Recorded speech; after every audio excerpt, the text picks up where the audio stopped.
If you become lightheaded from thirst, feel free to pass Guys, out. I will literally suck your dick. Stop. You're gonna make me come. Daddy.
What's up, Janie?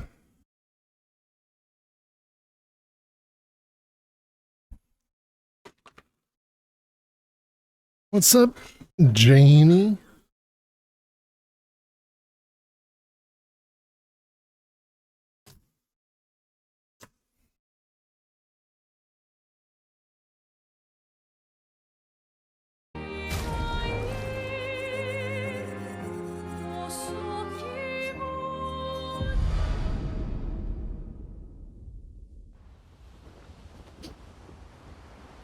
Back to the Giga Chad build.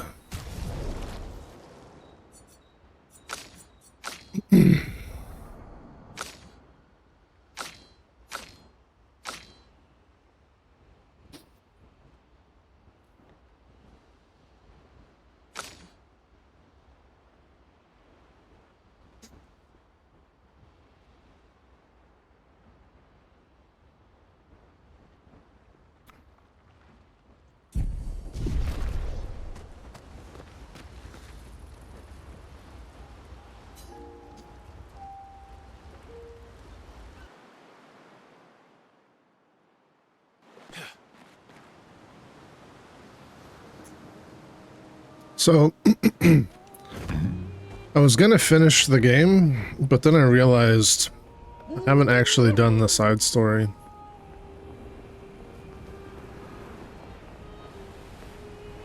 Mainly the relationship story.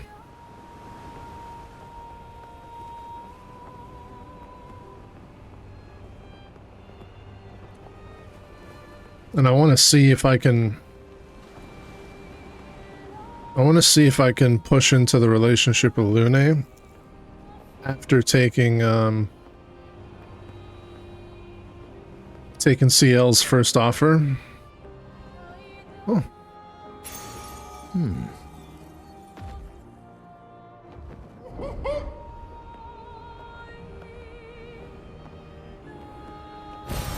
Nice. In other words, I'm trying to be a whore.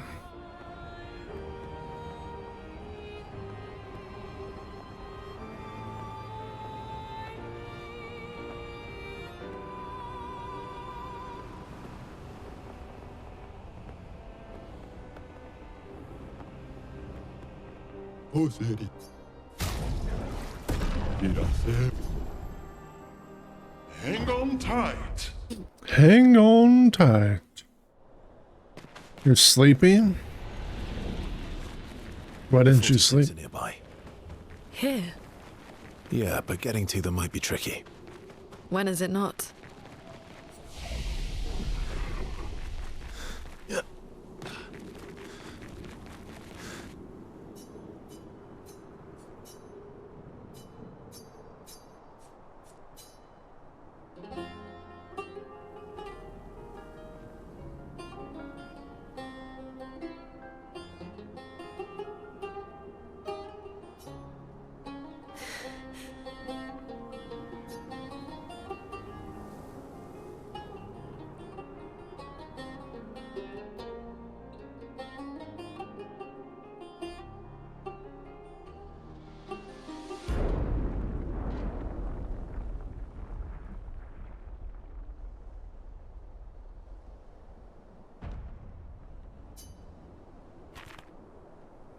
Are they? My parents? No. It's Amelie and Christoph. They used to come by our house for dinner. I'm sorry. They were good people. Their journal must be around here.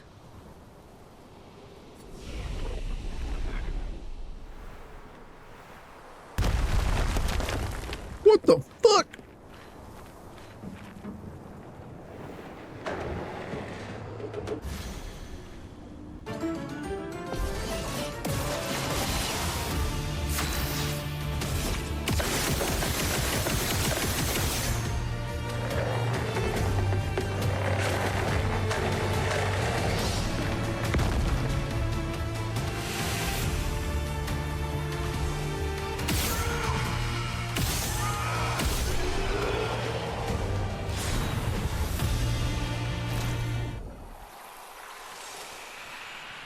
I'm never gonna see another fight again.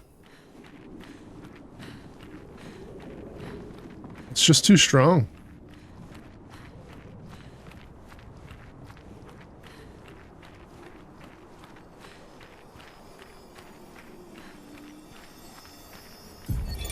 Expedition 46, Amelie. Brigitte finally succumbed to her infection. She fought off that blasted Nevron for 4 days and 4 nights, saving the rest of us, but it gashed her badly. Toward the end, she seemed almost peaceful. She said not to worry. Her daughter Lune will finish their work.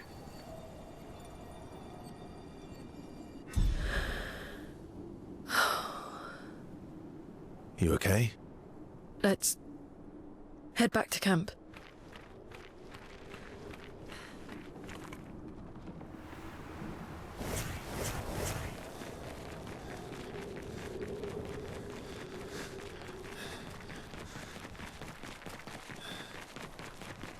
Yeah.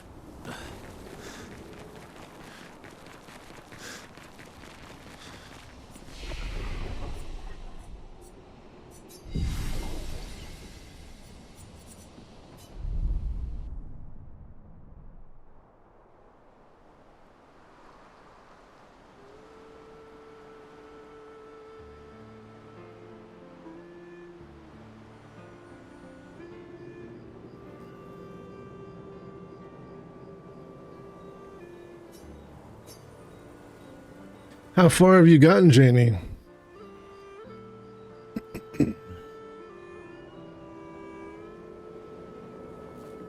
You went to bed at 2 a.m.?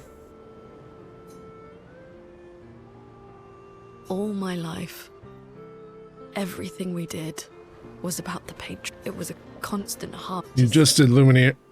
Always Lumiere? Lumiere? I'm working on one of the Axions. Which one? Which one are you working on? always. There was no, even when I, like a, That's a lot of. even her finish. It also. And the other. My only, You really. they always, If you. I don't. I'll skip all this so you don't hear it. I'll skip it all so you don't hear it. Not that you'll remember the conversations, but...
You're doing the one with the masks? All the faces? Source de création, créature de ton imagination. L'élu, la demi-monde, murmurerait dans ton I did all that, yes. I just did that stuff again yesterday.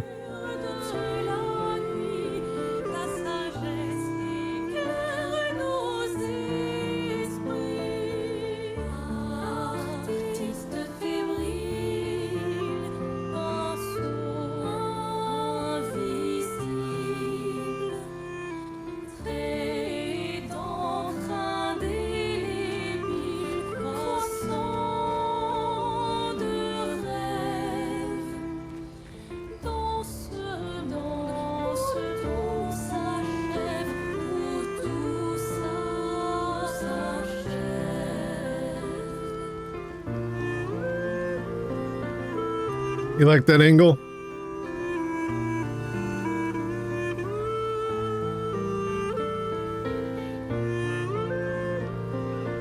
There you go, Janie.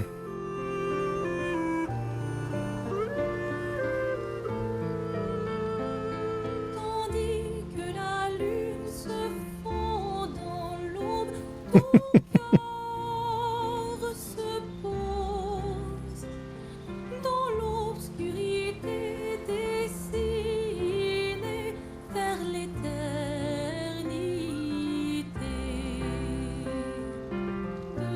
Give you some cheek action.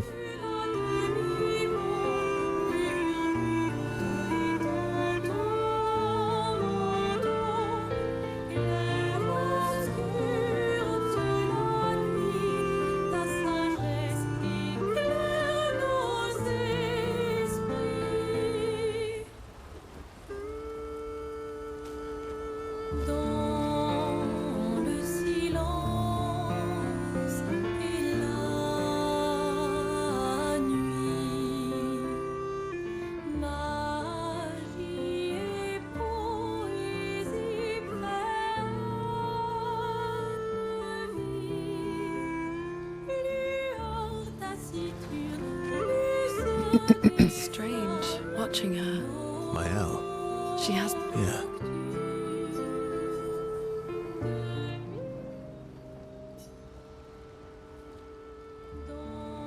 What are you writing this time? Nope. No.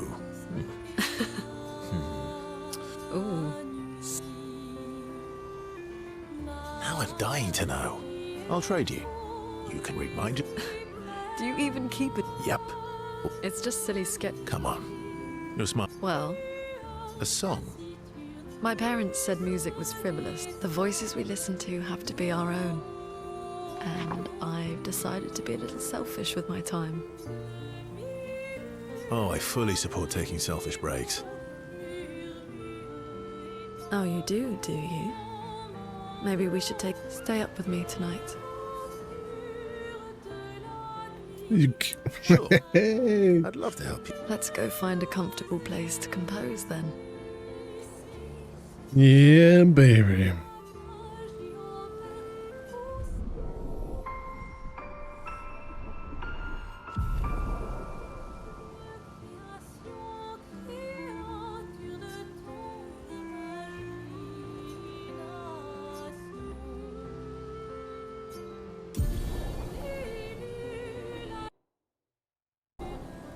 Sky break.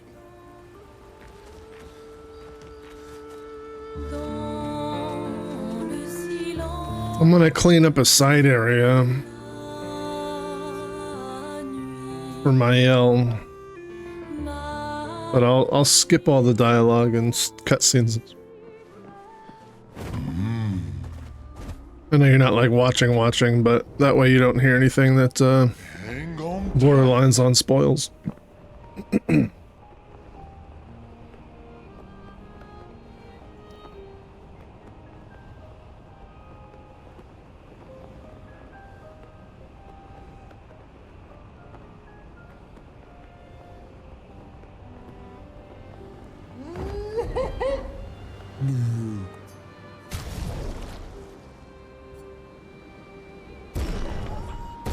Here we go.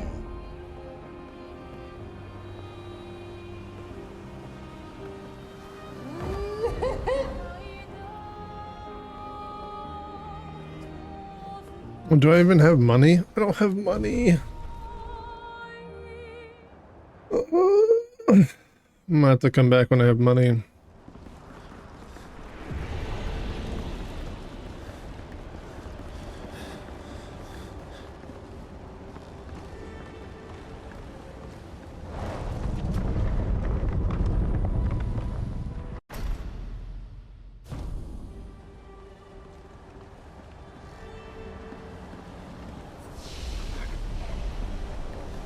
She who grasps the sky. I hate climbing.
Saw Angry Joe's review on the game.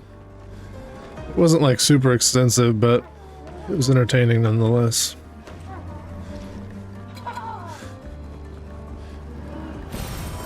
Nice.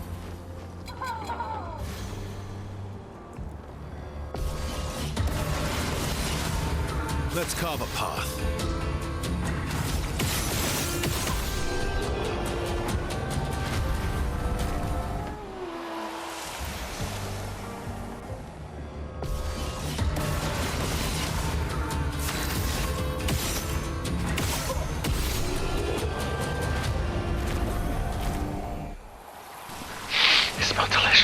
Malevolous.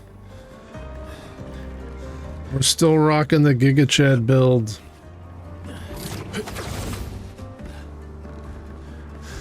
Where we run around naked with our bulge.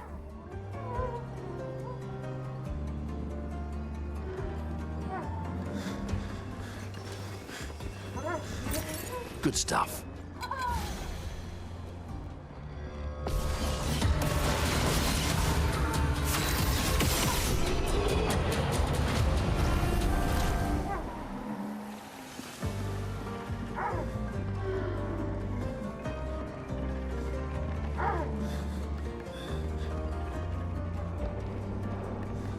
Are they trying to fix things or break things?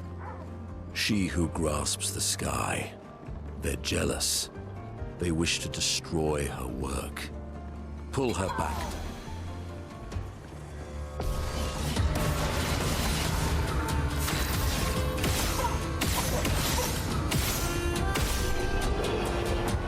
Pew pew pew pew. Great. What's up? What are you up to, dude?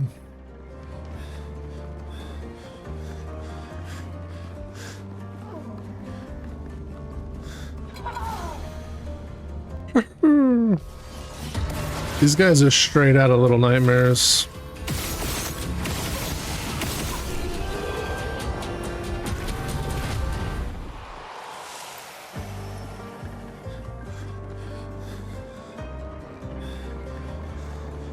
How was the how's the tooth feeling? Well, the spot where the tooth was, rather.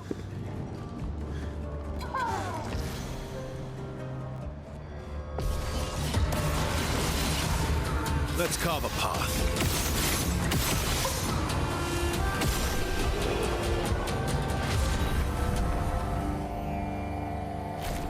Sore but no pain. That's good. It's an upgrade, right?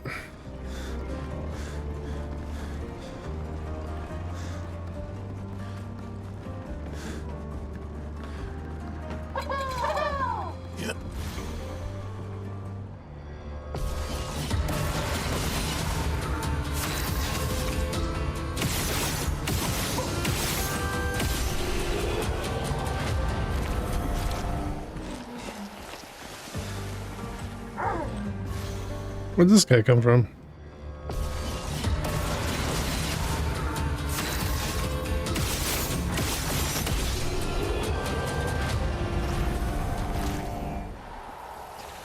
Jesus. What, in regards to feeling normal? Or are you Jesusing about something else?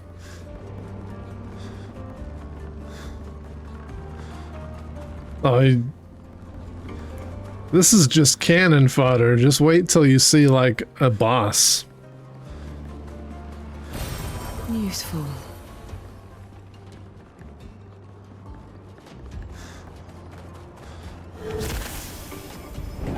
Wait till you see an actual, like, heavy hitter. I took on Sprong. Before I even had the build, by the way, before the build was a build, I just equipped a weapon, a new weapon. My favorite weapon to use since I discovered it. Because I was playing, I have 3 save files, right? I have my first save file where I played through the game, watched the entire story. I'm in New Game Plus, and I'm playing through with Gustav as my main source of damage now. I started this solo challenge where I'm running through on extreme. I'm only allowed to use one character, and again I started with Gustav because my New Game Plus I was using Gustav, and I kind of liked playing around with the overpowered, like the overcharge or whatever it's called. So I thought, you know what? I'll stick to Gustav, and then we'll see who I might choose someone else when the game transitions to Verso. But then I ended up just sticking with Verso anyways. And it's actually been a lot of fun. It's a different way to play the game for sure. Like it's not the same because like everyone else, you only shoot when you have to. With this build, you shoot because it's the first step of the build. Free aim shot. Each turn deals 200 increased damage and can break. It can break. This is what I've been looking for. My shots can break.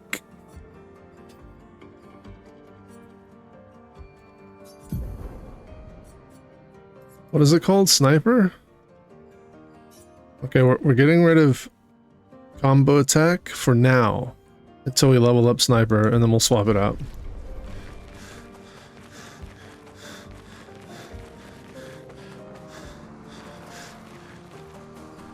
Where have you been my whole life? And then you got like little jump puzzles like this where you can fuck it up.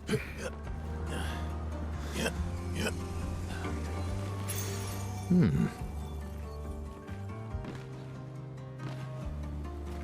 don't think there's anything down here.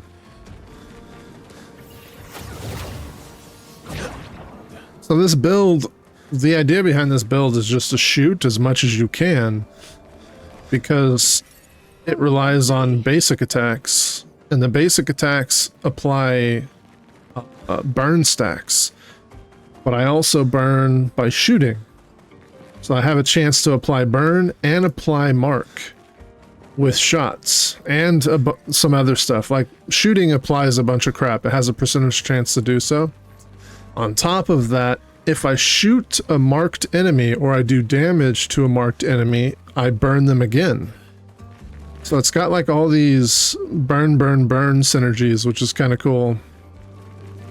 Like I can just keep burning, and then my auto attack does even more burn.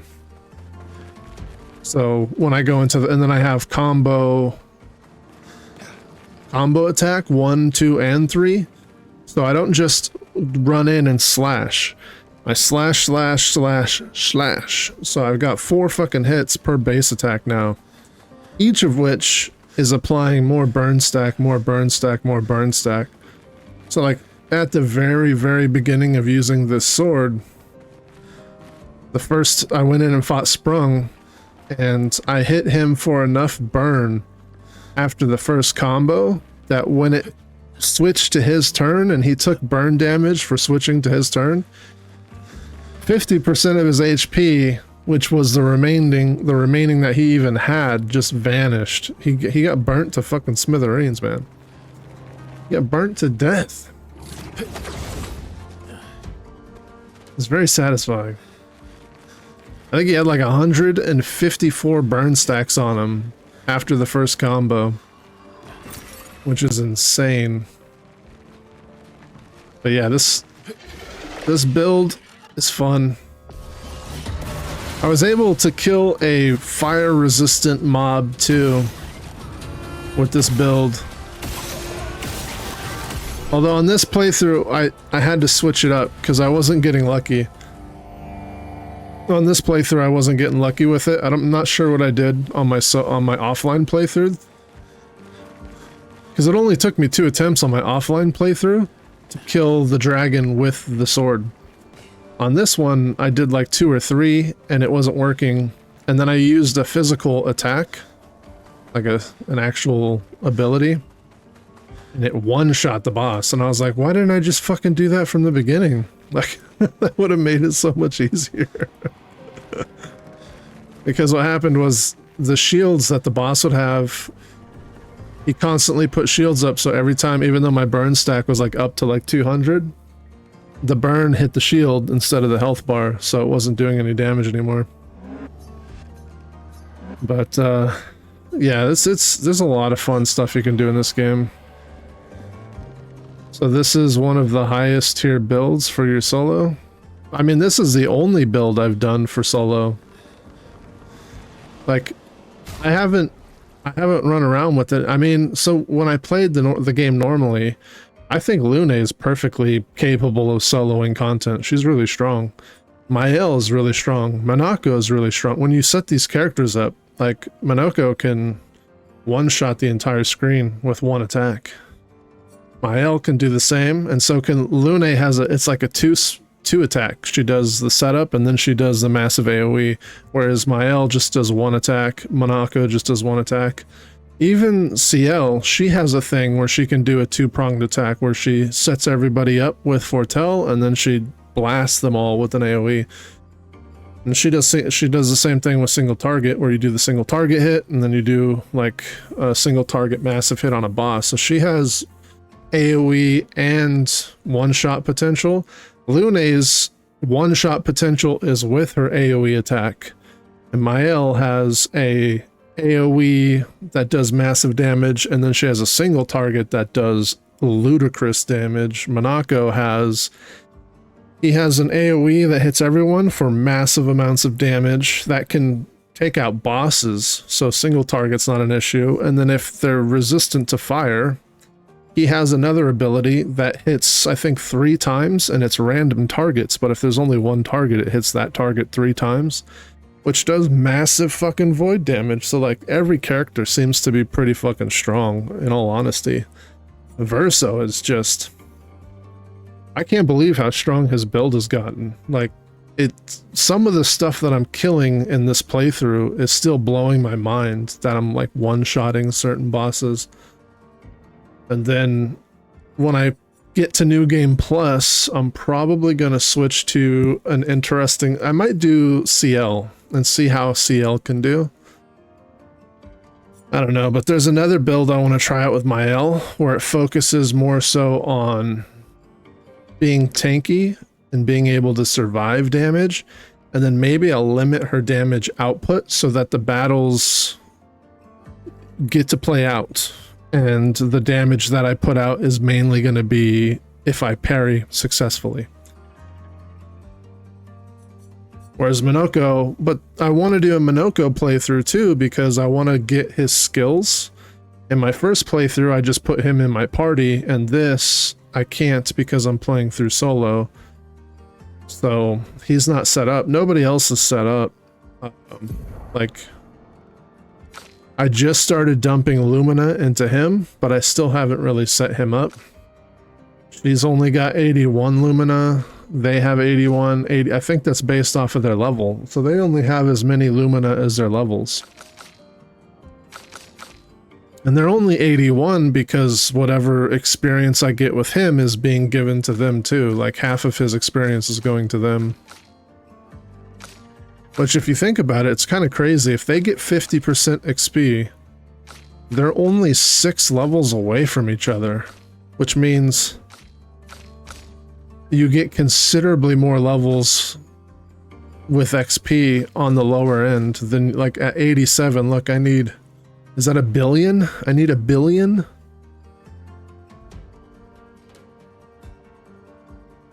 Or it's 10 million. Yeah, I need 10 million. Whereas they only need 4 million to level up. So, in trying to get him an additional level, they're probably leveling up like 3, 4, 5 times. So any one of them can become extremely powerful. Yeah, definitely. Like, I'll do multiple playthroughs too of like each character showing off how powerful they can be. Because I'm having a blast with this game. Like, this game is super fun. What's cool about her weapon that I like, there's multiple weapons that can be useful. Like, I was taking a look at the Moazun. All damage dealt converted to dark when she's in Twilight. Increased dark damage with skills. This one's pretty powerful too. Applies shell during moon and powerful during sun. So like you start off with sun, so you're gonna be powerful, which is damage boosting. All your shit's hitting for dark damage. Well, when you get to Twilight. Then you get rush when you're in Twilight, when you switch over, and then you do the extra dark damage. So there's some interesting choices. This one's looks really strong too. You curse yourself on battle start, 50% more damage while cursed. Reset curse when entering Twilight, so the curse is going to kill you after so many turns, so as soon as you go Twilight, the curse is reset. And then you get to play twice when you're in Twilight. So there's a handful of things that are some really cool, interesting items. For her, I mean, it depends on which element you're going for. If you're going into a specific element, I'd probably go for the specific element weapon. So lightning skills cost less. Fire skills cost less. She's got a few other ones too. Ice, so this is the ice one. I know there's one for healing spells and stuff like that. If you want to, yeah, healing right here. So you can make her into a healer if you want. You've got free aim shot type stuff, so you could do free aim generation with her. Earth skills. So you can go into like any one of the things. If you want to specialize in earth, you want to specialize in fire, specialize in lightning or ice, you can do that. Or what I like to use is the Trebuchet, because at level 10, which you can get this to 10 pretty easily, you get 1 AP when stains are consumed. And so it's just kind of nice to help you with your AP management. And your base attack will generate 2 random stains, which is kind of cool. And generate random stains on free aim, so you can do like a couple free aim shots and then do an attack and then try to set yourself up with a bigger hit on your next play, on your next round. So instead of going 3 turns to get the big attack on the 3rd turn, you can do 1 turn and get the big attack on your 2nd turn, which is kind of cool. But yeah, there's like all sorts of stuff. She's got a lot of interesting weapons. Right now I've got her set up with the defensive weapon, so while I'm in defensive stance, I gain a shield per parry. So the idea around this build is I parry to build shields, and then I get a bunch of shields so I can just practice on parries and whatnot. But I want to use this. So on the turn start, you switch to offensive stance. Now what's good about that is there's a couple abilities, right? So let's look at the other stuff. Fire skills cost 1 less AP, and +1 shield on switching to offense stance. So you get a shield because you first go to offensive stance, right? So you automatically get a shield. And then I have a combination here I like to use with Spark and Rain of Fire. And so if you look at these, right, Spark applies 2 more burn if you're in offensive stance, and then it puts you into defensive stance, right? So low single target fire damage, 3 burn plus 2, so you get 5 burn. And then on your next turn, you're in defensive stance, and so you do Rain of Fire. Deals medium single target fire damage, 2 hits, applies 3 burn per hit, and applies 2 more burn per hit if you're in defensive stance. So now you're getting 2 hits, so that's 6 burn plus the additional 2. That's, you know, going to freaking 10. So that's 10 burn on Rain of Fire. And then it switches you back to offensive stance, and then you go back to Spark. So you do another 5, then you do 10, then 5 and 10, and 5 and 10, and 5 and 10. Meanwhile, every time you go back to offensive stance after you're using Rain of Fire, you go into offensive stance, and you get another shield. So there's like a lot of, you know, there's a lot of fun synergistic type weapons and stuff we can play around with. That's one of the ones I want to play with and see how it goes. There's a bunch of stuff, man. There's I think where is it? The Millennium? Oh, the Melorum, I think. This one here is like a fucking super healing team tank healer kind of deal. Allies recover 20% health on switching to virtuous stance. Applies shell when health is above 80%, switching to virtuous stance when health falls below 50. So when your health falls, you go to virtuous stance. Allies get healed because you go low. So like there's all sorts of fun things that we can do with a lot of different weapons. You just got to take a look. With him, the Jiraiya is pretty much like the best weapon I've seen so far. I've used other weapons because you don't get this till end game, but in regards to like this one here, start you an Almighty Mask. It was just really strong to start an Almighty Mask right from the get-go. So this is his best weapon. I haven't really seen any other weapons that I think are like super crazy. Yeah, little indie team did a hell of a job. They did a good job.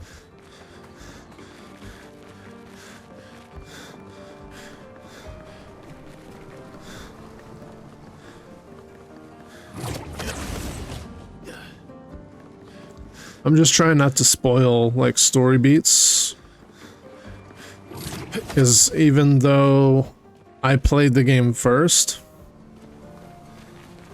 on my 2nd and 3rd playthrough, I'm further than both Chewie and Janie, who are playing the game as well. I keep passing them up.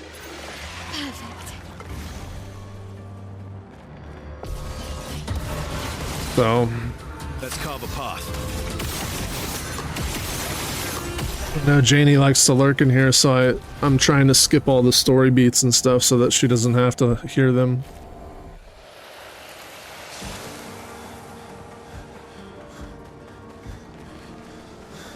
Maybe I'll take my time with New Game Plus and make sure that I stay behind everyone else when it comes to the story.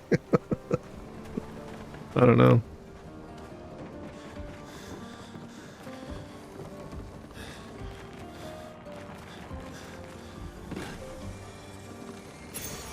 Nice. 15% of wow. So good.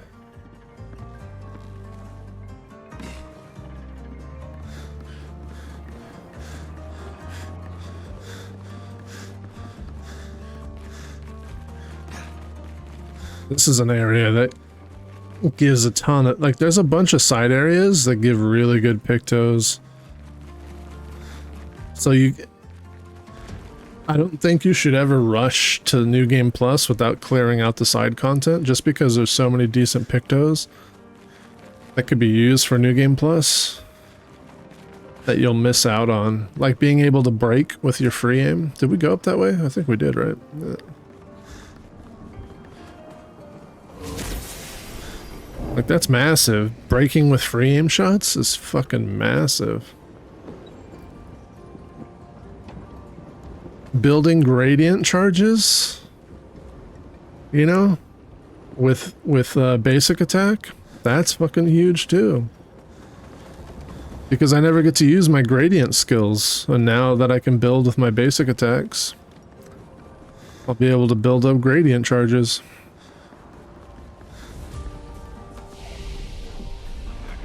I think there's also a gradient buildup on free aim shot, something or another somewhere.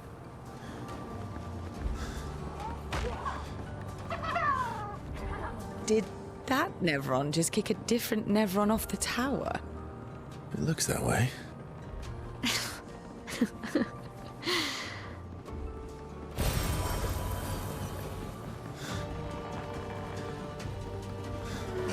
Giga Chad.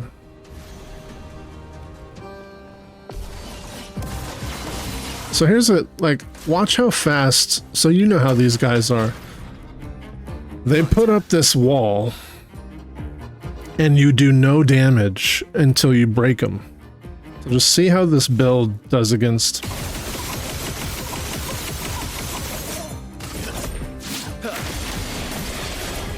Let's carve a path.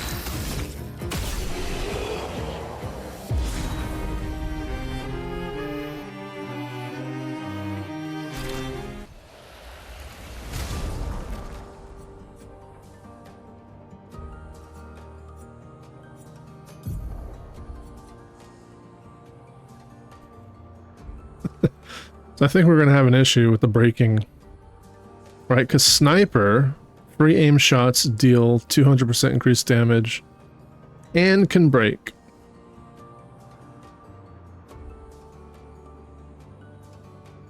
But I'm using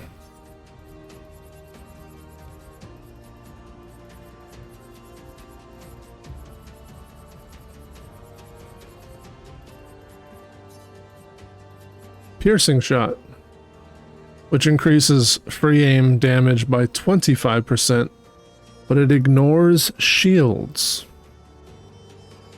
I think the problem is, by ignoring the shields, I'm incapable of breaking with my free aim shot, and I have to break them with my melee.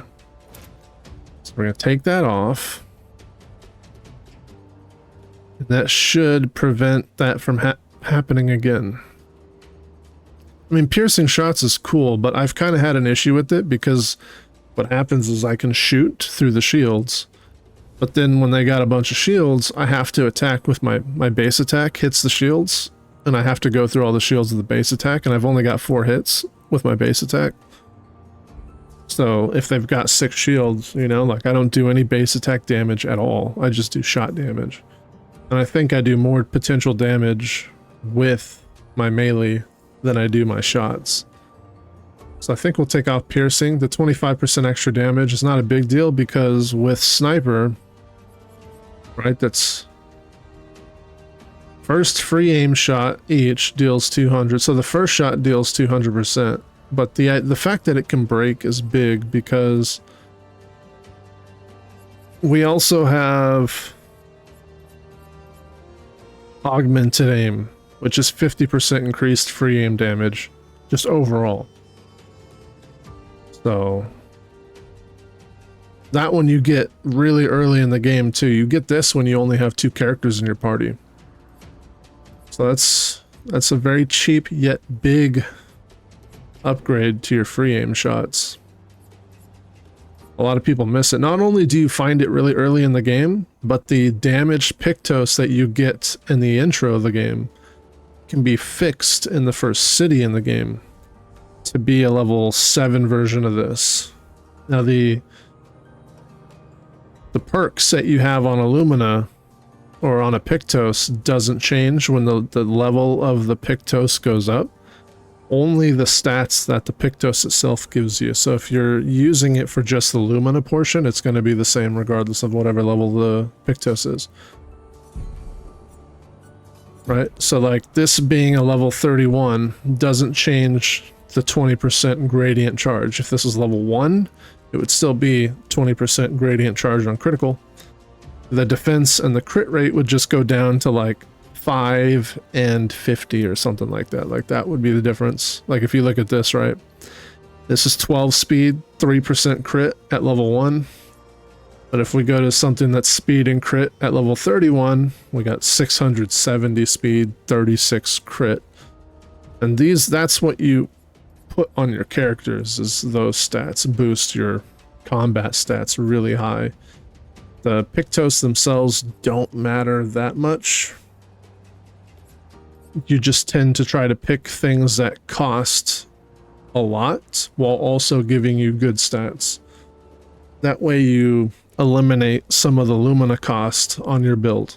It's kind of like a little balancing act. Earlier it's a little bit more difficult to pull off. Late game it's a lot easier to do. Because late game you get a bunch of high level Pictos and then you don't have to worry so much. But yeah.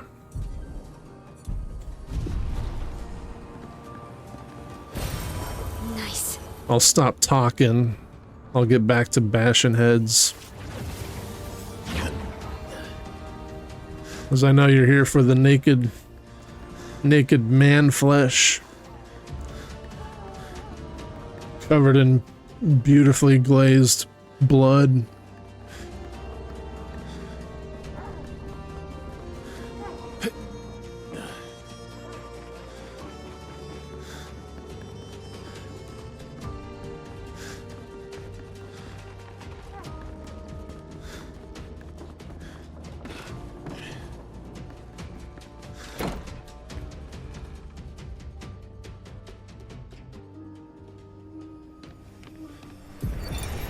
You speak to me.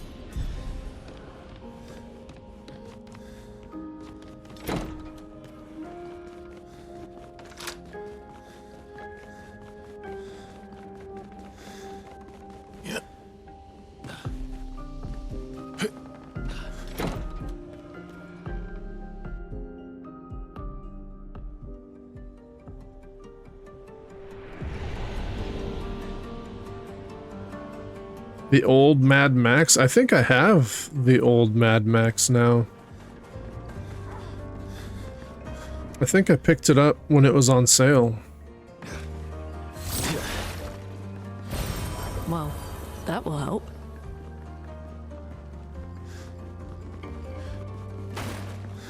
To me, this game is super replayable. Like, the replay value in this game is ridiculously high. And it's super fun. Even playing through, like, on a new save file.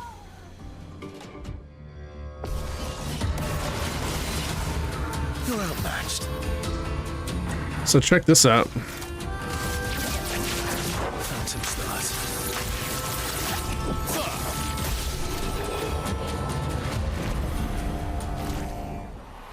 I honestly thought they would survive more than just the first hit. Clearly, I was wrong.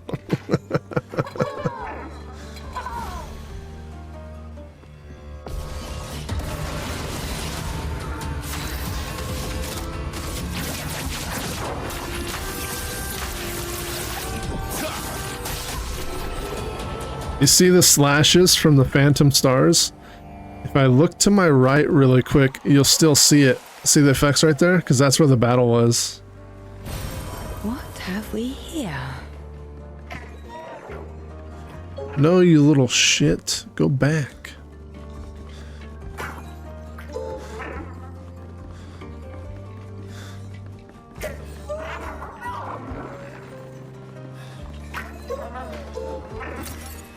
Wow. Oh, wow.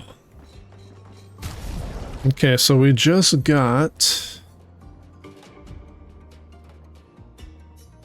sniper.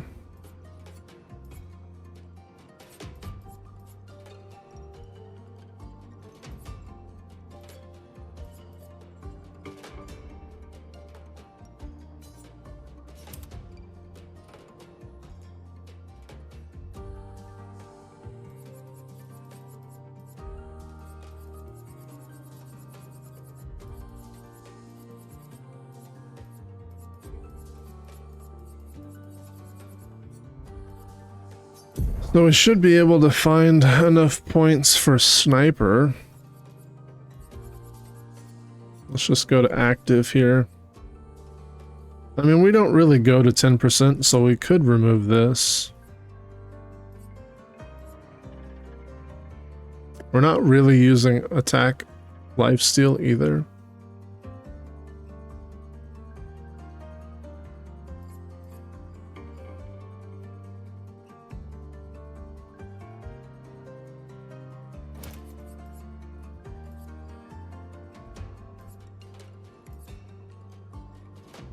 We could remove break counter too.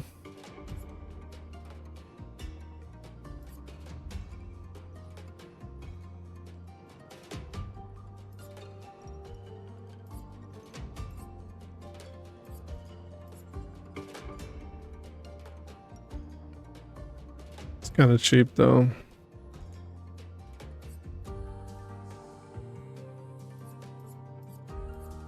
We're keeping the combo stuff. Dodger, double burn, double mark. Empowering attack. Empowering last stand. Energizing, yeah, that's fine. Gives us lots of AP on base attack. Although, we do hit 4 times. So we probably don't need both of these.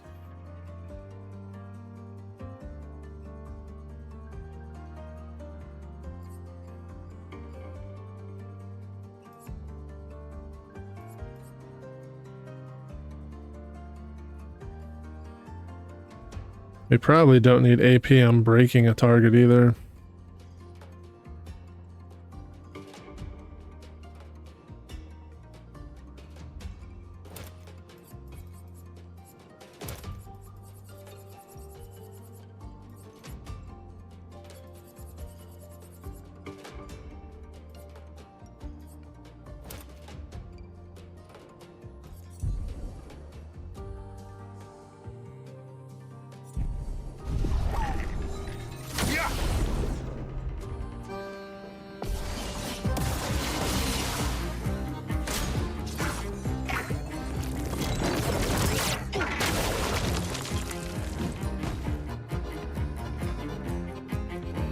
My turn.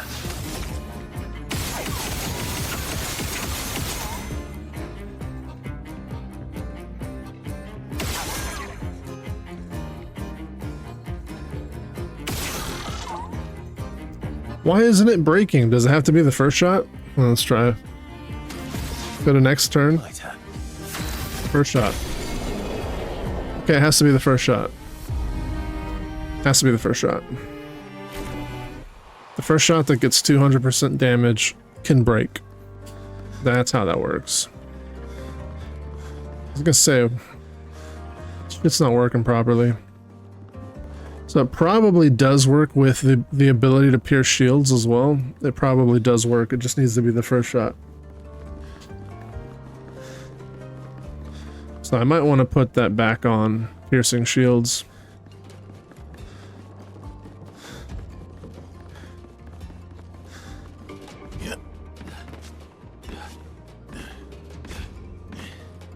You tell me I can't climb back on top of this?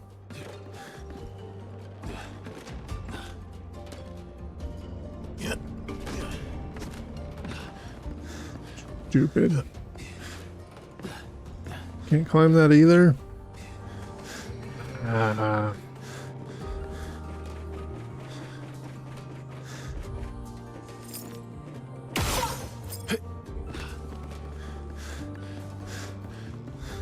Stupid big head.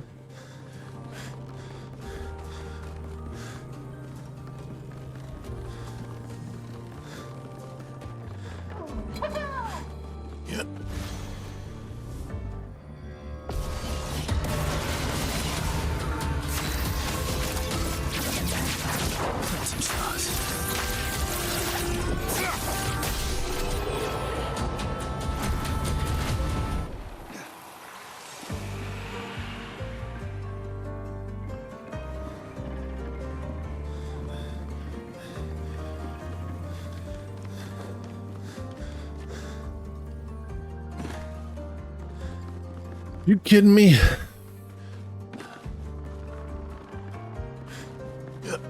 That sound like Janie. Are you kidding me? She picks up her southern accent. Are you kidding me?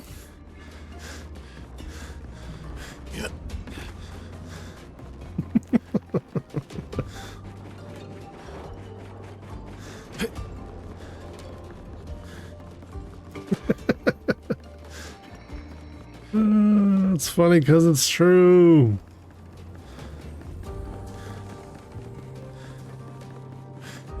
True, you do say the rated R version. Are you shitting me?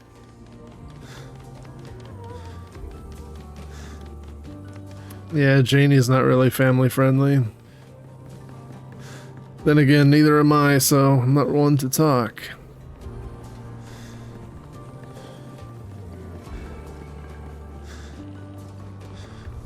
I mean, hell, half the time, if I get into any kind of heated discussion at all, people think I'm actually upset. And they stop talking to me. They think I actually get mad. They mistake passion for anger.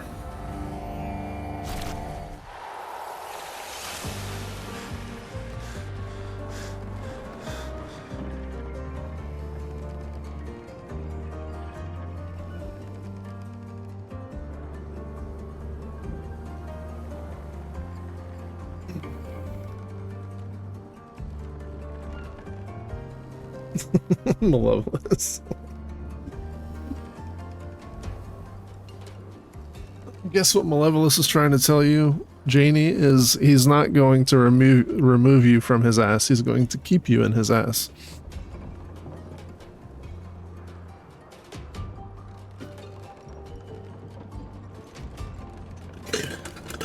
Where you can be nice and snug like a bug.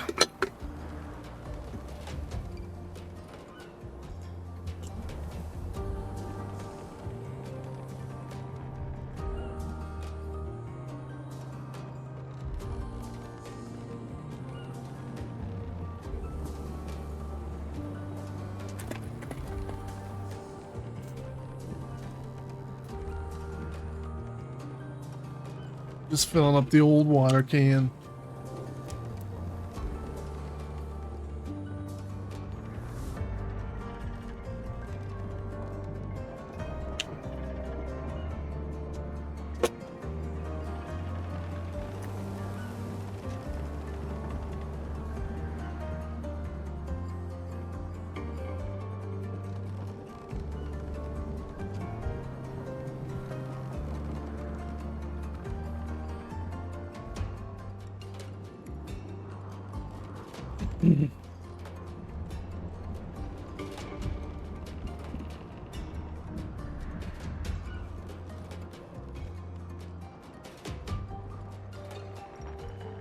You don't get to say that much.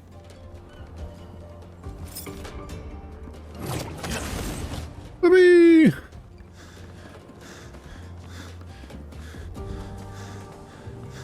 Everybody gets to listen to Verso's breathing.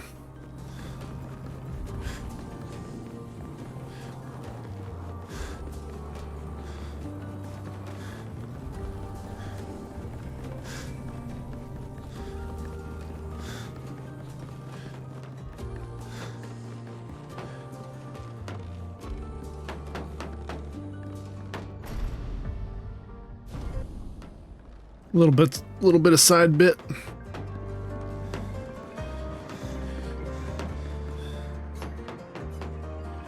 All these inventions. Gustave would have loved to see this.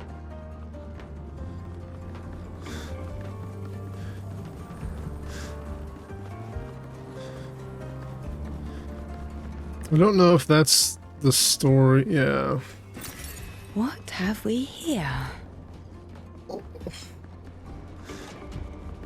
Sleeping last night, by the way, did not improve my neck. My neck still hurts. Although I did fall asleep watching some YouTube again.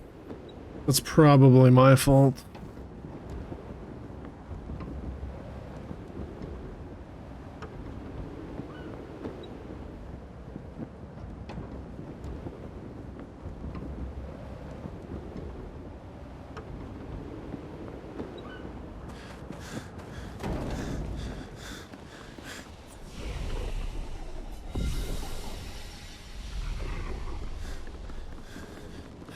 Now, you don't have to rest at the bonfire, you just need to touch it. It's kind of like Dark Souls, where if you just activate the bonfire, Well, that will help. it will stay active. But you gotta touch it. You don't have to shit at it, you just have to touch it.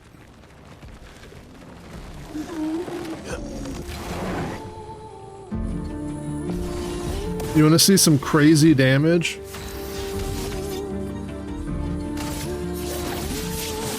Let's carve a path.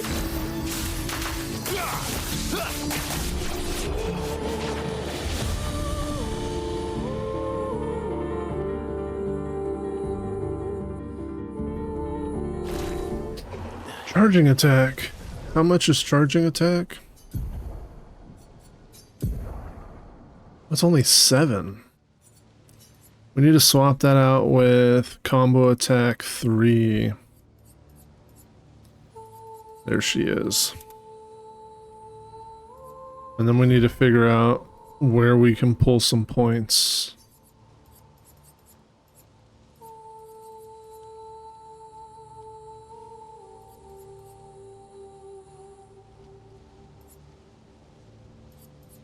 Honestly, I could get rid of the counter damage because I don't really care about the counters.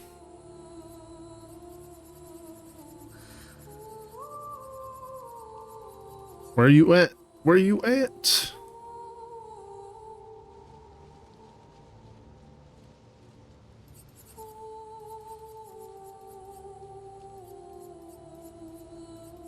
Charging attack. 15% of gradient charge on base attack.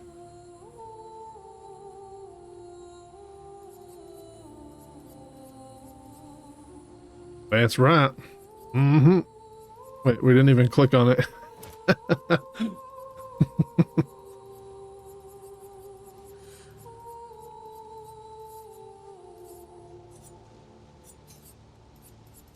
We can put Dodger back on. I don't really think Dodger's necessary, but...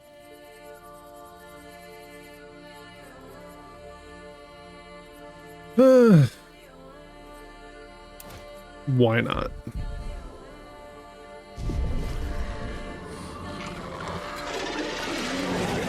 Touch me. Now keep in mind, the damage you're seeing is damage at level D perfection, right? I've only got rank D perfection. And I'm still able to just one-shot.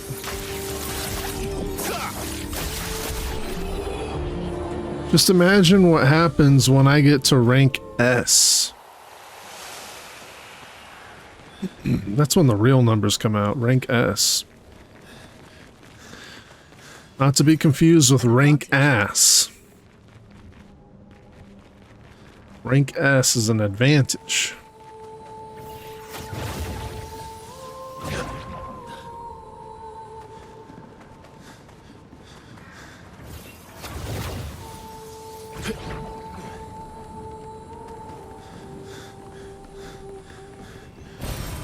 useful. Let me out.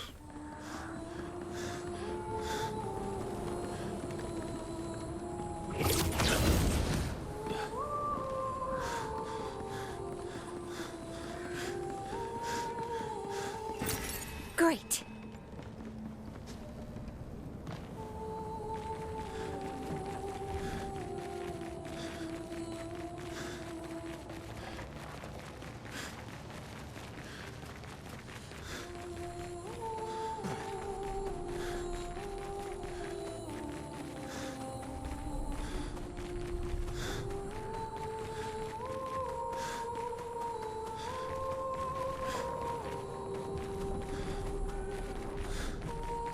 What are your thoughts on rye bread?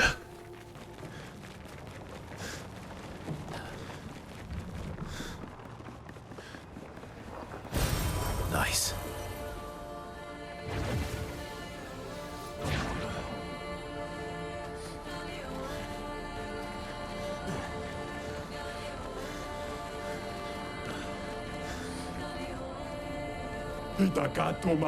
I'm up so high.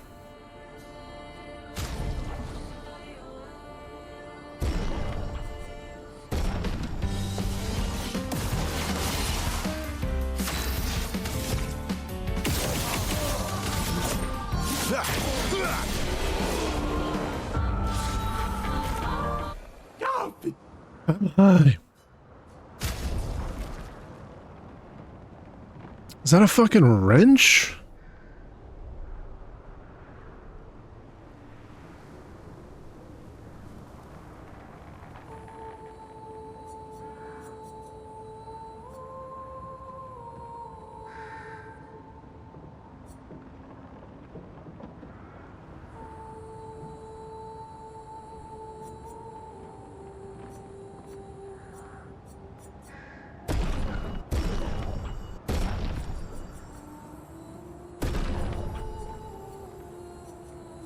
He doesn't actually have, like, all that good of stuff. We do have to come back, though, because... Well, I guess we might not need to come back. Let's see how much all this costs. We'll just buy it all. I had to come back here on my first playthrough. I just didn't have enough money at the time. I think I do have enough money. Yeah, I got plenty. Dude, he has a fucking wrench, man. Gain 1 rank when you apply a mark. Mark enemy on base attack. Apply powerless on marking an enemy. Wow, that's actually not bad. I could use that. Bye-bye.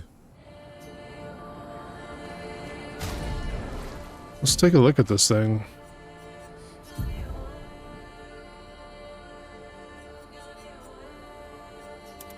It's a fucking wrench and a hammer, dude. That's awesome. I like it. I want to see it in combat.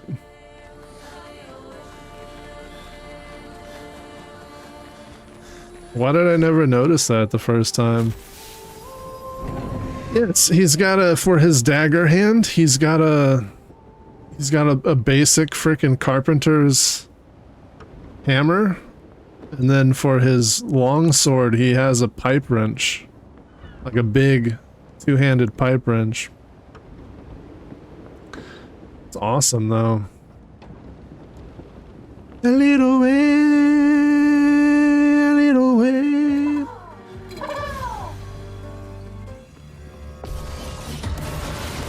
Look at that wrench.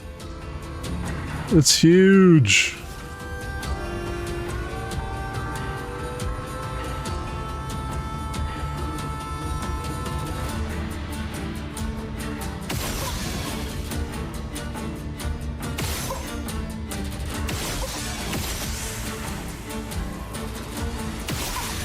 Dude, every time I apply a rank, because I mark so easily,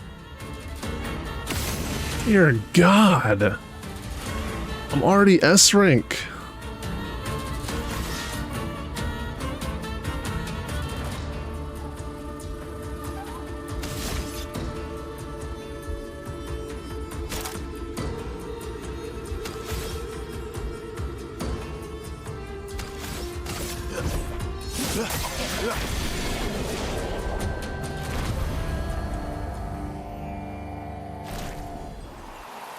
I mean, clearly it's not doing a ton of damage because it's not leveled up, but it's still one-shotting with my build. This thing's awesome. I mean, it's not no Corpesso. The Corpesso is freaking. This thing is ridiculous. So this is so strong because base attack applies 2 burn stack per rank. So if I'm S rank when I attack, it's 2 burn stacks per rank. That's a lot. And then increase burn damage by 50% per rank up to 300%. So the burn damage is 300% at rank S. Right?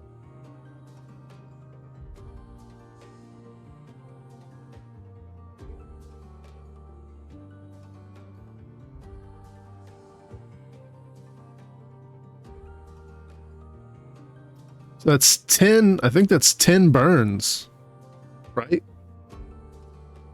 I think I get 10 burn on base attack.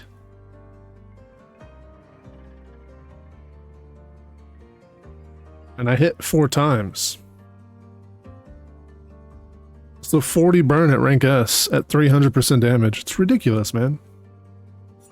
Did you get to see Excalibur? Did you get to see the wrench, dude?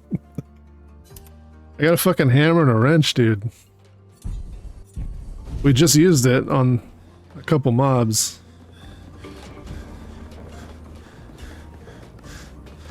Yeah, you can.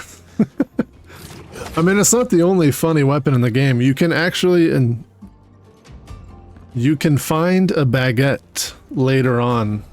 I think I have it set up to where I'm going to do it on my offline profile. On this profile, I might not actually get it. You have to have something specific to be able to do it. And I used them all on this playthrough as well. Aha!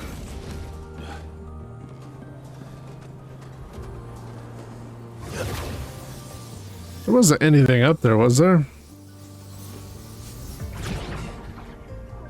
I just pass up like a god tier item. Good stuff. Heal 15% HP upon applying a buff. I don't think I missed an item. No, we're good.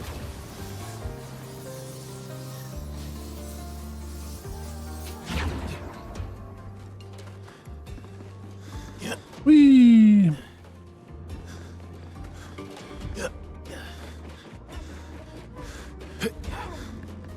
So what are you up to today, Excalibur?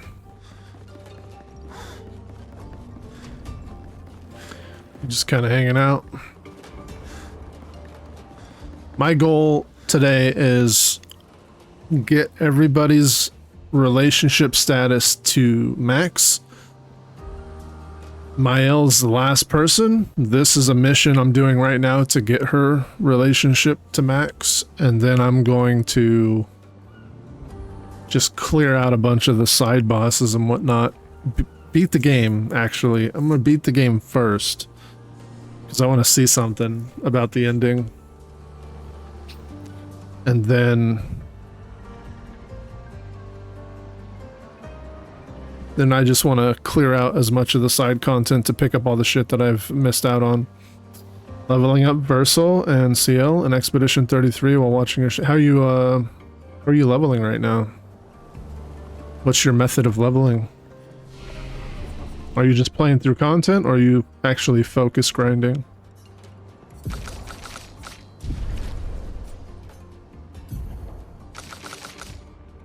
I can show you where I go to level. It's arguably the best XP you can get in the whole game.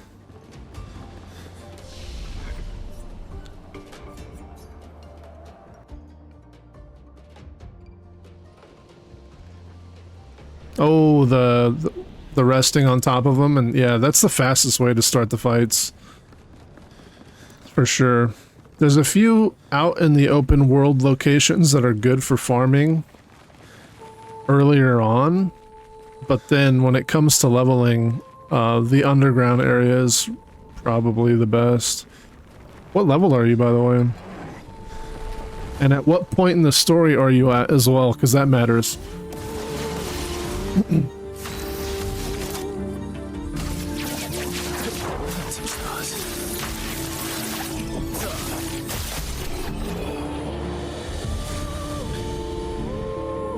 You're already level 52 and you haven't been in the monolith? Holy moly. That's some big numbers.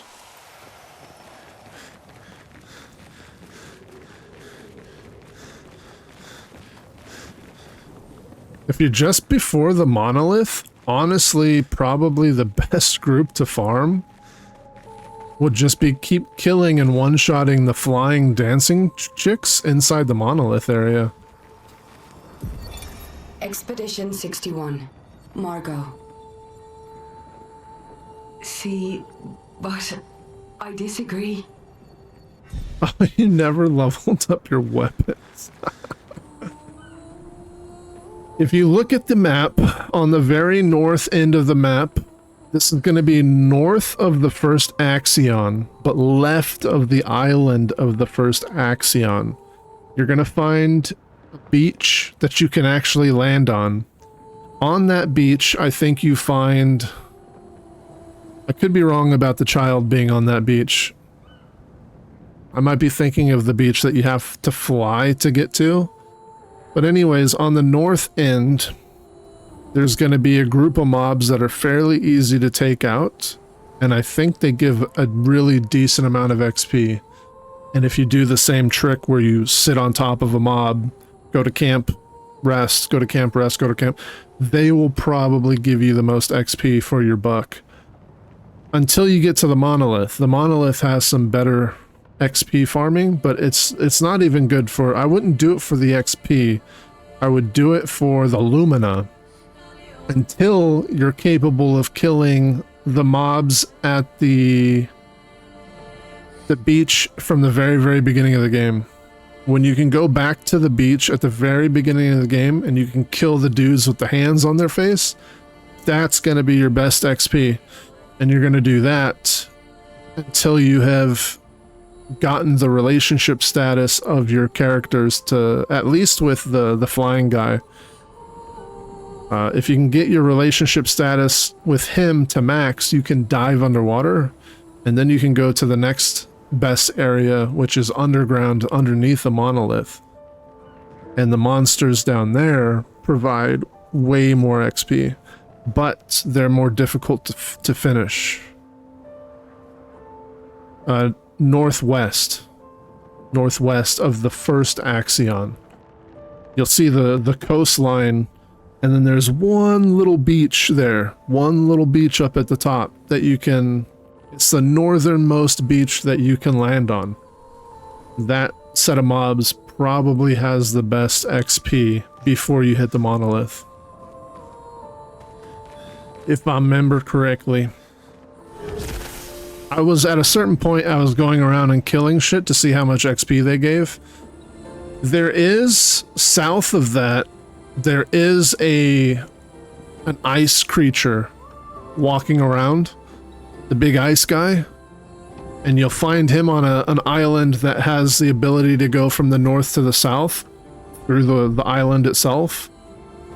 And there's an ice guy there with two other mobs, pretty easy to kill as well. They drop the Lumina weapon upgrade. So it's like the second to last weapon upgrade, they drop 2 guaranteed. So you could farm that if you need some weapon resources. And it gives like 50,000 XP?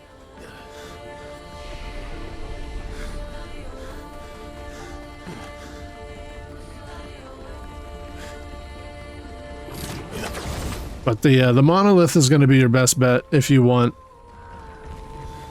Like, pretty much the entire monolith is just clearing out trash mobs. There's a few chromatic enemies there. The chromatic enemies are the, you know, the bigger versions of regular mobs that they're pretty much mini bosses. What have we here? But it's the very, very end. You reach a mob called Clair Obscure. And Clair Obscure is decent XP while also guaranteeing 5 Lumina and 2 of the weapon upgrades for the second to last upgrade tier. It's just a long walk. It's a very long walk.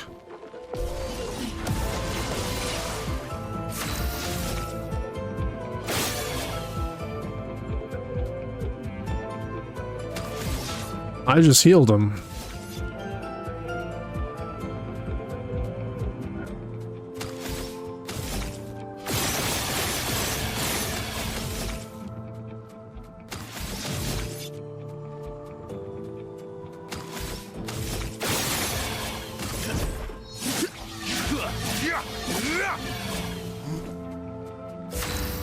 Alright.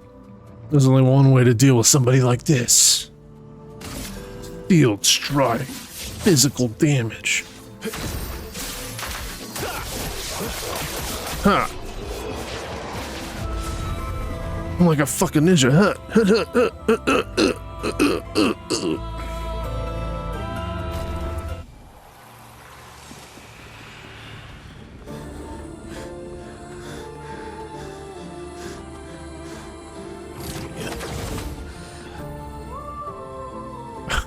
Yeah. There is a lot of quality of life things I would like to see improved upon with the world map. One of the biggest things that I would love to see is icons for open world mob spawns with the with an X mark if you've killed them. I want to see some kind of map visual change based off of whether or not you've cleared an area. And there could be multiple things. There could be like an X where one of the slashes resembles killing all of the bosses and the other slash resembling picking up all the items. Right? Like, I want to see some kind of visual changes to the map to let me know what I've done and what I haven't done. Because it's extremely confusing, especially because I'm playing 3 different save files right now. I have my main save file where I play however I want. I've got this save file where I'm on a solo Giga Chad build only. And then I've got another playthrough where I'm playing Giga Chad solo as well, but it's offline. It's for me to play around with the game while I'm not streaming. And I'm trying to keep track of everything I've done in each of the save files is ridiculous. Well, so the portal changes. The portals change. It's red if it's too big. It's white if you haven't been in it, and it's blue if you have been in it. There is a visual change with that. It's just really difficult for me to see the difference between the white and the blue and remember which means which. You know? I always seem to, like, forget if I've done something. That's why as soon as I unlock the ability to break trees, I go back to the very beginning and I run through every single area and double check everything to see if I've missed anything. And I figure if I play the game enough times, I will get to a point where I know exactly where everything is, and I won't have to, like, scour the entire map. I'll just be able to know. I'll know where shit is, so I'll know where to go rather than look around everywhere.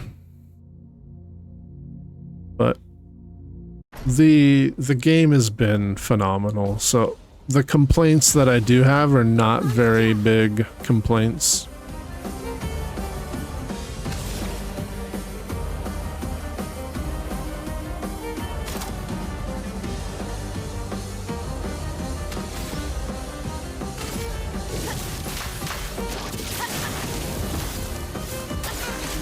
me.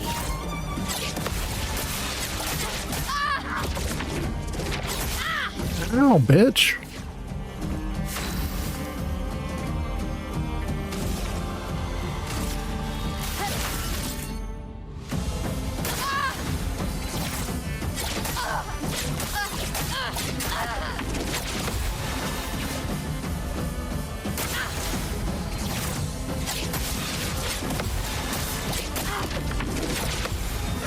I'm getting my ass kicked. Time to hit big.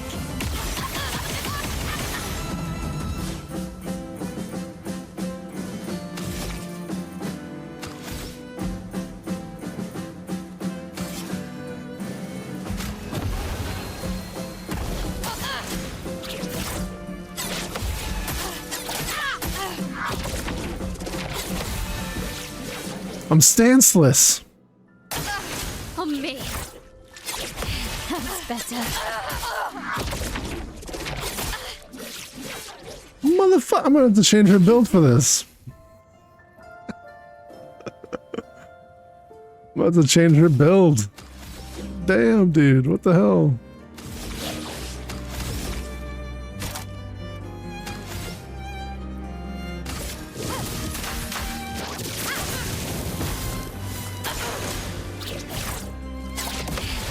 That's better.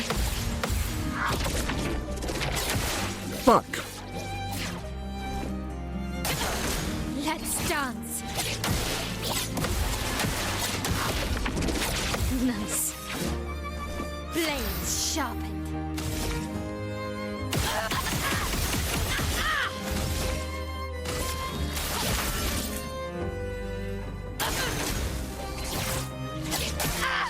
Ready to go. That's better. On me. Ready to go. Fuck me, man. Okay. Ugh. I can't heal, because if I heal, I hurt myself. I need healing shots, dude.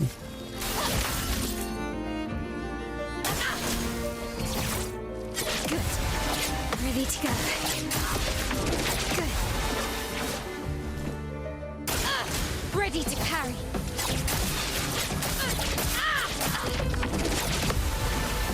She attacks so fast, if you fuck up the first one, you don't have enough time to recover for the second one.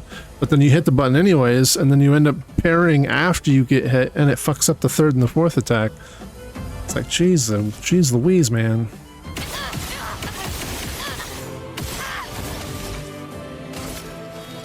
I'm just trying to get the parries down. She's gonna beat my ass.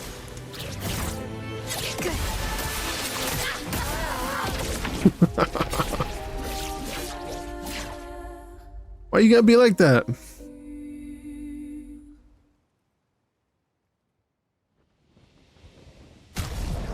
She doesn't have any ability points, dude. What did I give her? I gave her a shit ton of health. Let's see. What's the best health? She has second chance.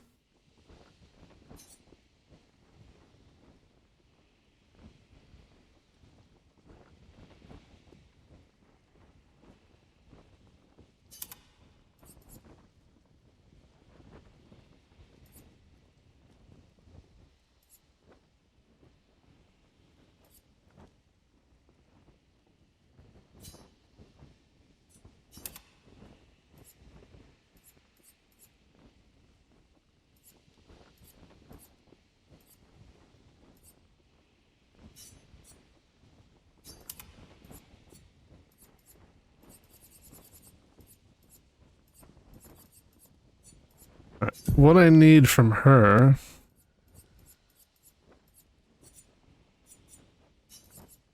What do we have? Accelerated last stand. I guess we could take that off. We don't really need that.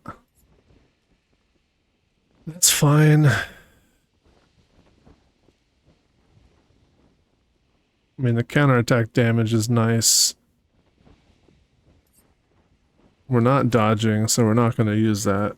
Healing parry is a must. First strike, yeah, that's kind of needed. I don't think we actually need energizing start.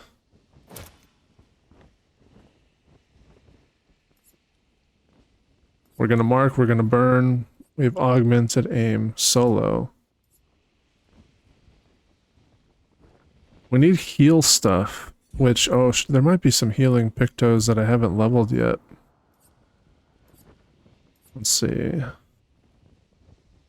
No, no, no, no, and no. There's a bunch of pictos for healing that I haven't picked up yet.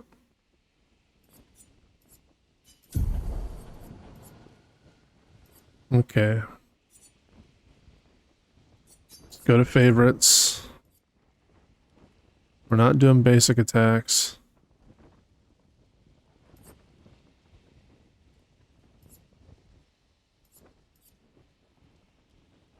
We could do the increased breakdown, but we're not going to worry about that.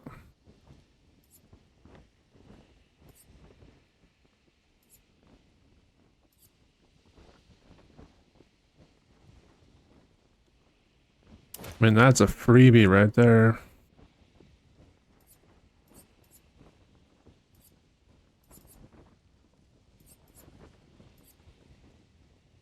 We're not going to worry about cheater or combo attacks. We need heals. We're not going to do that. We're not doing that. Double burns, double marks, doubles all heals received. That's a fat one right there.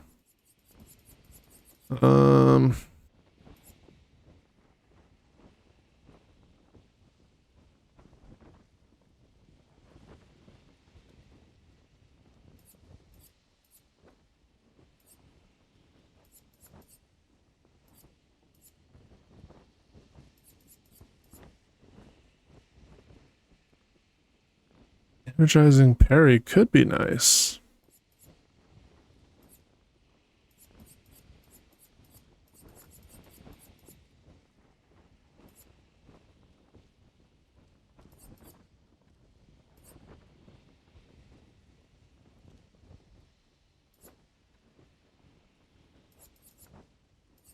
We don't have enough points to actually do this.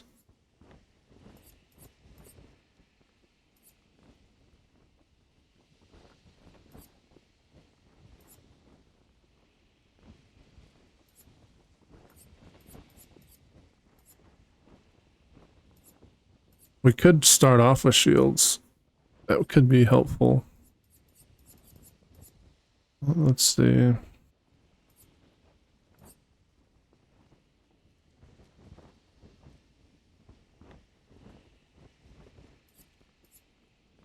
Oh, right. We have the gaining powerful with shots.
Maybe the counterattack heal? I would actually have to get a counterattack off, which seems to be an issue. Until I get the fucking...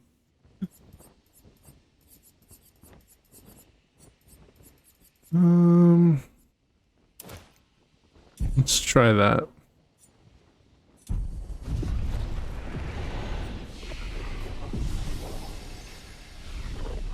Let's try that.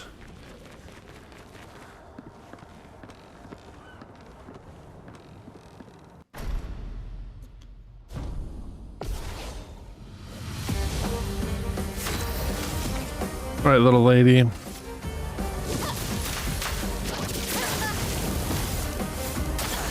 Okay. Nice. That's better. Nice. Let's dance. Ready to go.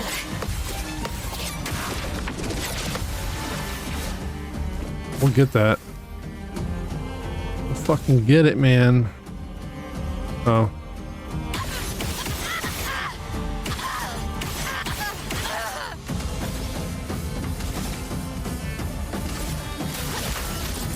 Music is too loud. I forgot to turn it back down. That's better.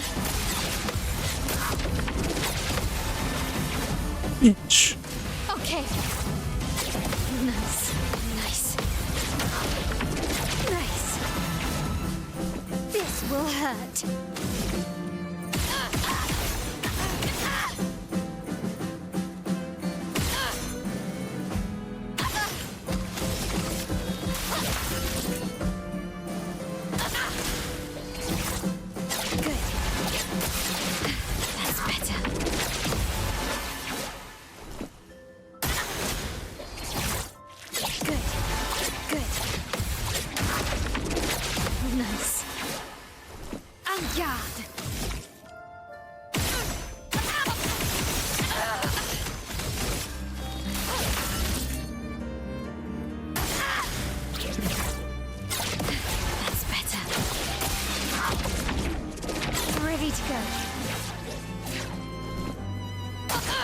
Let's dance. Nice.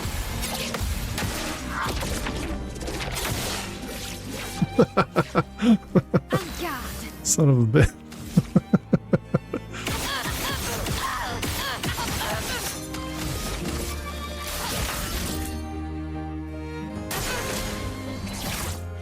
Good.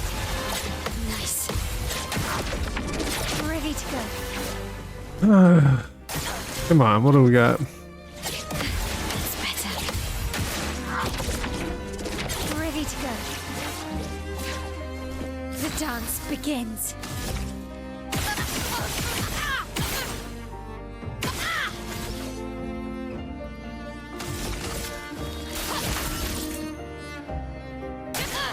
On me. Good. That's better.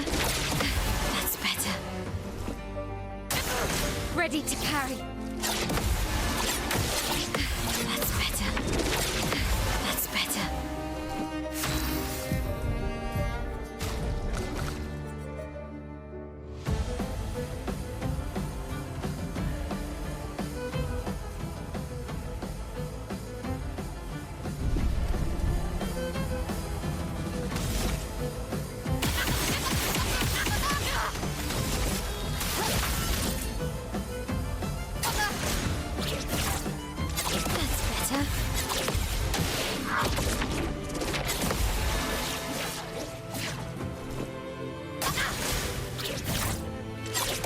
That's better.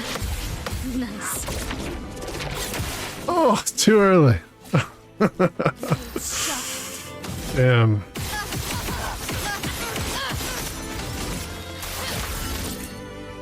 We're gonna get it. Nice. Ready to go. That's better. Yes. Take it. Good. Ready to go. That's better.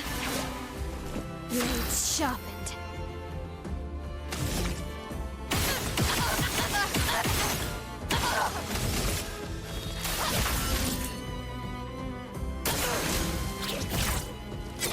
Ready to go. Nice. Nice.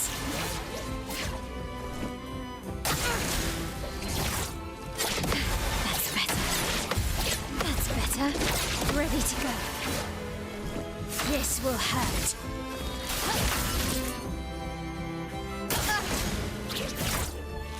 Ready to go. Ready to go. Nice. There we go. Oh, she's got some new moves. That's better. Holy shit. That's better. Nice. Blades sharpened. God damn, lady.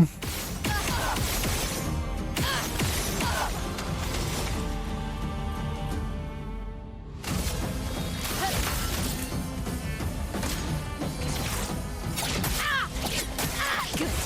Ready to go. Going back to her normal attacks. Ready to carry. That's better. Blades sharp. Jesus.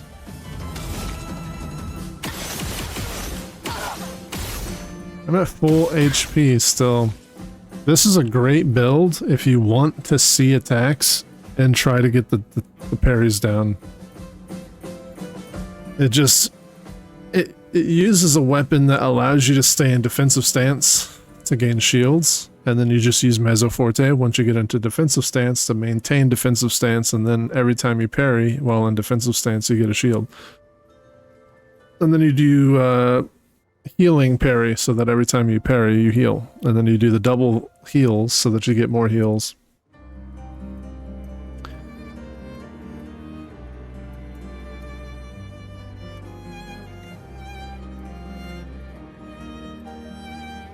It's further than that. It's further than that. I want to say that one of the people in the group is the woman that stabs herself and gives herself shields. It's all the way up to the north. All the way to the northwest. I'll show you once I get out of this tower.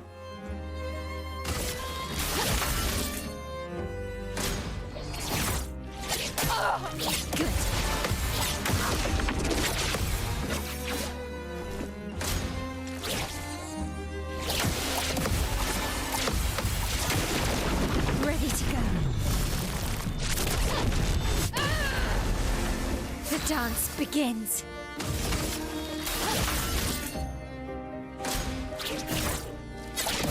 Good. Nice. Good.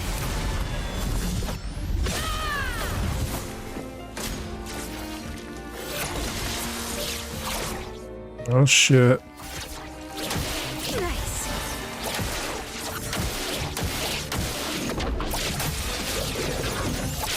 Jesus. This will hurt.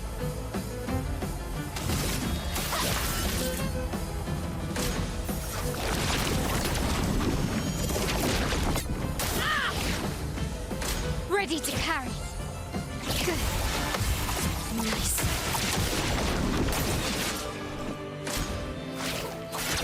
Good. Good.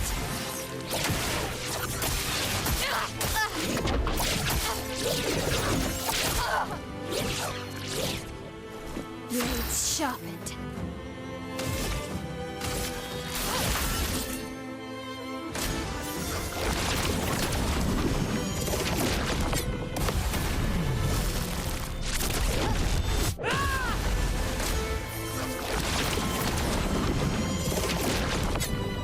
That's better. Time to hit big.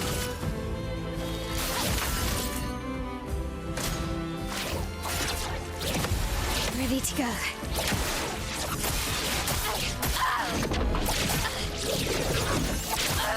Yeah, the slow motion fucking throws you off. Don't do this again. I missed it anyways. That's better. Motherfucker.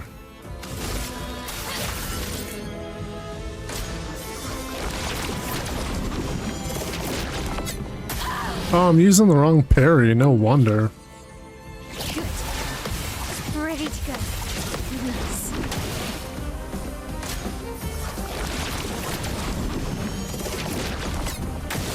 Oh, and I'm dum-dum.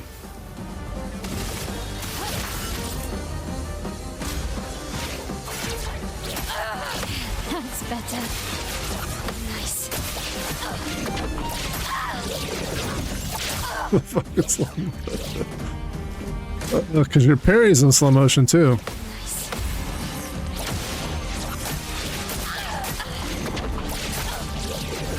Oh, for fuck's sakes. On me. That's better. Nice.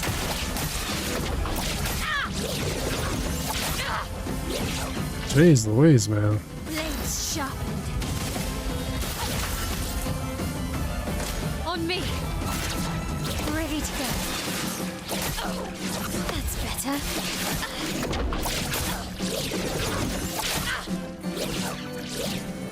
The timing on that, I hit it like right before the attack. Doesn't seem to matter. That was way too early.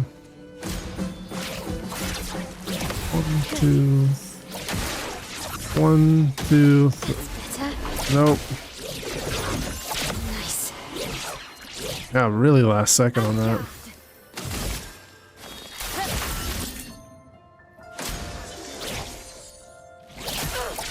That's better.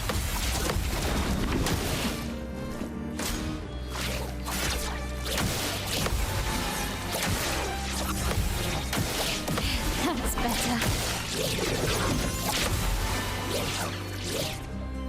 Blades sharpened. Got some fucking combos in this, man.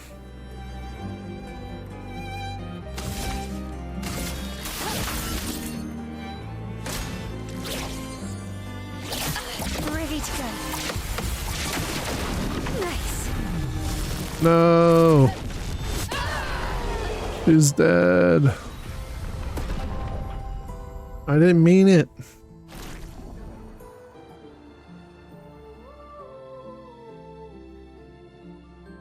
You're not supposed to use gradient attacks.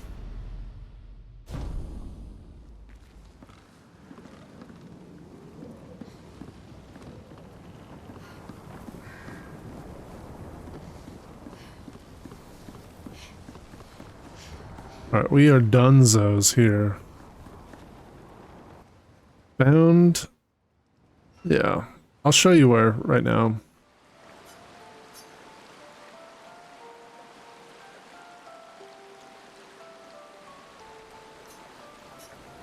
I'm sorry.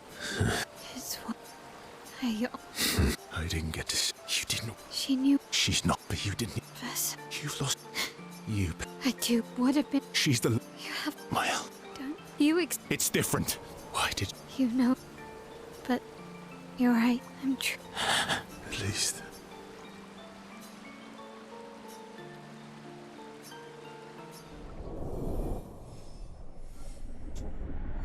The story is so sad.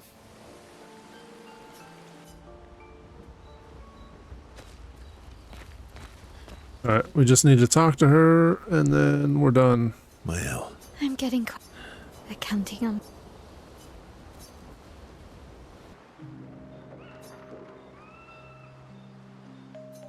I'm on it. It feels. Yeah, I wonder what Yeah. Claire. Although for the fire. Sounds like. Yeah. Well, I've met. you have. The first time. She. Yeah. She found me. Told me to. I think. Wait. From afar. So, I couldn't examine. And once you. but you. There were too many of them. I need to ask. What? You wouldn't I think. on the cliff. What is it? Did you let?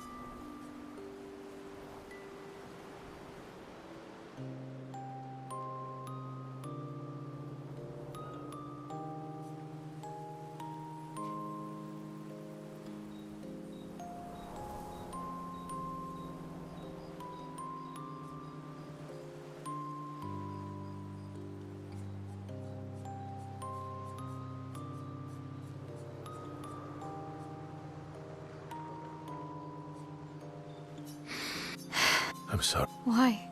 I was So, I did. I couldn't. thanks. Yeah. You were a painter? How about... Come on.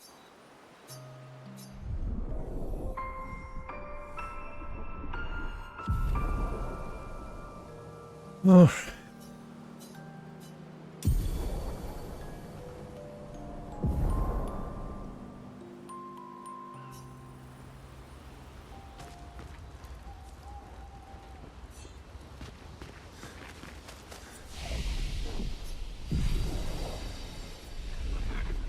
I will show you.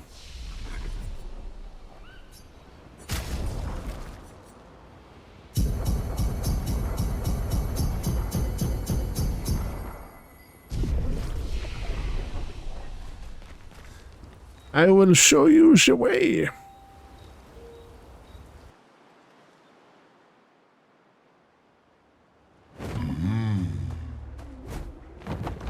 So when you look, this is the beach I'm talking about. The last beach you could possibly hit. Right here. Hang on tight. And it's a really easy group to kill.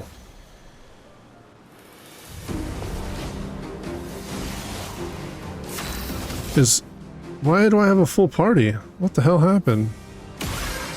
You can shoot her in the face, right? You can shoot him in the bomb.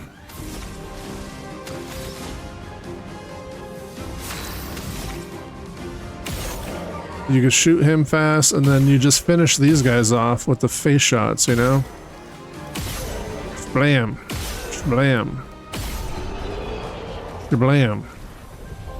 So that's 52,000 XP and 2,300 moolah. I don't know what the XP is for where you're at, but 52,000, like open world, is pretty decent XP. And you're stuck swimming, so this is a location you can get to swimming. So 52.9. And it's really easy kills, super easy kills. This is right here. So when you're looking at the map, all the way to the north, the most western beach that you could possibly land on, right to the west of the Axion. That's 52,000 XP. I love when they just add people to my party. Fuck it, why not just swap my entire party out? Because that's what I was asking. It's definitely what I wanted.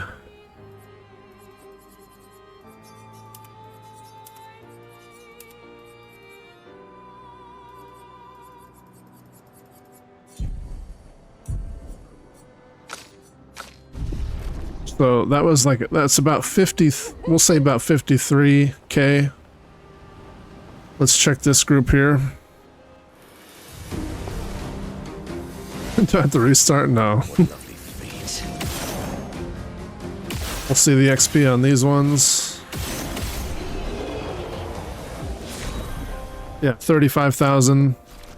So not even close to 50. Flashing through the sky.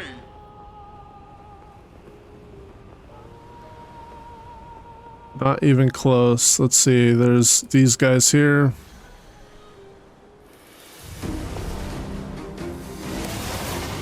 Time to bleed.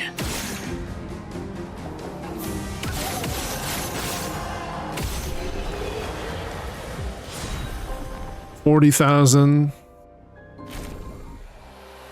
40,000, so definitely not 50. I'll show you, this is a location right here. Let's see what these guys give.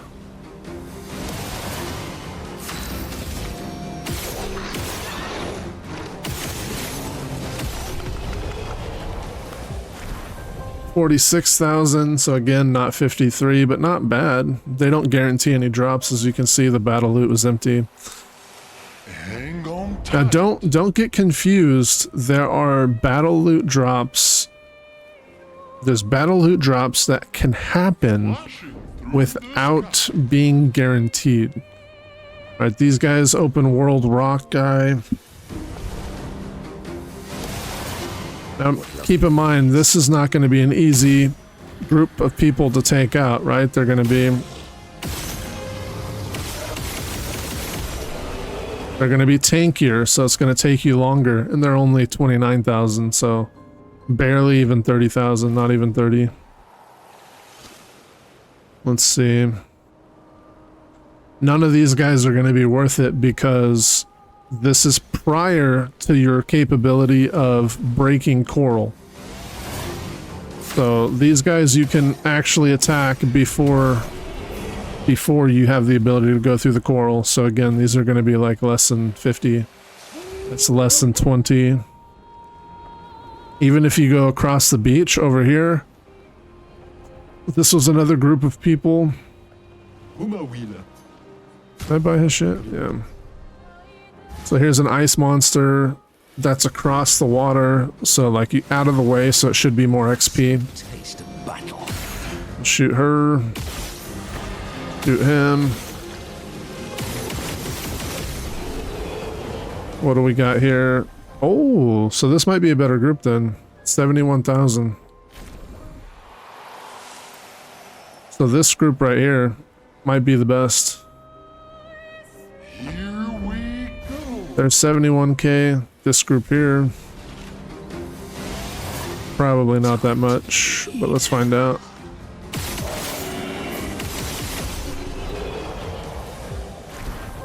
$14,000, yeah, so considerably less. But this is, I think you get this area first. No, this is the back end. Oh no, this is the first area. Okay, so you go here. Here we go. Is it? Yeah. Yeah. That's where you go through Monaco Station. And so once you go through Monaco Station, you're on the back end where you have to go to Lumina. Or Luminaire.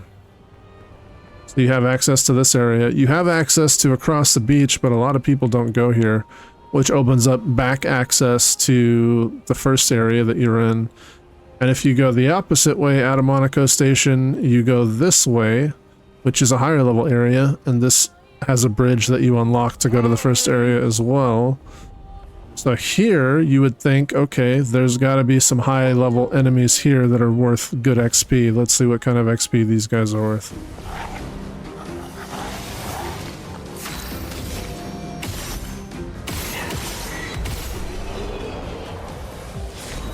$19,000. So again, not that good. Let's go check. Hang on tight. I think there was one more group. Nope. Now this area might be worth farming. So we had what? We hit 70k, right? We hit 70k on that beach group there, and they probably respawn. If I had to guess, they respawn. So that might be the best group to farm. But let's see. Let's see what kind of XP we're pushing in here. We lived on this mountain together for some time. Romantic.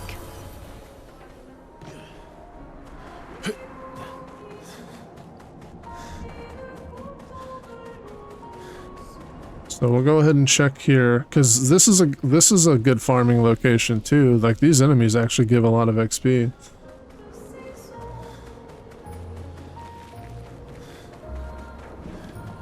I don't know if they give more than 70,000. 70,000 is a good amount.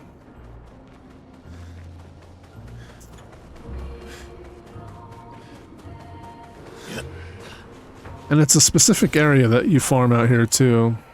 I don't know if Monaco can kill these guys. Let's find out. He might be too low level to shoot them with a bow. With a bow. He might be too low to just shoot them. Let's see.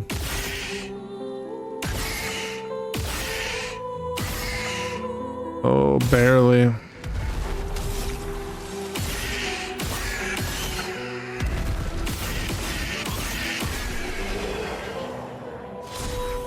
Okay, so by far, this is going to be your best area if you can kill these guys.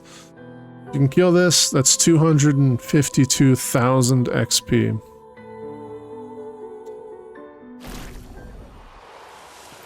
I knew this area had some pretty good stuff. I couldn't remember how much XP. That was 250,000. Let's see how much this guy has. It's probably going to be less because I doubt that these guys are going to give more. Oh, come on, dude.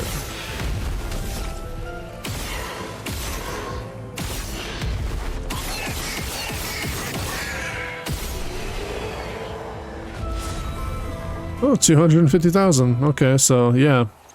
This is probably your best bet then. Now, if you want the best farming route here, just follow my footsteps. So, I'm grabbing some items first. There's a ton of items, lots of chroma here. But you're going to want to hug the left until you reach this cave.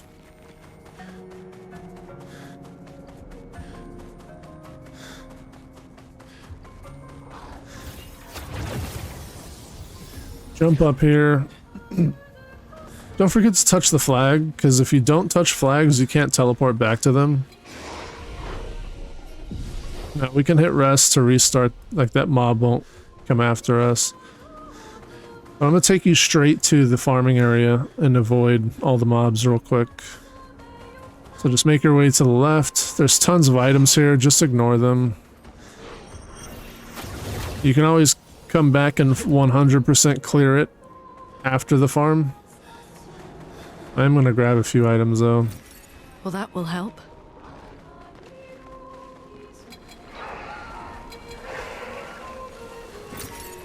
If you run all the way to the end,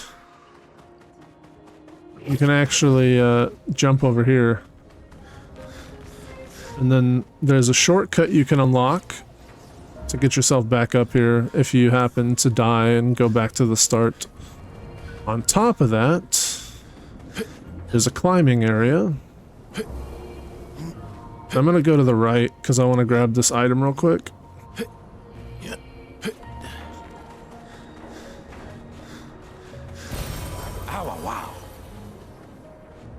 And then over here, you've got this that takes you to this shortcut that you unlock, and this gives you easier access to this area right here.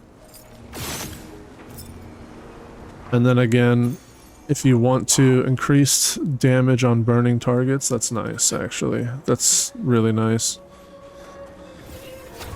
So we'll just go back up. So it's a nice little shortcut loop. You go up and then down, depending on which area you want to go to. But if you continue to go up to the left, this is the farming route. That is probably the most efficient farming route in this area. It's been a while since I've been here. Verso.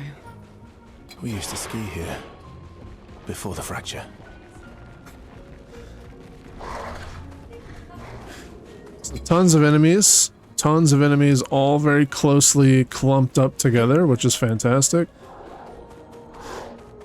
So the idea here is pretty simple. It's just sit at a flag, at a bonfire, reset, and then go back out there and kill everything.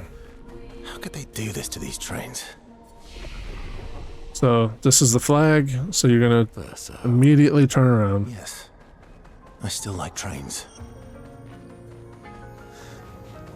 And you got this big guy here. So you can initiate first fight.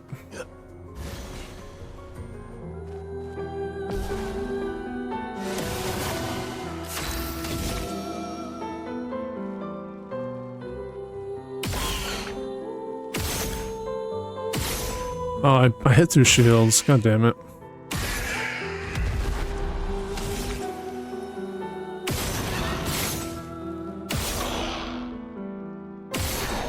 I might not kill him.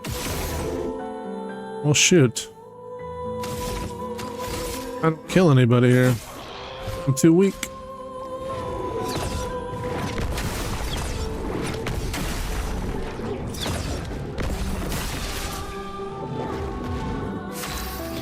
I'm too damn weak.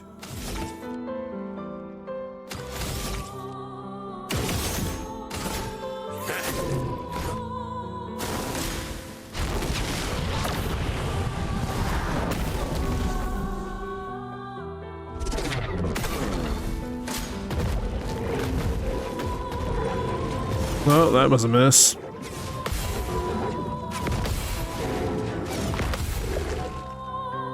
What lovely wings. You ain't got no damage, dude.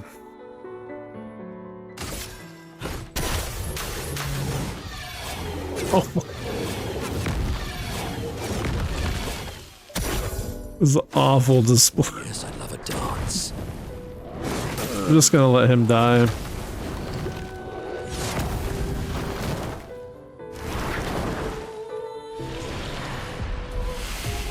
Now this is a place that you would take probably like CL and Mael, and then you would use CL to buff Mael, double damage, and then you would use her Phantom. Oh, you don't have AoE for her. Dude, it might be hard for you to clear this shit if you haven't beaten the monolith.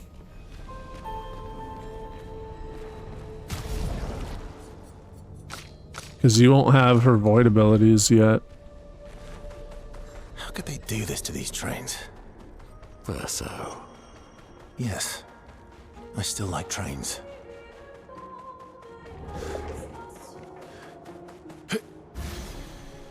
I'm in his butt.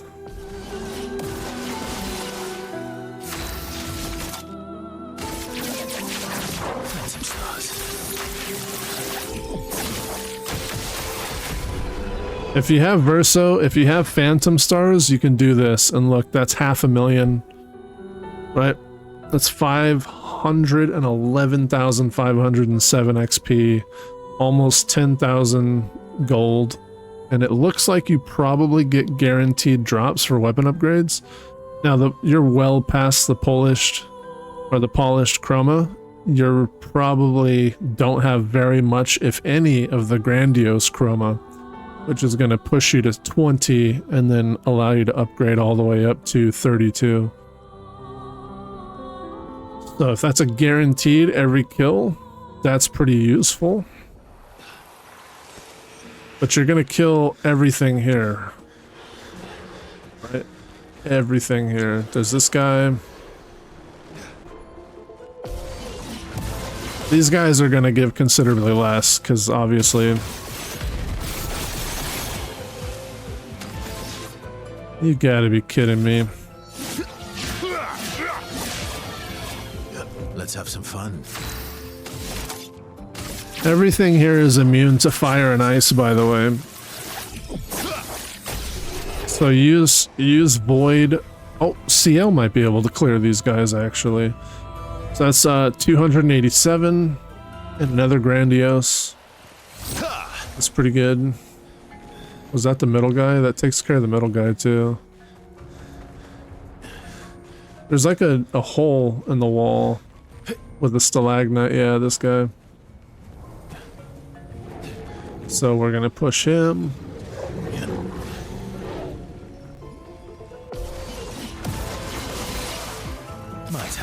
I'm just gonna go straight into Phantom Break every time. Phantom Stars. Cut him down.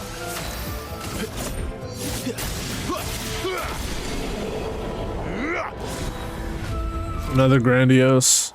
So I didn't even look at the XP, my bad.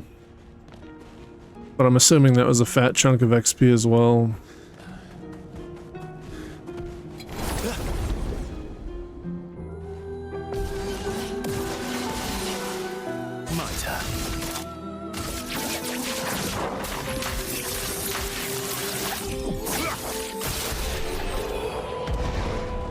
Again, 300,000. So this is a pretty solid. Then you got the woman here.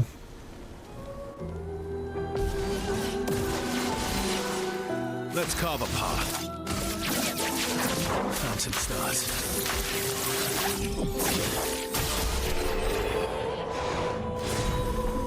Again, 330,000.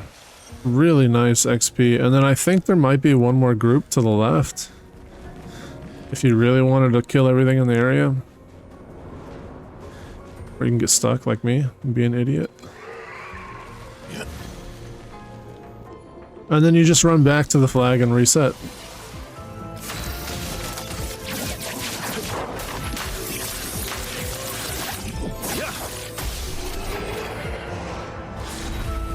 Another 300,000. So pretty decent area. You get some of the lower level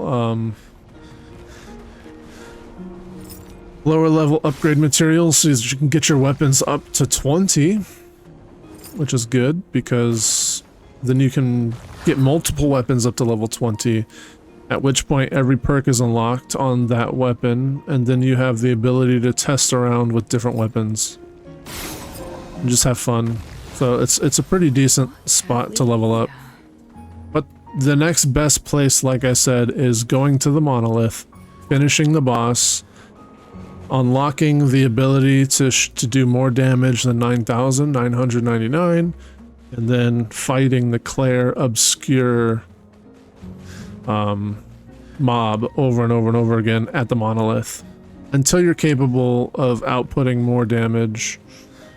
Then you can go to the Dark Shores, which would definitely be a better place to farm than this. Good stuff.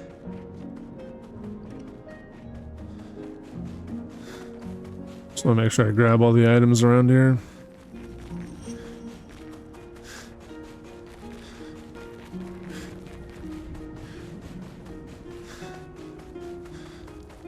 I'm on fire!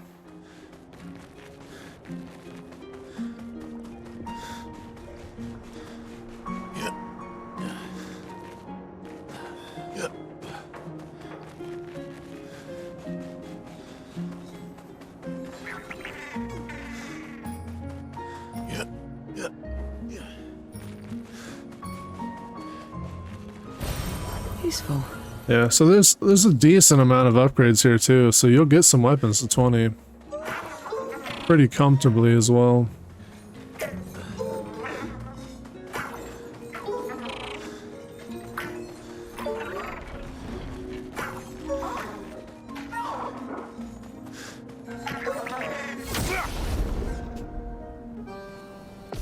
And if you can manage to kill this guy has a lot of loot on him as well.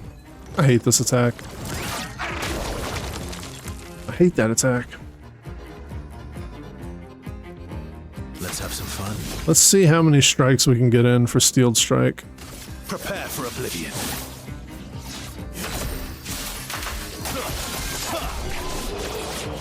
What was that, 4? 4 or 5? Yeah, so he gets 5 Grandiose and some 5 Lumina. That's not bad.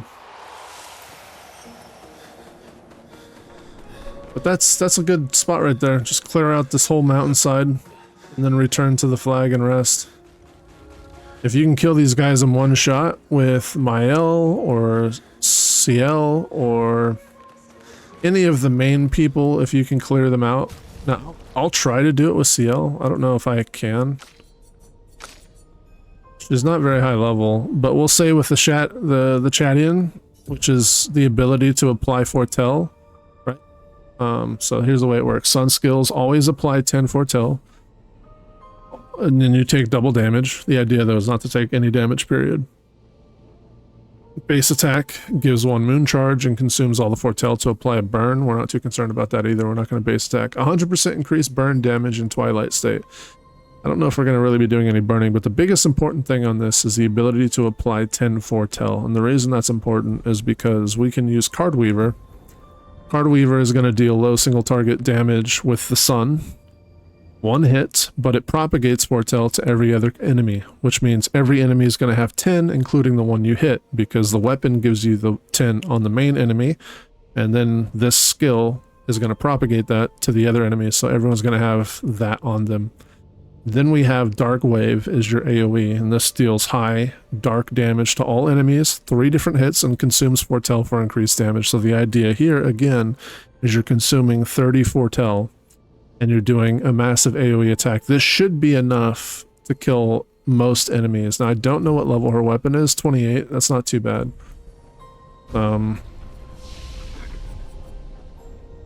I could level up the weapon. Maybe I'll keep it at 28 to kind of give you an idea of where the damage would be looking, but I don't have a bunch of pictos, so that's going to be the issue, is she doesn't have a lot of pictos. I don't have a lot of Lumina, so she's not going to have a lot of Lumina.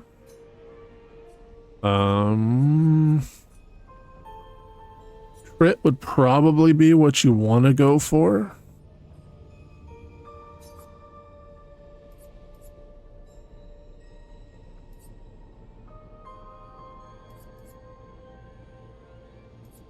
Let's just stick a bunch of crit on her and see where that goes. The problem is you're going to want some energy stuff, right? So I'm going to do 3. So at base, you have 3 AP.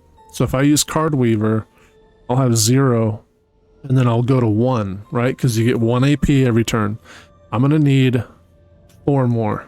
So I need to give her 4 more AP. Oh, shit. 5 more, because Dark Wave is even more. So when looking at her Lumina, we're going to want to do...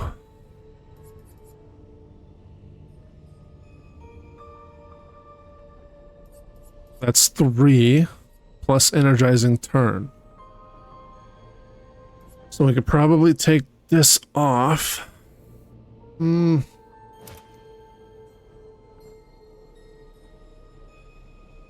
Actually, that's going to be perfect. That's going to give us exactly what we need to do this combo, and no more. Then we don't need Energizing Master, which is really expensive. So we don't really care about the charging gradient. We don't care about the shortcut and all that. We want a 1-hit. So what we're going to do here is go to our favorites. We want some things that are going to help us in this fight. Rush doesn't help. Death's Door doesn't help. We're not going to have 1 HP. We're not doing free aim. Increased base attack, basic counter attacks don't matter. 50% damage on the first hit. Helpful, but the first hit's not our damage dealer, so that's not what we want. We got increased break on. I don't know if they're going to be burning with this combo, so we're not going to worry about burning. We're not going to worry about marks.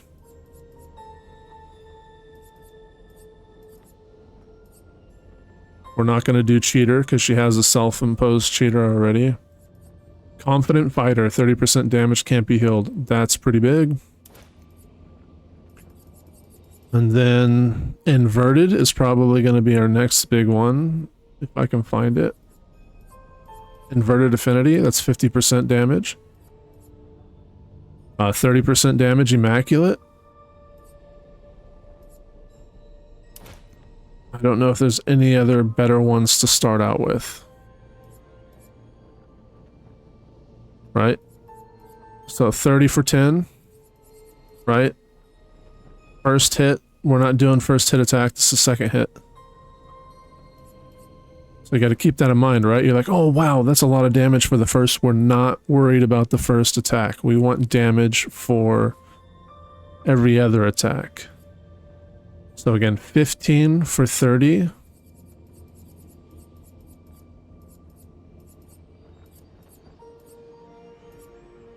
We're gonna want...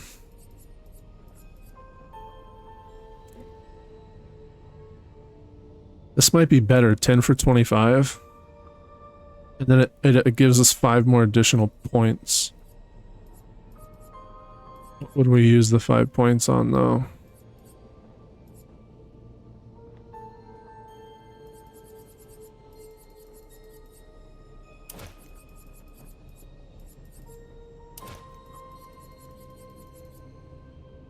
We want solo fighter for sure. That's 50% for being alone. We could do just a base 10%.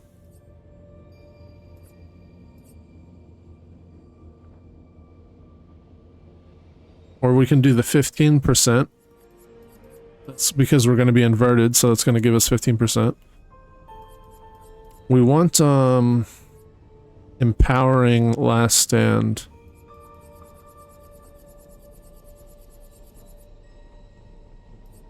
Gain powerful, that's 3 points. Last stand critical, 100% crit. So that's pretty much going to be it. So again, really basic pictos here. I'll go to the active to show you everything. I don't have a lot of Lumina for her, right? So the big ones that we're doing is we're going to be empowered. We have enough energy, so 3 energizing starts plus energizing turn. That means we're going to start with 6, right? Because you already start with 3, so we're going to have 6, and then we're going to get a 7th because of energizing turn. Then we're going to have glass cannon, 25% damage, 30% damage for immaculate, 50% damage for inverted, 100% chance crit for last stand critical, solo fighter 50% more damage, and empowering gives you 15%. I don't know how much empowering gives, but powerful means you do more damage. I don't remember the percentage, but last stand powerful. Again, if you're not going to be solo and you're going to have people in your party, then you wouldn't use things like solo fighter. You wouldn't use empowering last stand. You wouldn't use last stand critical. You'd want to go for damage on her weapon.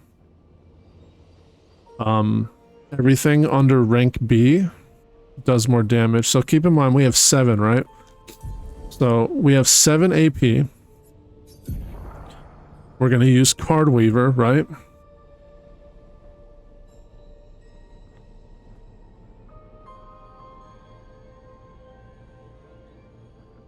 That's going to put us at 4, and we need 6. Oh, actually, we might not be able to pull it off, huh? We need 1 more, don't we?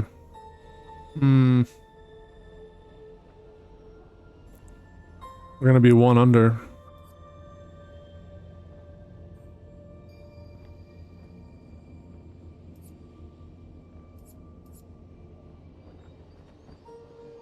Because remember, the energizing start only helps for the start. I don't have enough Lumina.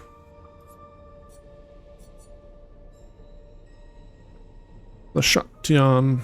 Does this get cheaper at any point? I don't think it does.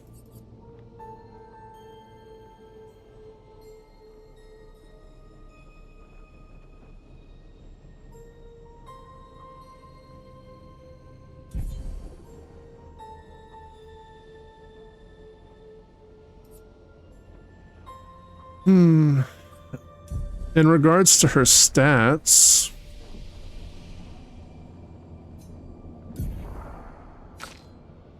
so we'll reset her stats real quick. If you look at A is going to give us 4,600. Might's going to give us 4,500. So A is better scaling for damage. Now we look at A and B, right? Might gives 5,9. This only gives 5,4. So Might actually gives more damage at this point. B scaling is your last. So then you would look at B scaling and just get the extra damage you can from there. Once you get the weapon upgraded to full and you're at A and S scaling, you're going to be prioritizing the weapon attributes and then dump the rest into Might. If you're in team play,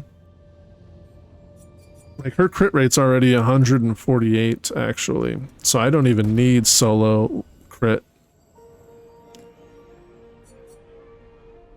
She's already gonna have high crit. So the critical last stand doesn't matter. It's actually not necessary.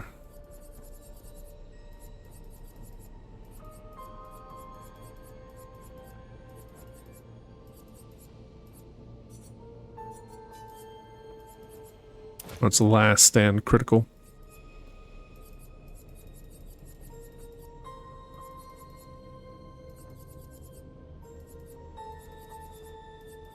There's really nothing else we could put on her though.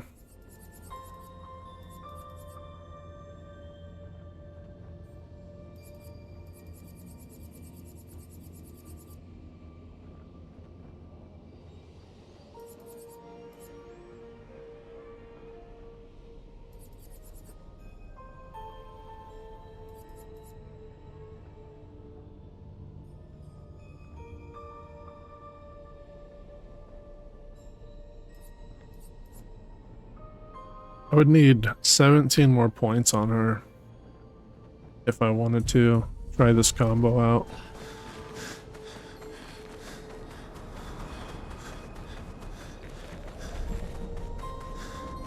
Let's see what kind of damage she does, though.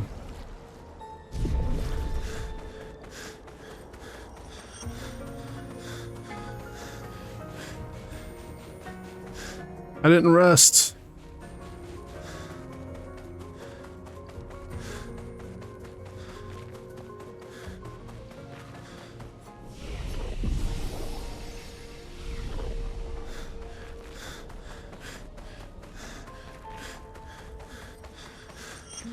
Now, the reason I don't put roulette in my builds is because if you have to rely on roulette, then you don't have enough damage to farm anyways. And if you can kill everything without roulette, or if you can kill everything even if roulette hits its weakest damage, then you don't need roulette at all.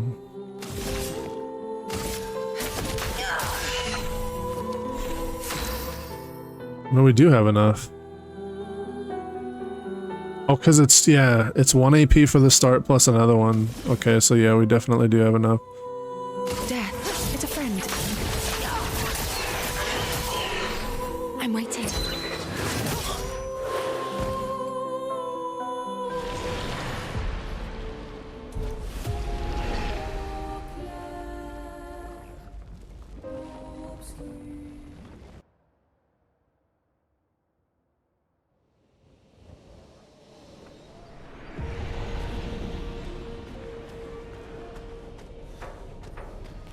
Well, she definitely doesn't do enough damage.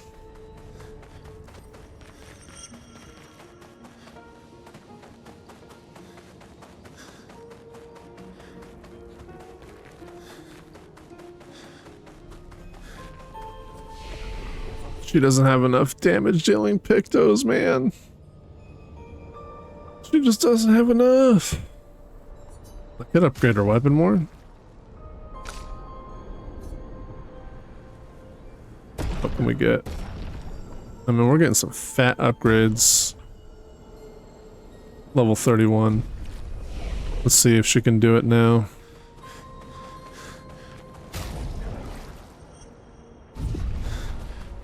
Now, if you had Cheater, you could give her 200% damage and then do your combo. Or what you would, I guess you would do Foretell, right? Get the second chance or the second play. Then improve your own damage. Then energizing turn or Cheater would happen, you'd get a second turn. The cards have spoken. Oh, I'm not using the painter's fucking thing. Death, it's a friend. My damage is capped.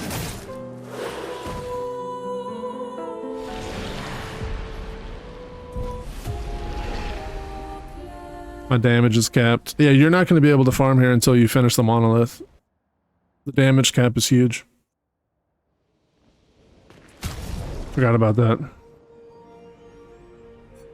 It's not about the weapon. I'm hitting for 10,000. It's just not enough to destroy their life bars. Because I actually, I need... Let's take a look.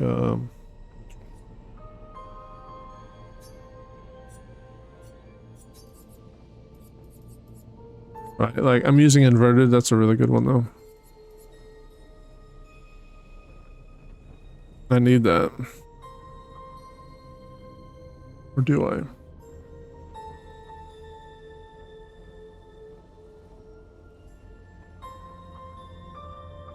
Let me think.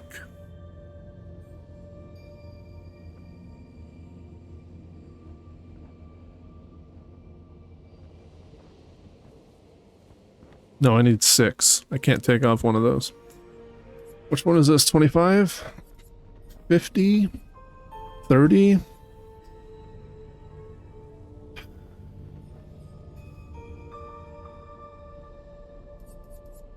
Empowering last stand. I don't know what empower. Look it up, man. What does empowering give in regards to damage? We need painted power. Sorry, man. You have to have painted power, man. There's no other way. There's no other way. Let's see.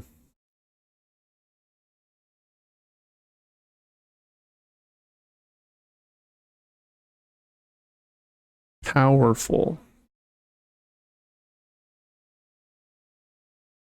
Oh, it's a 25% buff. Wow.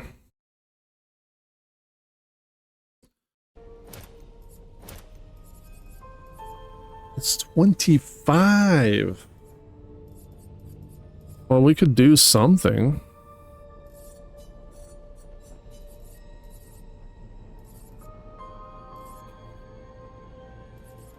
We could put a roulette on there.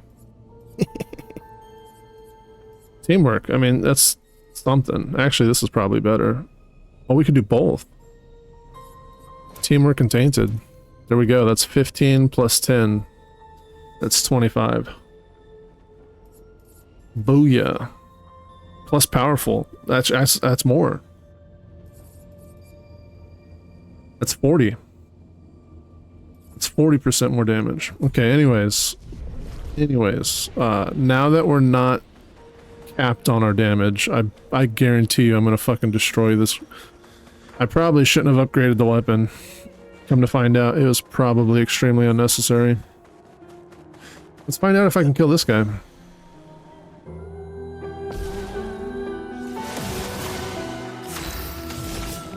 So Card Weaver. Cards have spoken. And then second turn, Dark Wave.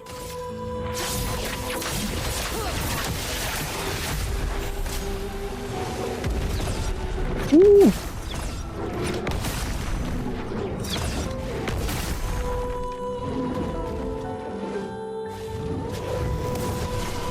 So, Here we go. because of his shields, we didn't have what we needed, but we could shoot one of his shields. Oh, he has a shit ton of shields. Fuck.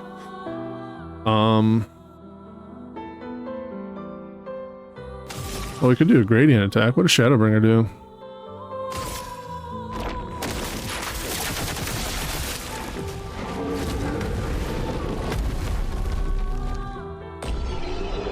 Okay, that works. That works? Sale is a fucking goated character? What? Sale's actually goated, dude. Wow. I know, I've been doing that for so long. The cards have spoken. And it was because of Owen Wilson. Oh my god, she died. Death. It's a friend. Yeah, dude, if you could do uncapped damage CL, she's gonna farm this area like no other, so... I gotta be honest with you though, by the time you're capable of farming here, you have Painted Power, you could probably go farm somewhere else. It's more effective. Because you need Painted Power, you're not gonna get that until you finish Act 3. You have to finish the Monolith to get Painted Power. Once you have Painted Power, your damage is uncapped, and I can show you better areas to farm. Much better areas to farm. So, do the spot. Did I show you the second spot, Excalibur? Did you see the one that was giving like 70,000 XP? Son, here I come. So I went around the continent killing everything just to give you an idea of what could possibly be done. It seems like this group is the best. So back here, right? This is where you entered. Here? Where the fuck am I? Oh, okay. So, Monaco Station. You leave Monaco Station, and you're supposed to go to Luminaire. Old Lumiere? What is it called? Through the sky. Old Lumiere? Yeah, Old Lumiere. So before you go to Old Lumiere, you do this. Sky. You just come over here, swim. This is where you do the jumping puzzle to get the naked Monoko. And boom, this group right here. This group seems to have really good potential. So, with this setup, I think I can shoot once, do Card Weaver. The cards have spoken. And once I do Card Weaver, I have enough for Dark Wave.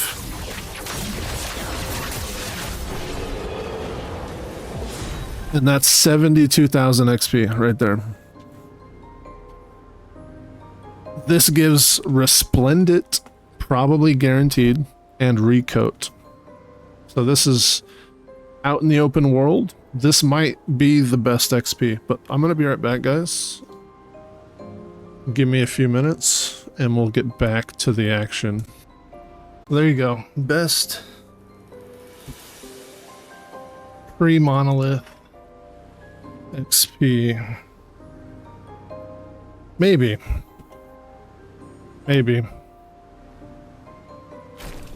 But it's really difficult to discount the power of being able to go to the world map and camp instantaneously. So even though there might be other locations that yield more XP, if it's not a considerable amount more. The mountains is a good example, but I don't think you're killing anything in the mountains without uncapping your damage. So this is probably the best bang for your buck. And all you got to do is go to sleep.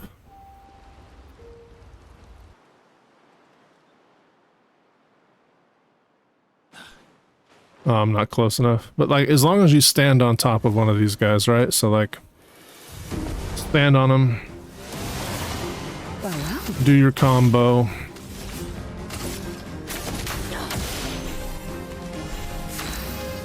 Death's a friend.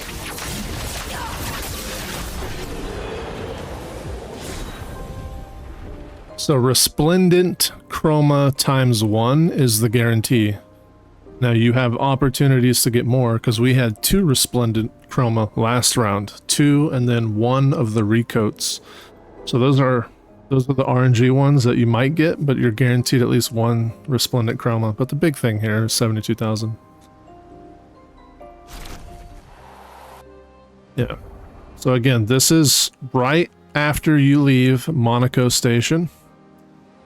Right, so you're going to leave the main island. North, you're going to go through the Forgotten Battlefield.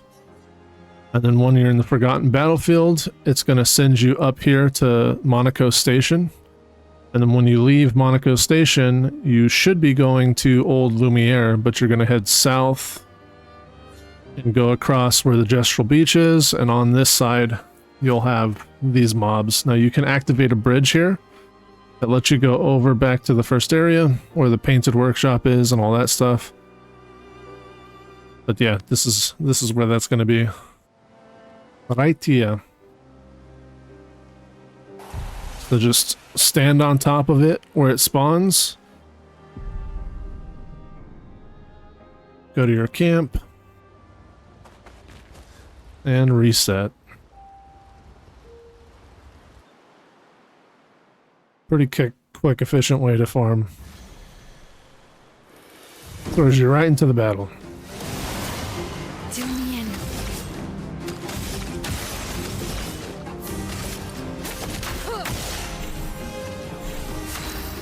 Death is a friend.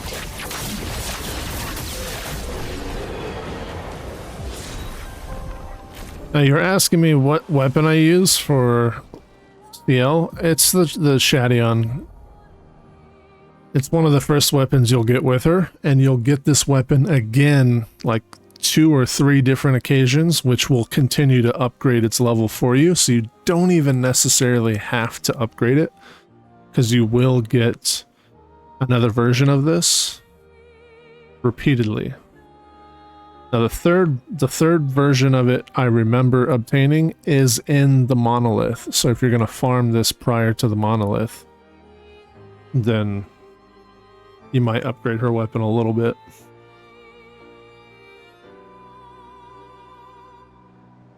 But you can just use Lune with her big AoE as long as you can get 100% crit with her. That's an easy way to do it. Mael, she's got tons of capability. Versa is very strong as well. There's lots of options. We're using Versa right now.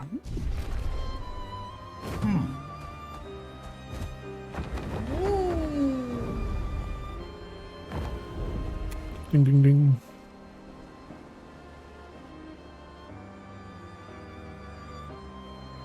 Flesh. It looks so much taller when you see it from here. But we actually did all this. Like we jumped up onto the bed, took us up here, we jumped over to this. I mean, there's some more shit connecting these. Through the sky.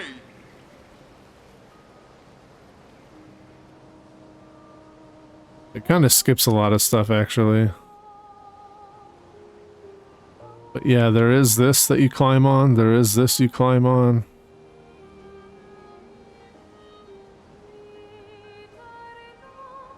You do get to this point here.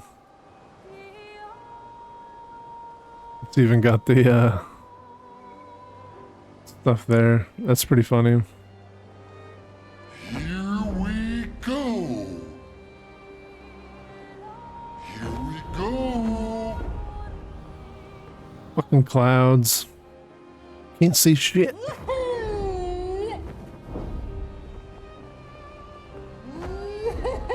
Look at the trains.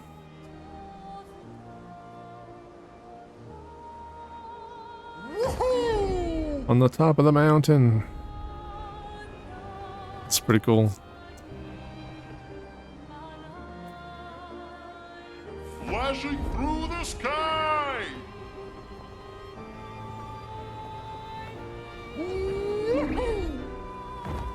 Flashing through the sky.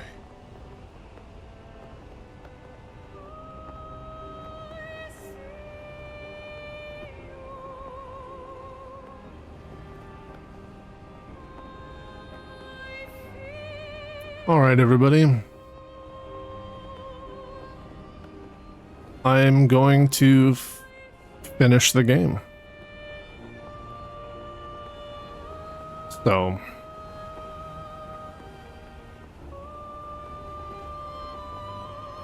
oh, this is the other farming spot I was talking about. Hang on tight.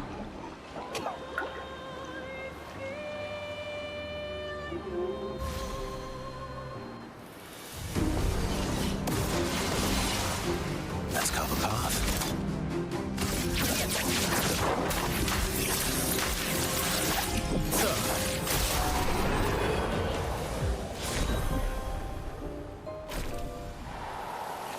Not this group specifically. Interesting.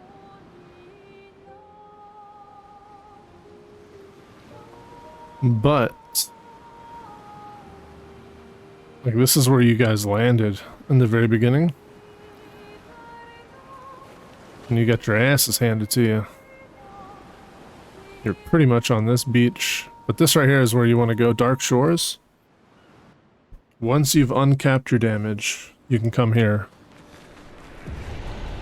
This is some pretty easy XP.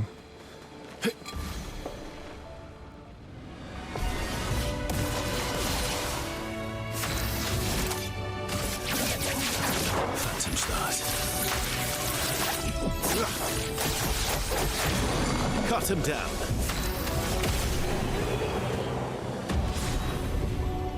So this is 780,000.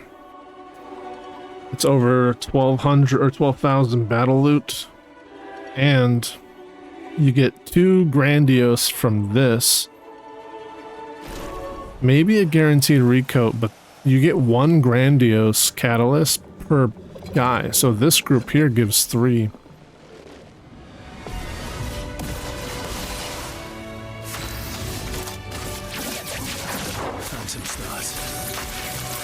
And there's tons of ways to kill these guys. Tons of ways to kill these guys. This one gives you like 1.2 million, almost 1.3 million. Almost 20k gold, and then of course you get 1 grandiose chroma per mob, so 3. So you do those first 2 groups. Don't bother running all the way down there because that's really far.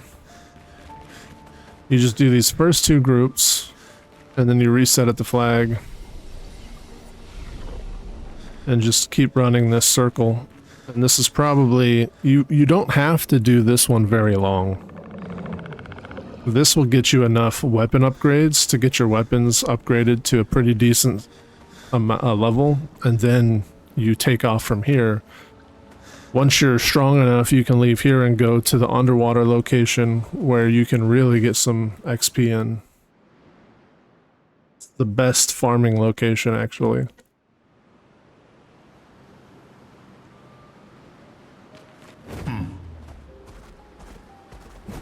Taking to the sky.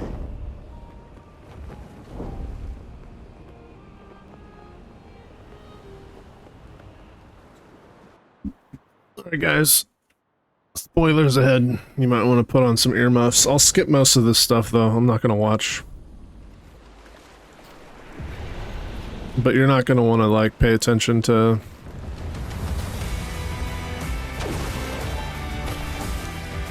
Don't look at anything. Just enjoy the music.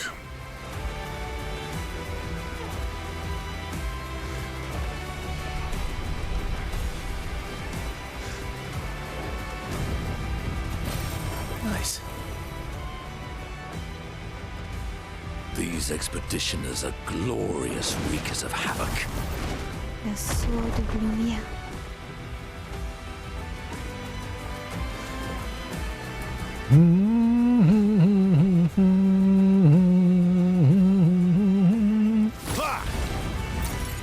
Nice.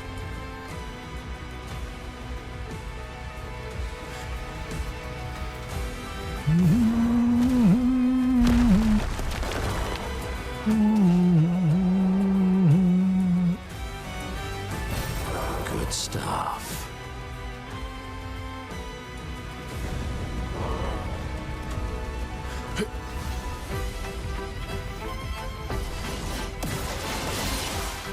My turn. You silly fool. You taking me on by yourself for?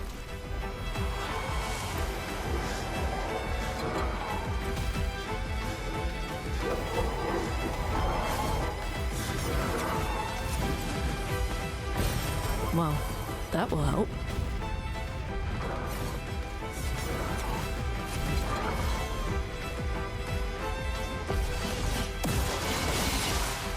You're outmatched.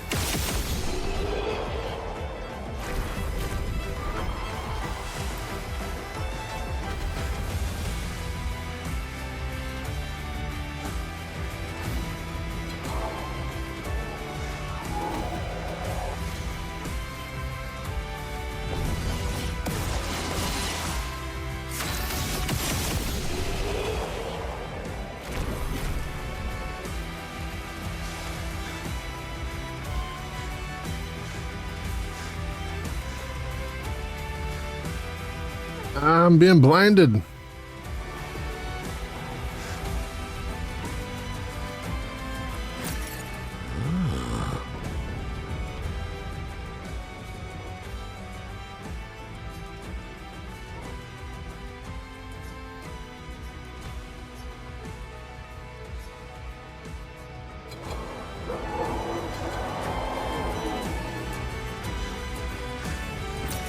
Good stuff.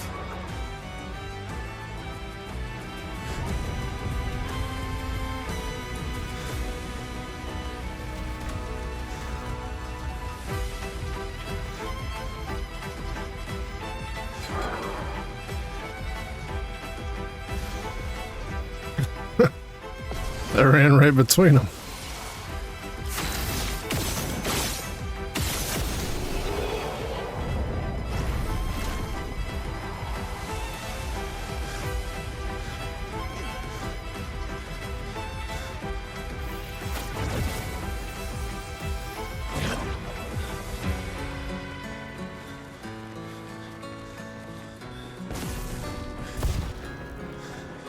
Wow.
Well, that will help.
There's fucking explosions going off everywhere.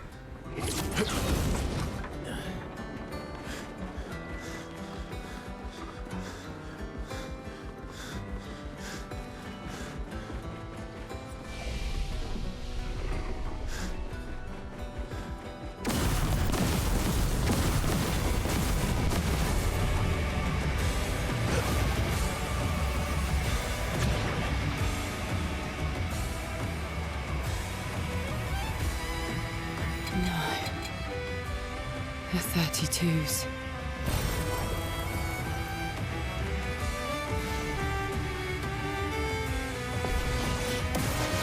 How do we know they're 32s?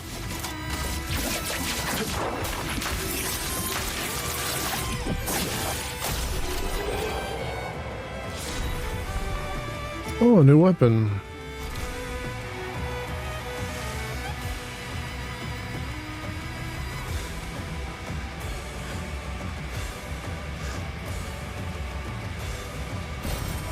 Nice. A new weapon at level 30 or 16. Does that mean that having a level 20 weapon here is overkill? Useful. Might be.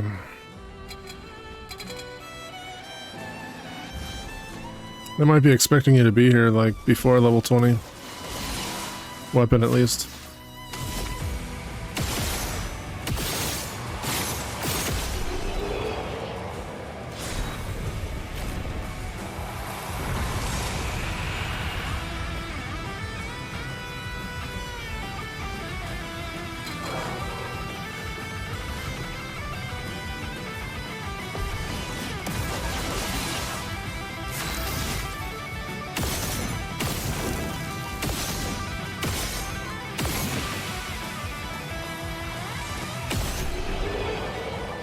Interesting.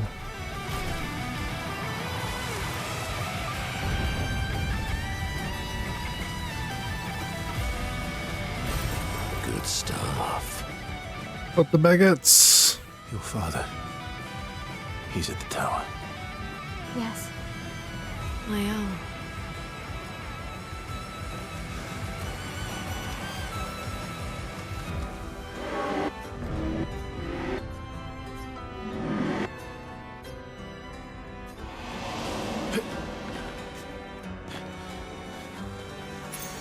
Well, that will help.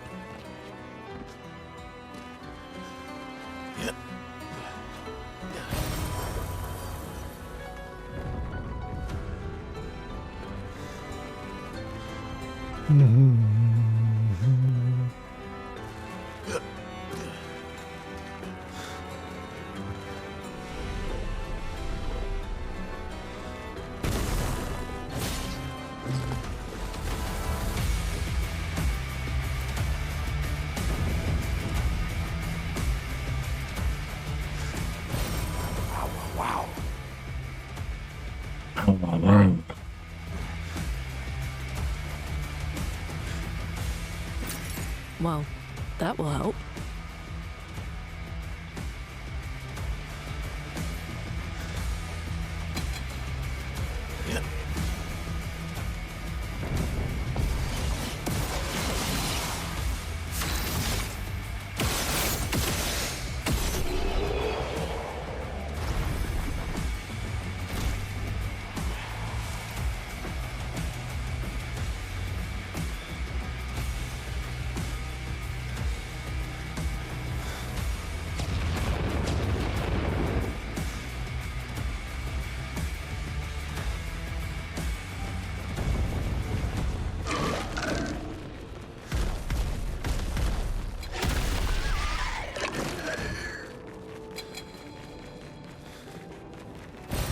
You're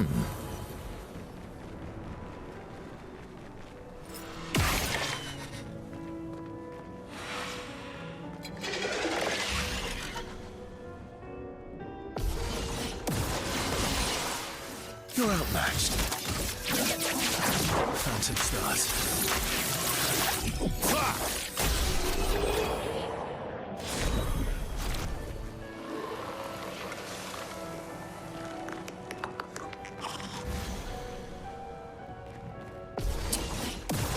It's finally done? What do you mean?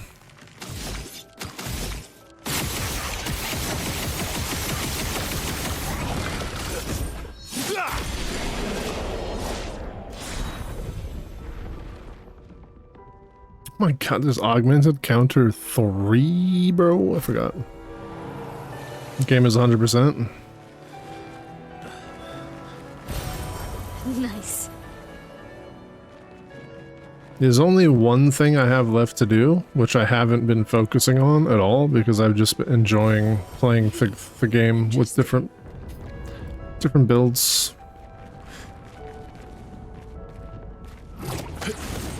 Like I have 3 separate save files right now.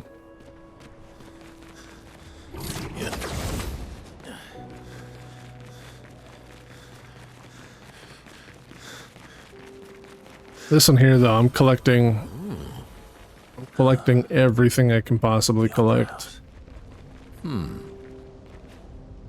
So I'll go through and I'll collect all the music, which is the last thing that I have to do is collect all the music. It's possible on my main file that I know what I'm missing because there's one music piece I found. That's the only music piece that's new to me. So I think that might have been the last music disc. William. Now my guess is that I would have to collect all of the music again. To have all the stuff on a single save file, but I'm not focused on it. I don't really care when it gets done because it'll eventually get done just through the nature of me playing the game. So, and there's I don't think achievement hunting in Steam is like a big thing. It's not, it doesn't get me off. I like to have fun with games first, and then if I enjoyed the game enough to play it a lot, then I might look at the achievements and see.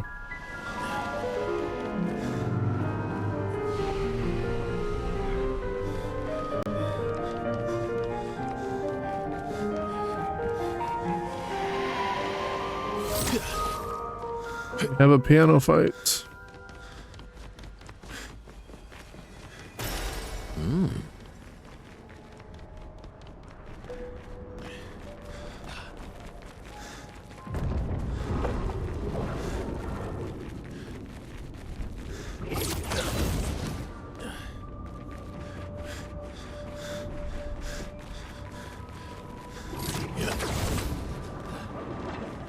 Nevrons from the Axon Islands. What are they doing here? Like Axon's there.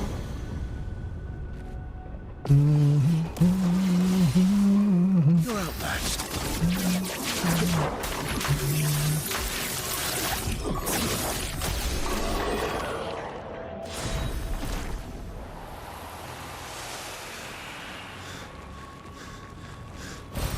Useful.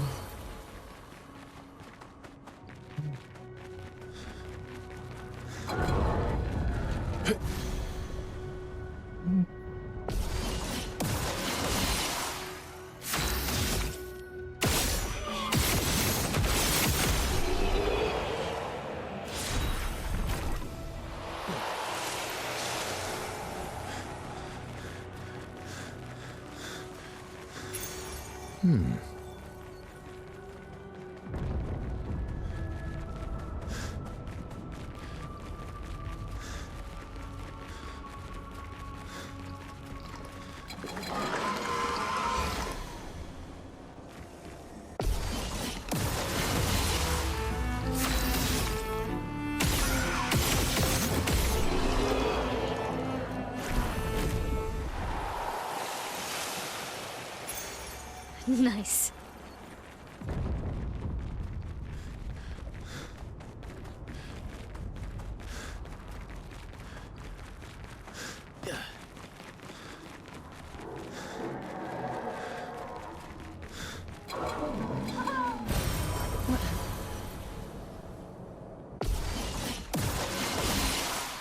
Mitre. He's huge.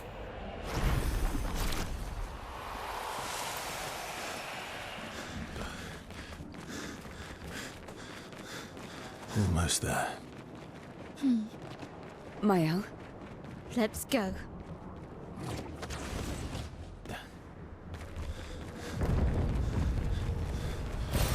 useful.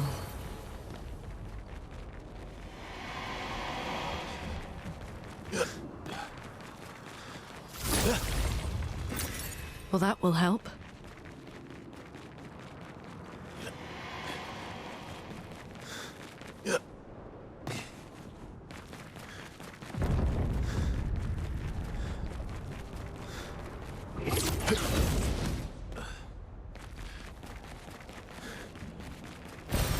Good stuff.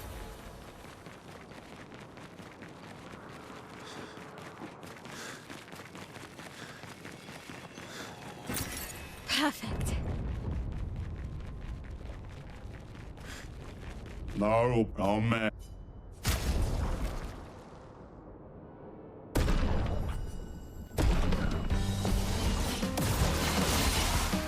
You're outmatched. No need. He wasn't lying.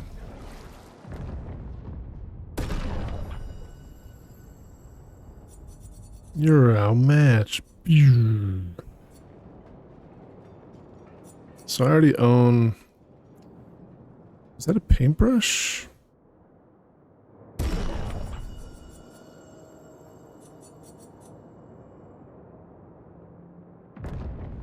I guess I could upgrade the levels. I don't really think it matters.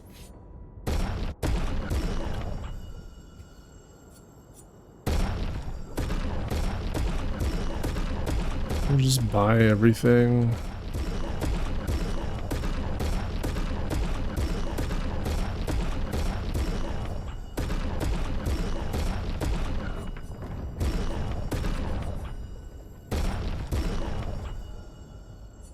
I feel.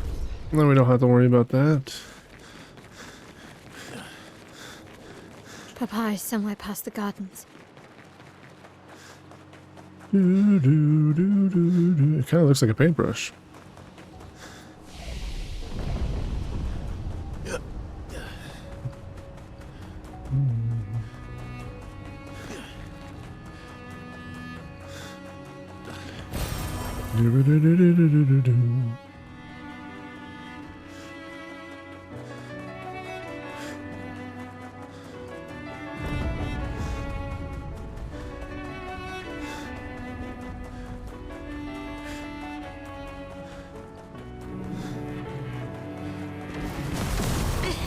I can't sustain the expedition as much longer. Ned, we need to defeat them fast.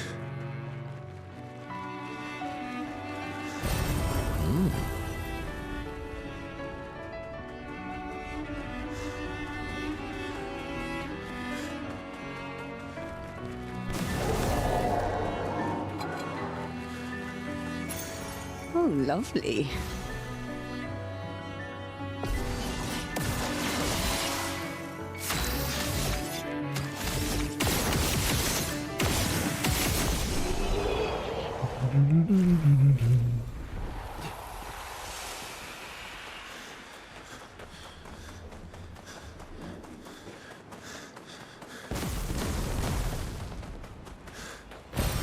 Perfect.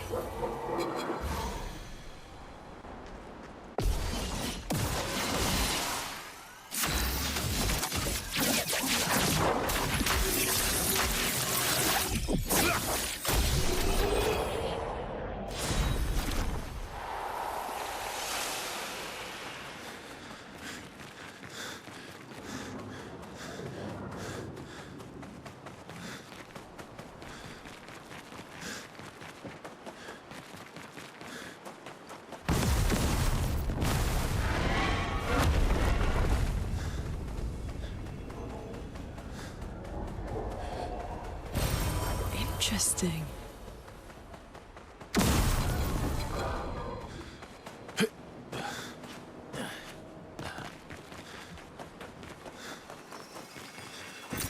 Great.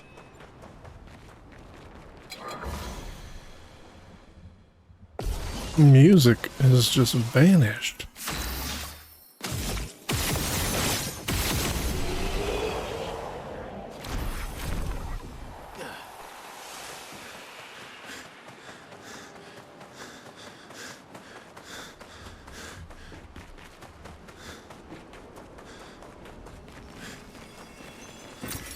Oh, wow.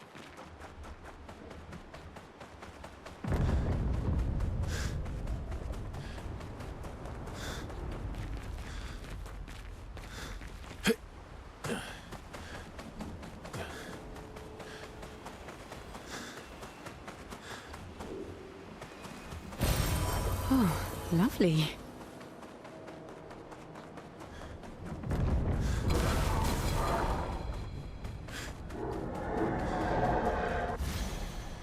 Why are you guys spawning here?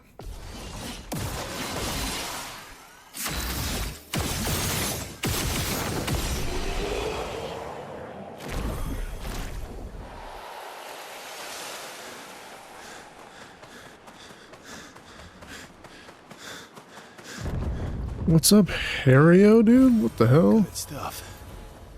What time is it for you? Like 11 a.m. for you? This is not...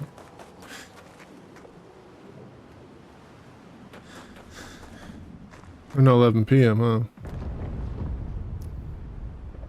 Dude, this is the Giga Chad, bro. It's the Giga Chad run.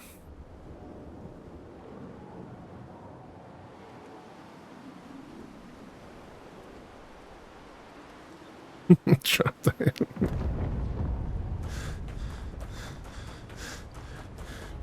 Your father's been extra inspired. I'm just screwing around, man. Finishing up content.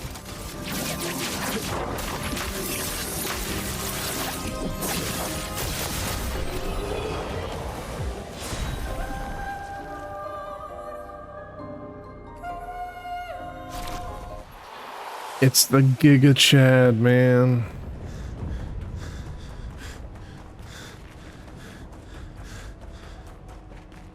Just one-shotting screens while running around naked. Well, as naked as the game will let me be. Well, that will help. Play twice in a row, but do 50% damage. I might actually use that. And the chroma we need to bring back Lumiere. Even I can sense him. We'd better make sure we're ready. We're not ready. I'm doing alright, dude. This game has been fantastic, though. If you've not played Expedition 33, I recommend it for sure.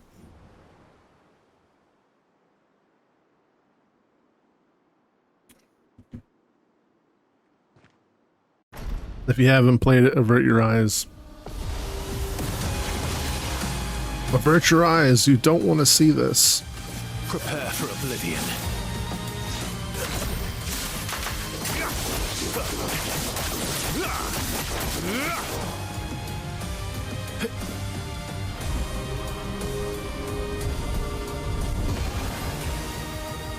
Stop this insanity. It's time to go home.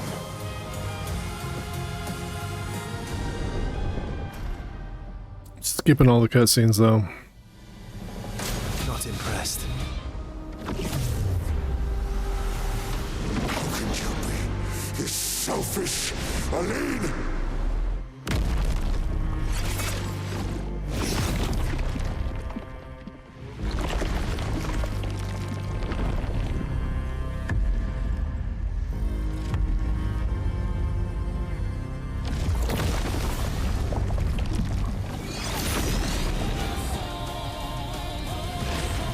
You're outmatched.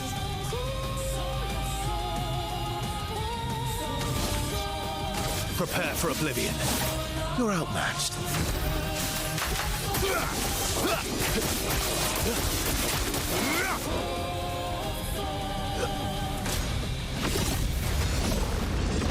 Put aside the canvas. It's killing you both. Close your eyes. Not this time!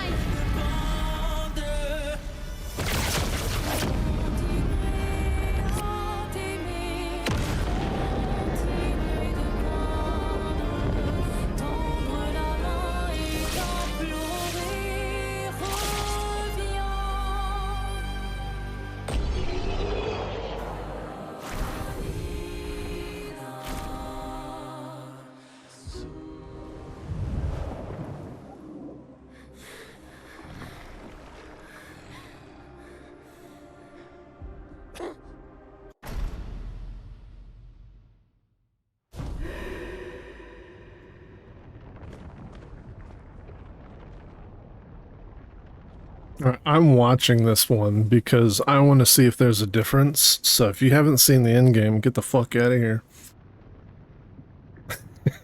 Or just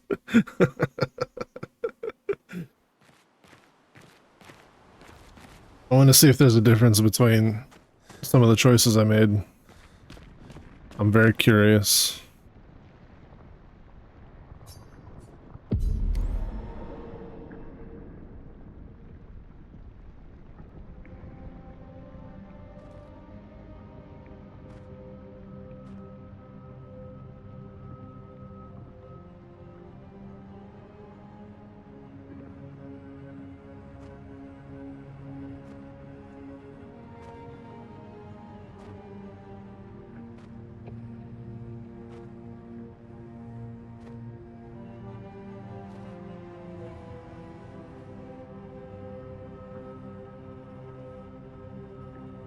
Hi.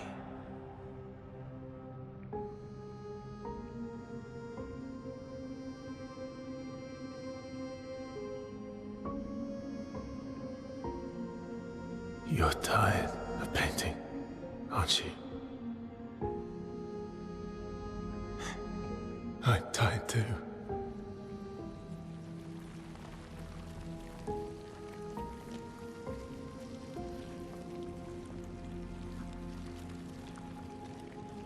That's...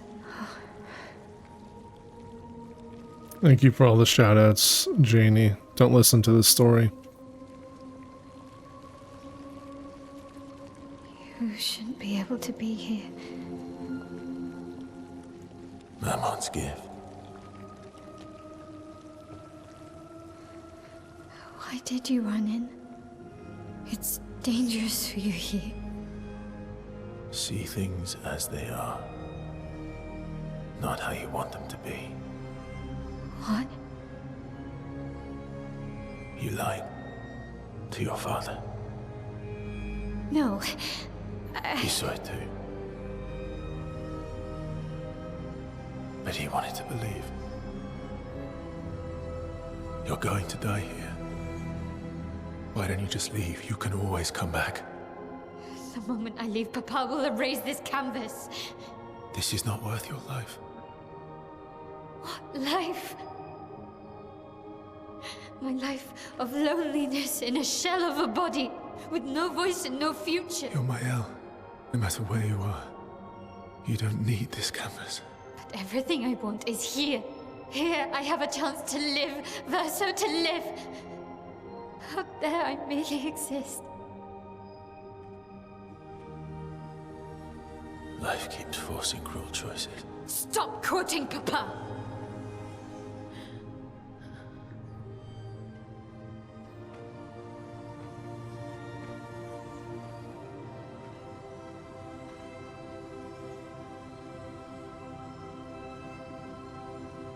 It's time to stop painting.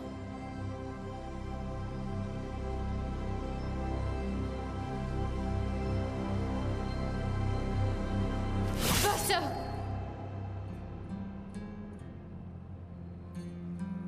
Papa also said, hold on to each other. Old friend, you've traveled miles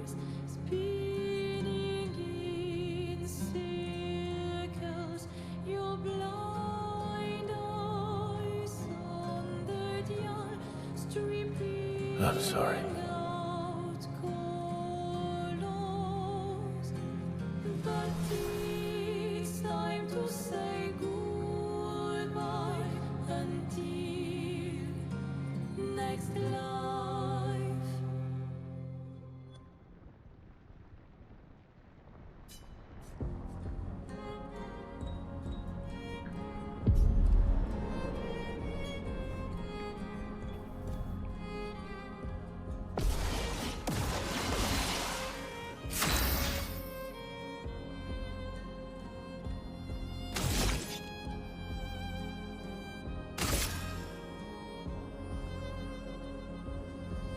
Prepare for oblivion.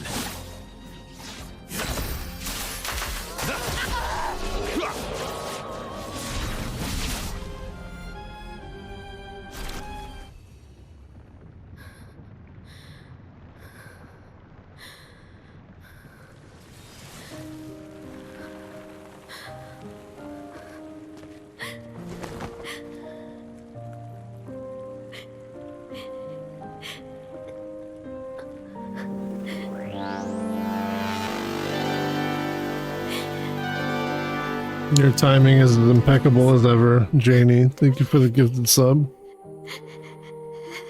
It's gonna be okay. It's gonna be okay, huh? You've got this. Stop watching, Janie. Incredible power to paint. You'll never have to suffer a life you don't want. You're okay. You're okay. You're okay.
I will miss you guys.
It's okay. It's over. Versa.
miroir du temps, nos histoires s'alignent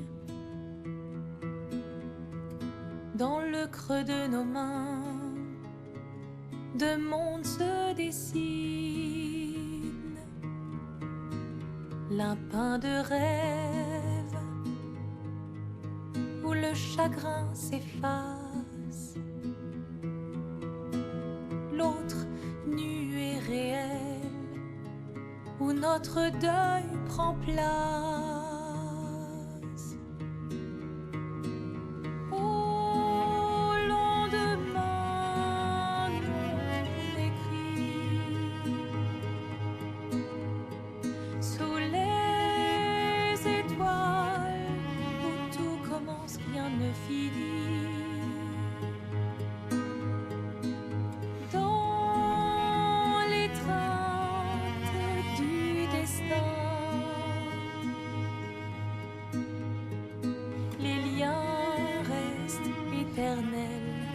Dans le dessin, toile vierge, horizon lointain,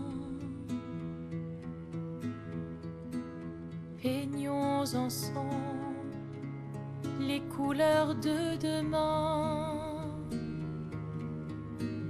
au clair obscur. Œuvres infinies, chaque pas trace la route d'une vie. Au lendemain non écrit, sous les étoiles où tout commence, rien ne finit. Dans l'étreinte du destin, les liens restent éternels dans le dessin.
So it didn't actually change what I was thinking it would change.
All right. All that's left to do is clean up. Although there's a lot of cleanup. There's a ton of cleanup.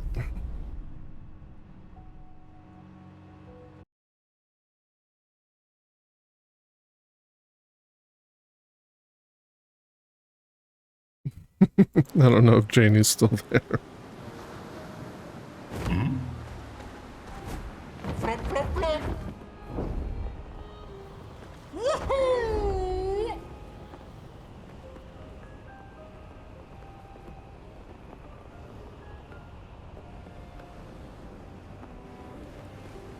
Janie's probably traumatized. She saw something she didn't want to see. Although, I don't think you saw enough to know what you were seeing.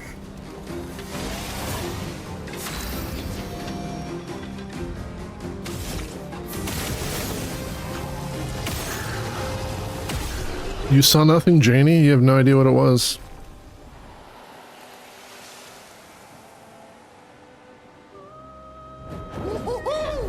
Look, sometimes people get hurt, alright? You saw nothing.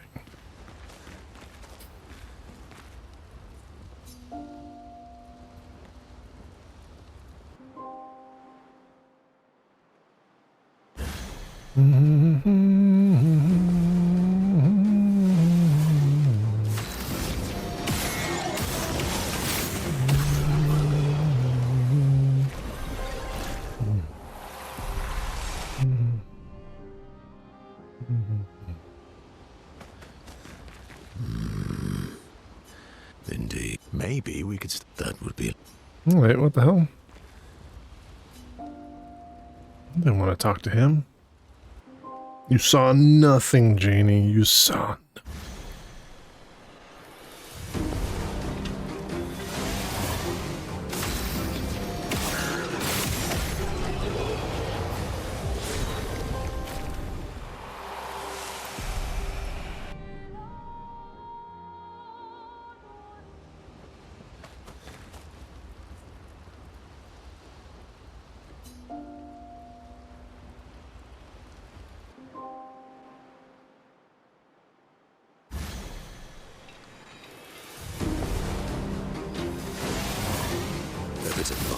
Yes. Pew pew pew pew pew. How many more of these Lumina do I need to fucking level up?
Did I pre-order the Monolith edition? No. I don't have that kind of money right now. Night Rain just went live? What? It's not Friday.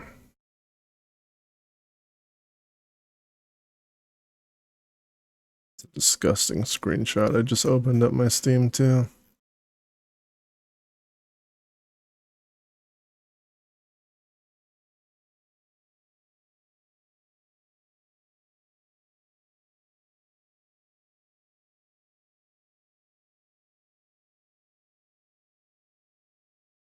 It requires 20 gigabytes.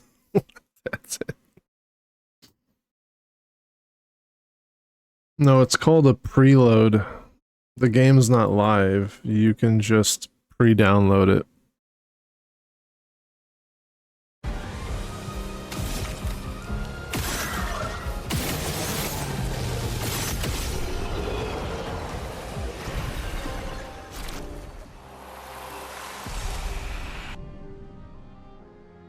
Preload all over your face.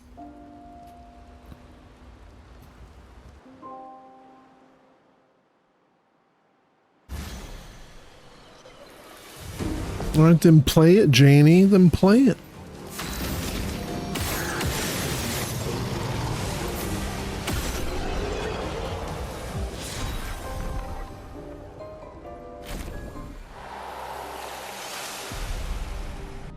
You'd prefer not on the face?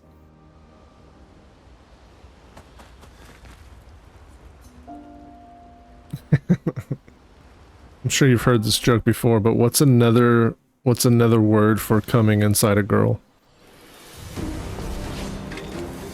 Or not another word, but another saying for coming inside a girl.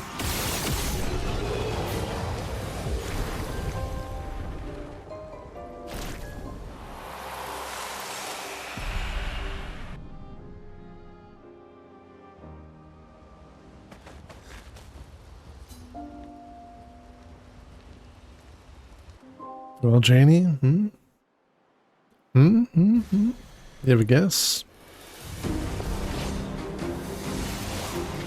A bit of violence, yes.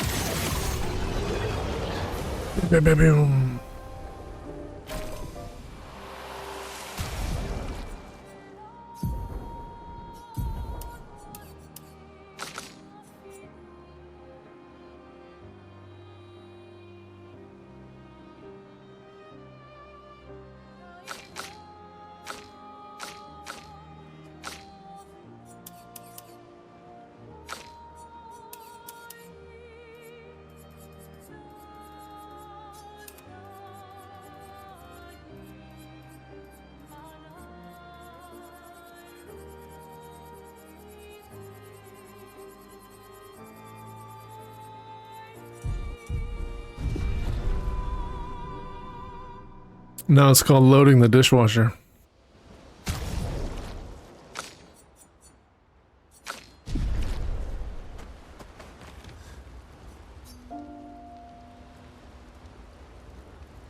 A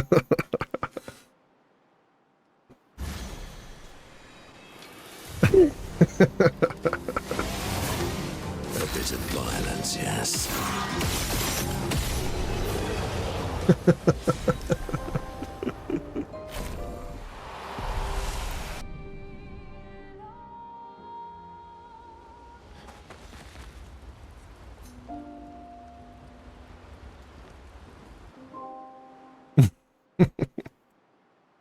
I hate you, but that was a good one.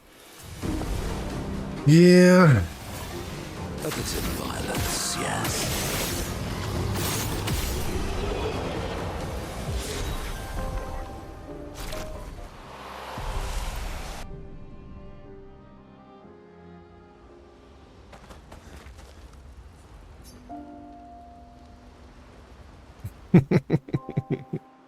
It's so dumb.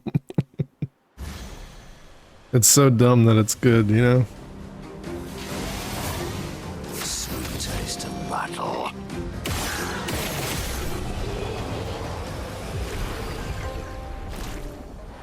One more.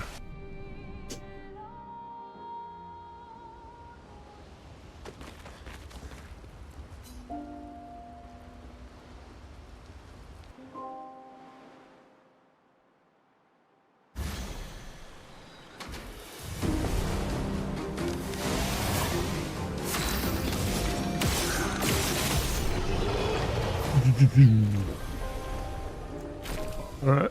Everything is done.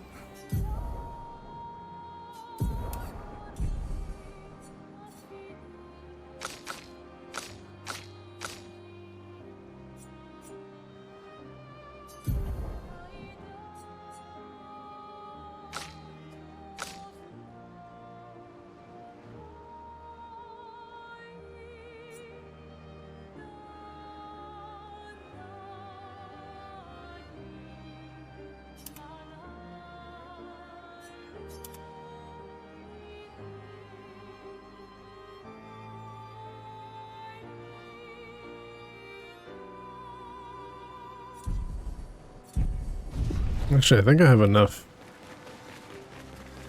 to mess with some of the weapon leveling.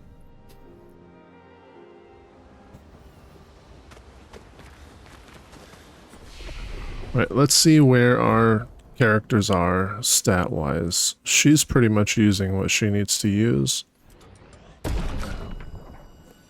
She's using what she needs to use. Her weapon shit can change dramatically.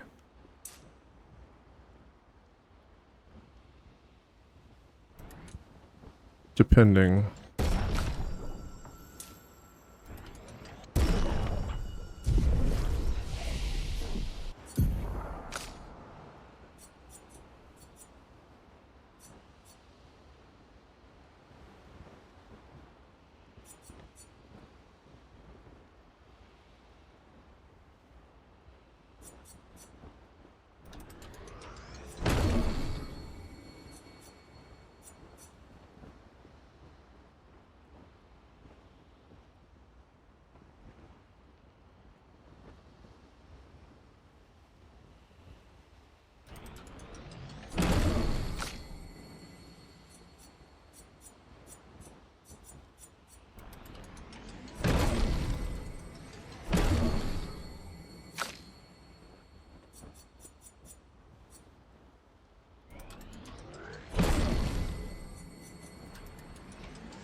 He's actually got a lot of his skills already, what the hell?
It's a screwdriver.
I don't think I've ever seen the triggers a lightning strike on critical hits.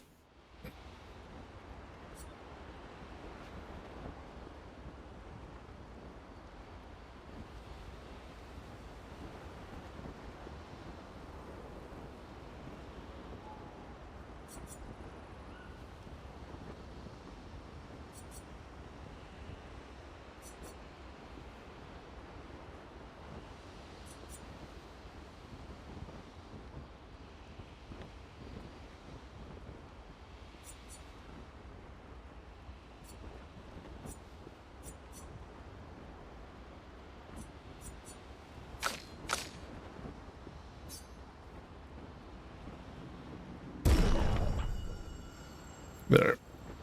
She needs a perfect. She needs a perfect. And then she's got a handful of weapons here that are just kind of fun. That I want to play around with.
I guess you don't actually need these anymore once you have turn and master.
As of right now, I don't think Verso needs any more points. At 580. Yikes, that's a lot.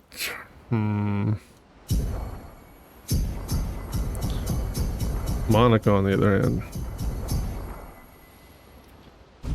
just to set him up is going to be freaking expensive. I don't even know what kind of pictos I want to put on him.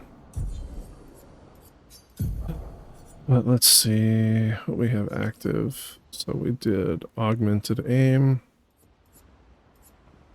increased damage on first hit, breaking shots.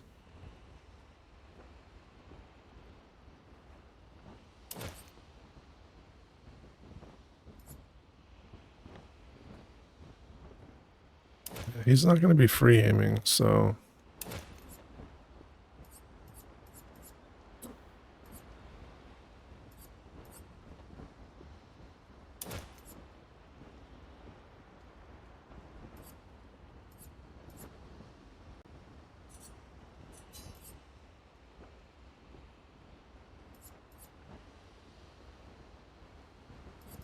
Okay, the first thing we need to do is go to energizing. So we need energizing start, turn, and master. That sets up the build. Ugh, but the problem is, if we want cheater,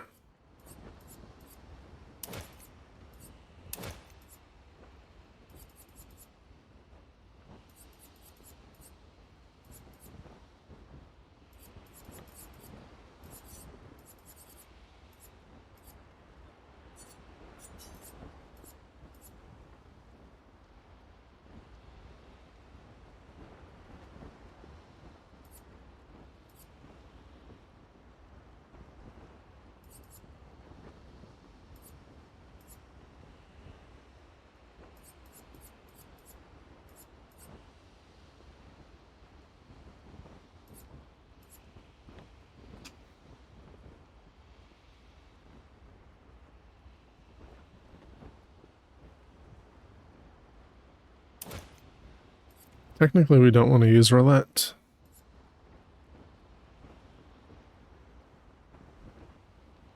But it is good to have, unless you just brick. Cheater is pretty necessary. 580 Lumina points? Yeah, that's because I dumped all my Lumina into just the one guy, dude. What's up, Jigga? How you doing, baby? You know what? Let's put some music on for Jigga. What do you want? How about our drafts collide? How about that?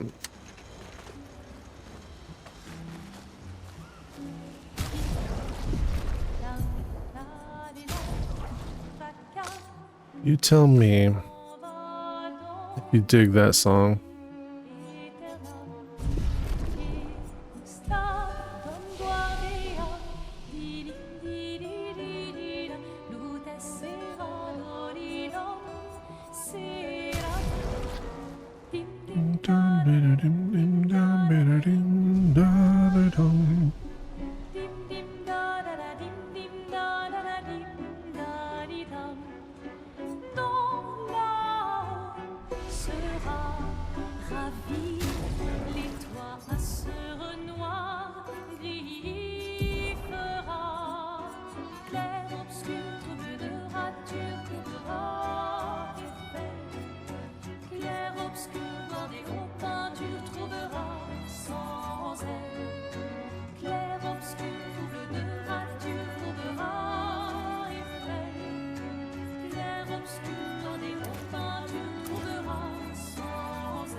des hauts pins, tu trouveras sans elle. Clair, obscur, double de gras, tu trouveras effet. Clair, obscur, boire des hauts pins, tu trouveras sans elle.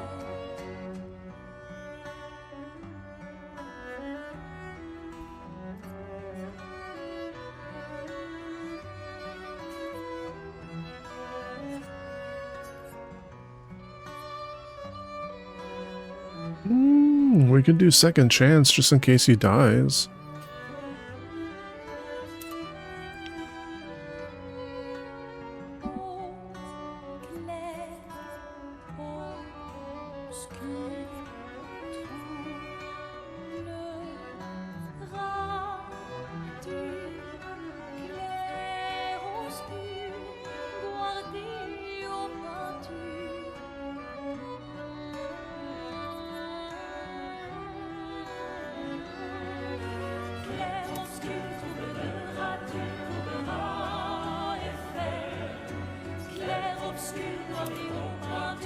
We can do that.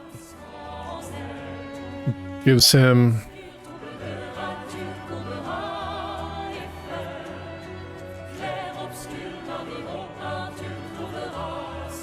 that gives him a pretty solid setup.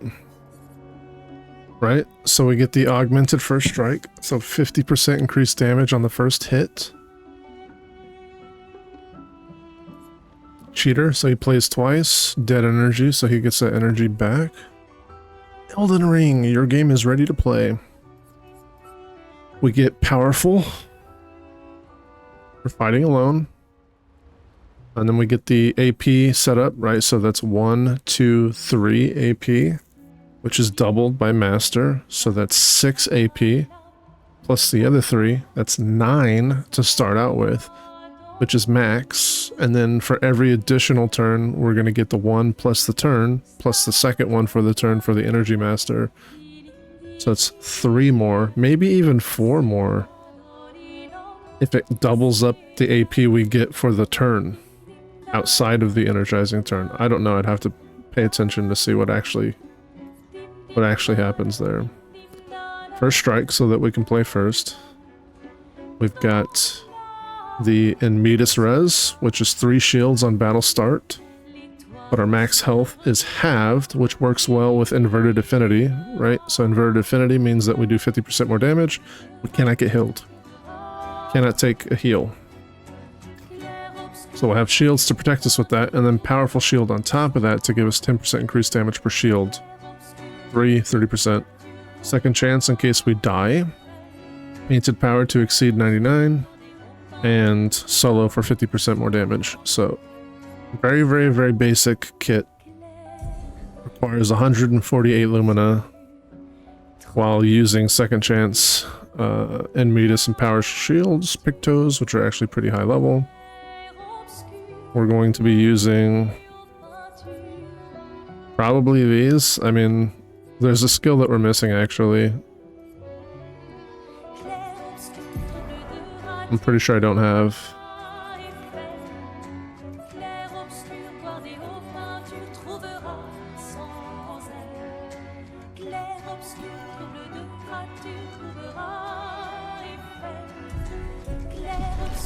We're gonna go get it. Oh, I can write in Gustav's journal. What'd you tell me? Write in the journal, man.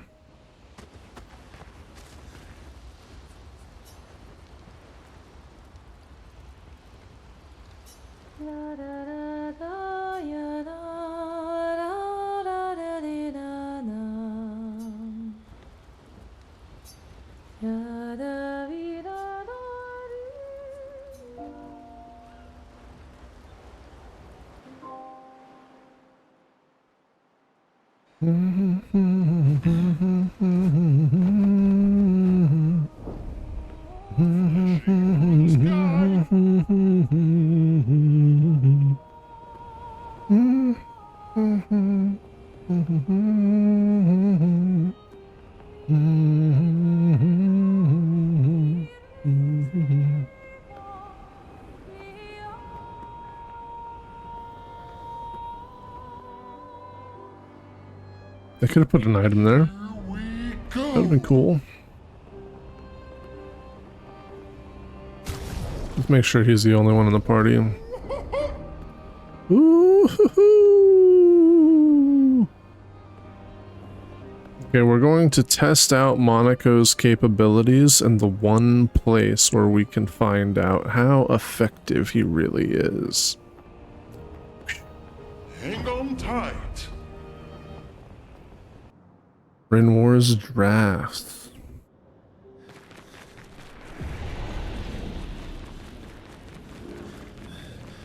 I'm just gonna kill some stuff here because I don't know if I've actually killed anything with him. And if I can't kill these guys, then I probably can't kill shit. A bit of violence, yes?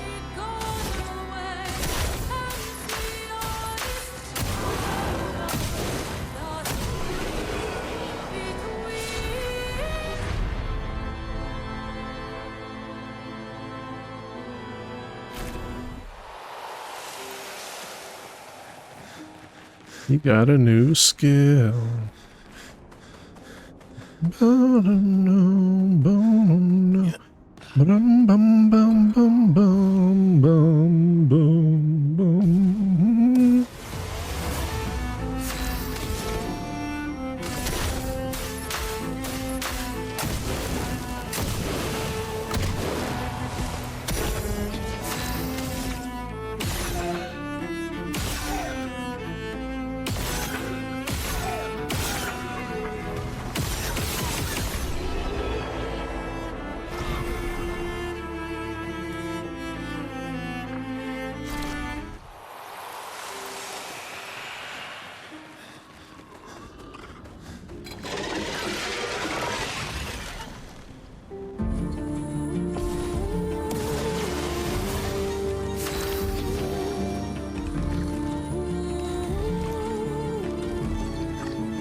Elden Ring, Night Rain, play.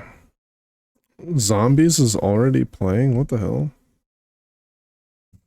Is this something we're gonna have to jump into? Are we saving this for tomorrow? Maybe we'll play some tonight after we cook dinner.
Well, I guess it is live.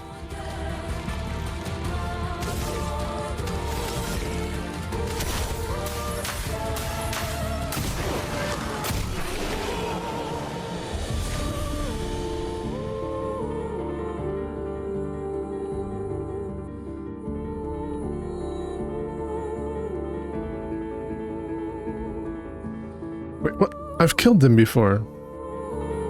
Why am I getting sniper upgrade now?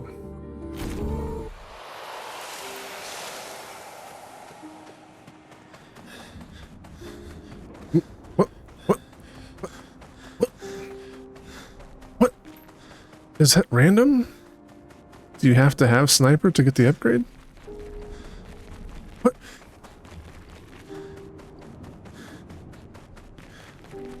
Did you get the deluxe edition of Expedition? I did after I beat the game. So, I've been following Expeditions. I've been kind of like watching it because I heard about it months and months and months ago. I heard about it a long, long time ago. And it looked like a promising new turn-based RPG, like a JRPG. And I haven't been into turn-based games in a very long time. But the graphics looked really nice, like from what I had seen. And then I just kept an eye on it, and I kept it on my, when it was brought up again, it was available to wishlist on Steam. So I had it wishlist for quite a while.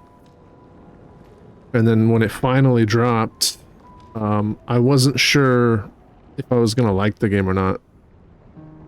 I didn't even play Persona 5, so I never even played that. But when the game came out, I was in the middle of playing Oblivion and dealing with how great that was as a game. So the fact that Expedition launched so quickly after, I wanted to finish playing Oblivion. Now we beat the main game for Oblivion, but we didn't go into the DLCs. So I still need to go back and play the DLCs for Oblivion Remastered. But when I had heard people talking about how good it actually was, because the turn-based combat wasn't so boring, that's when I started playing Expedition. So I was unsure when I bought it, because the game wasn't out yet. I bought the game like just before it came out. Or no, it was like the first or second day. My brother was telling me about it too. My brother was like, dude, you gotta play this game. I was like, yeah, I've been keeping an eye on it, but like I don't have a lot of extra spending right now, like spending cash. So I was just kind of keeping an eye on it. I kind of bought it on accident. I didn't mean to. At the time, the website I purchased it from, I wasn't able to make purchases from for like 2 years. And so I was just demonstrating how broken it was. And it fixed itself. So I bought the game, and that's when, that's why I played it, because I had it anyways. But it wasn't until after I beat the game, saw how amazing the story is, and, you know, how much of a masterpiece the game is. There's literally nothing about the game that I hate. There's not, I don't know, there's probably nothing about the game that I dislike, but there are things that I would like to see improved. And then there's other things that I just kind of like give a pass, because it is a AA game, and it only has like a 30-man dev team. So some of the issues where it's like some of the invisible walls, some of the things you can't climb over, it's not really that big of a deal. Like, it doesn't really matter. Like the fact that the mount has such a big body that it can't get between trees and stuff like that. That's kind of annoying, but it's not to the point where I hate it, and the fact that you can fly makes it kind of like, who cares if you can't get through the trees. It's just earlier on, right? Navigating the open world map is very slow too. But outside of that, like, those are things that it's not like I hate that. It's just things that they could be better, but I don't think it takes away from the experience. But yeah, afterwards I did buy the DLC because I wanted to support the devs.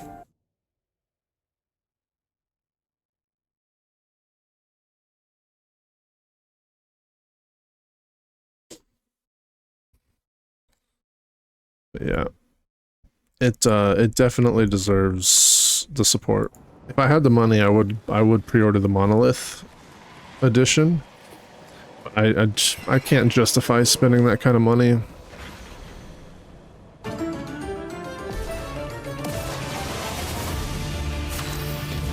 You think I'd like Persona? Maybe.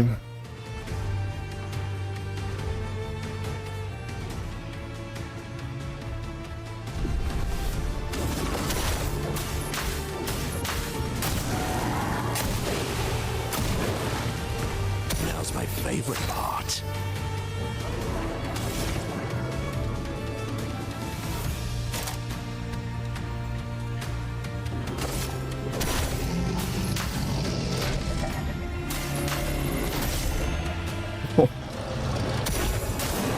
Why, yes, I'd love a dance.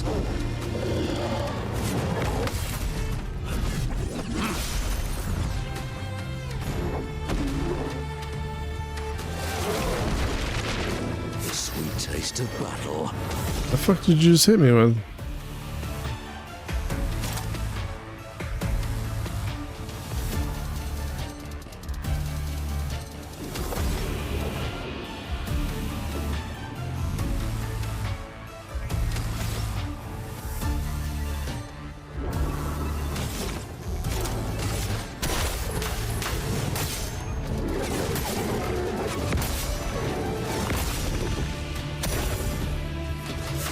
That's not good.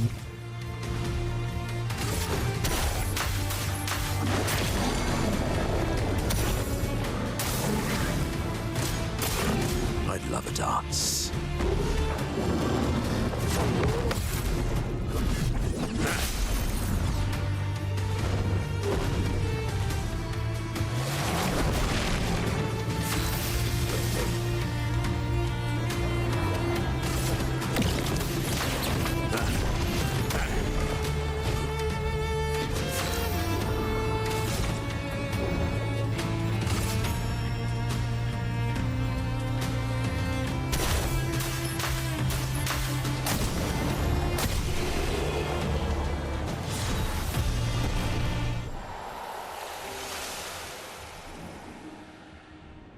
Monaco, I don't think you're gonna be able to one-shot these things until I get you some AP, bro.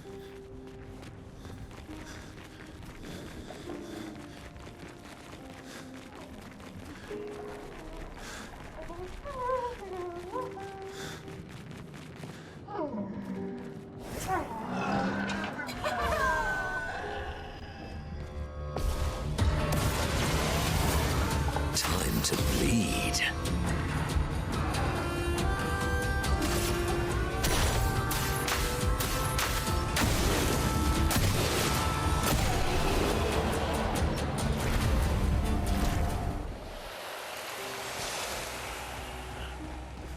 I hear the combat is also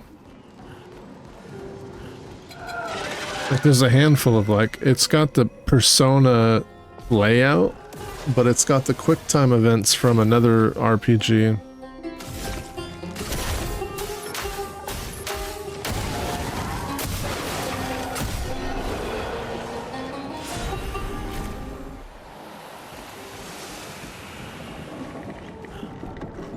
I don't think I can kill these guys. Not yet.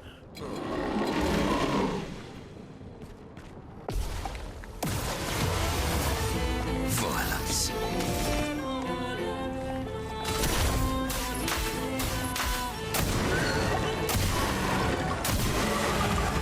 My, what lovely feet.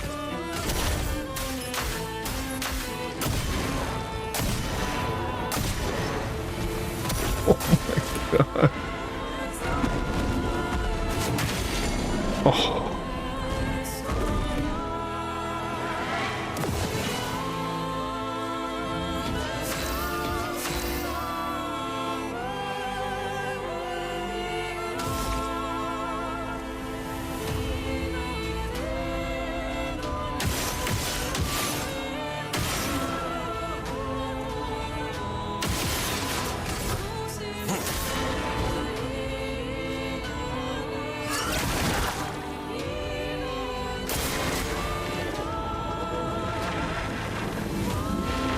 Foolish move.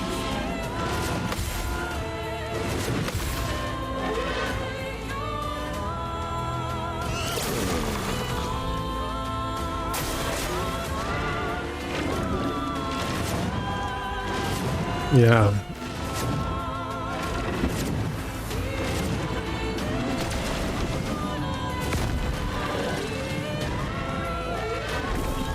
My, what lovely feet.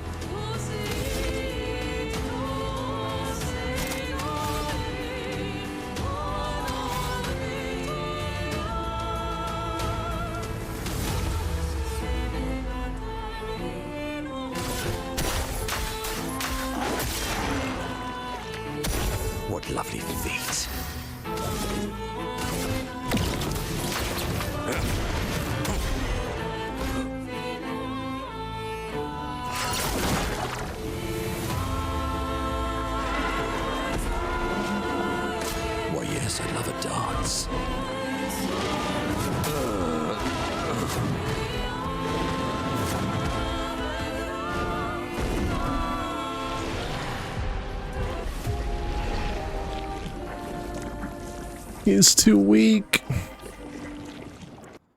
You're just too weak, buddy.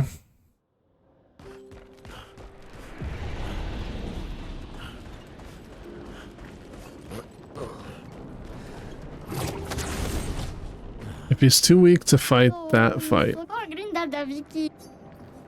I highly doubt he can fight this fight.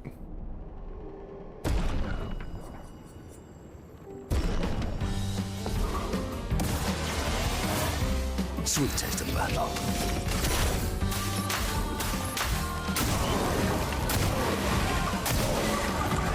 Sweet taste of battle.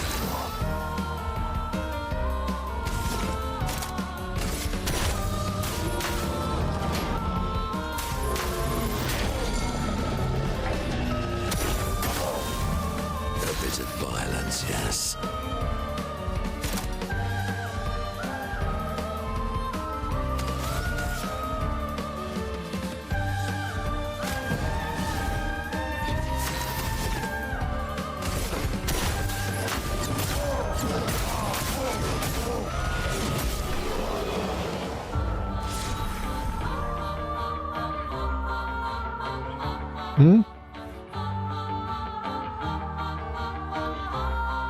Which one? Are you talking about the Porter Crasher?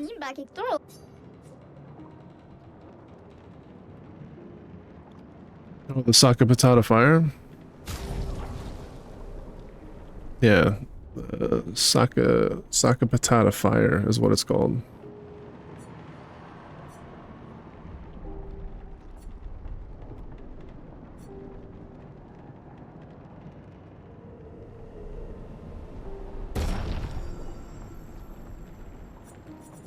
Dude, everything here is fucking expensive. Yikes.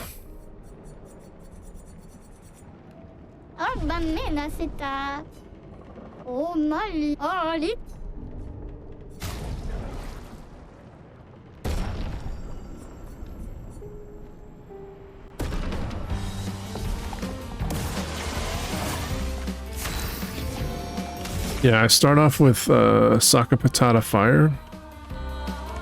In Almighty Mask, you do increased damage. I have the weapon that starts you off in Almighty Mask.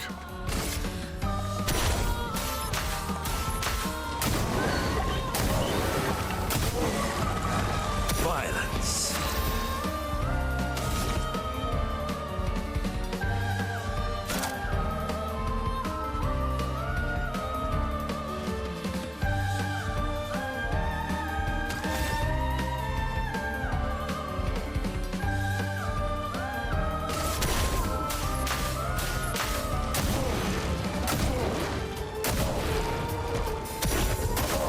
Oh, really?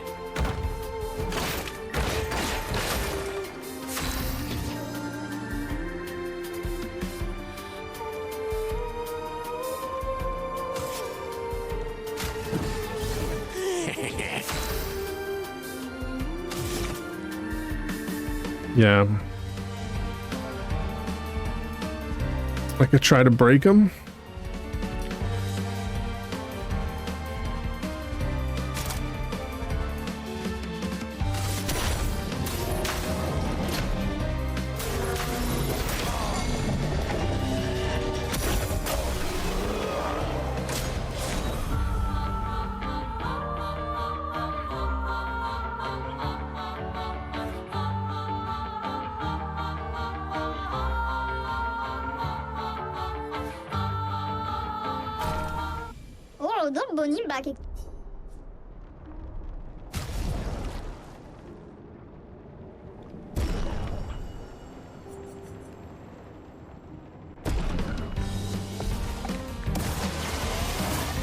Violence. Remove what limit break?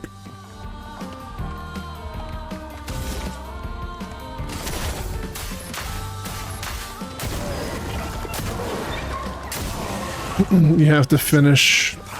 You have to finish the monolith story segment.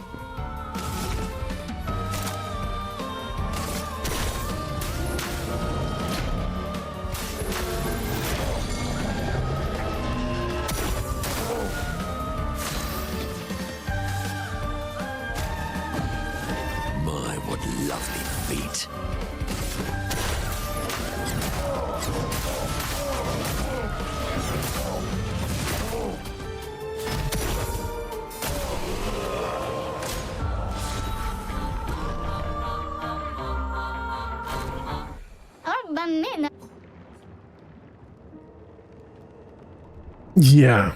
Yeah, you'll get something called the Painted Pictos, and it uncaps your damage.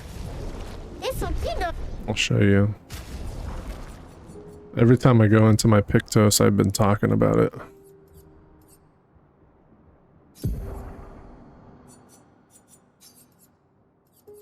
So, Painted Power.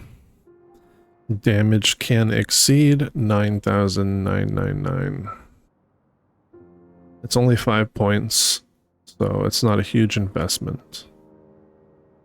Definitely worth it. Right? Like, huge. Huge.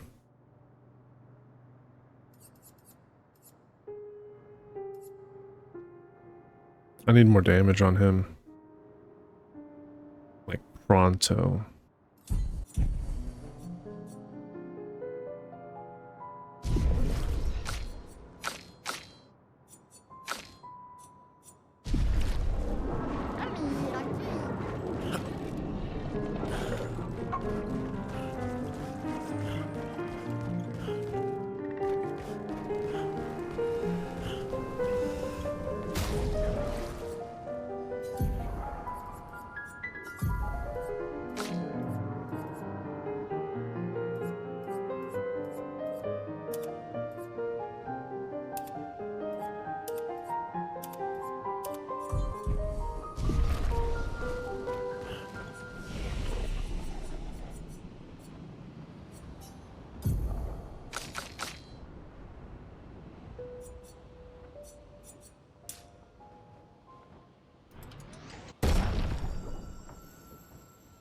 Yeah, I wonder, would I benefit from doing crit? Let's find out. 91 crit.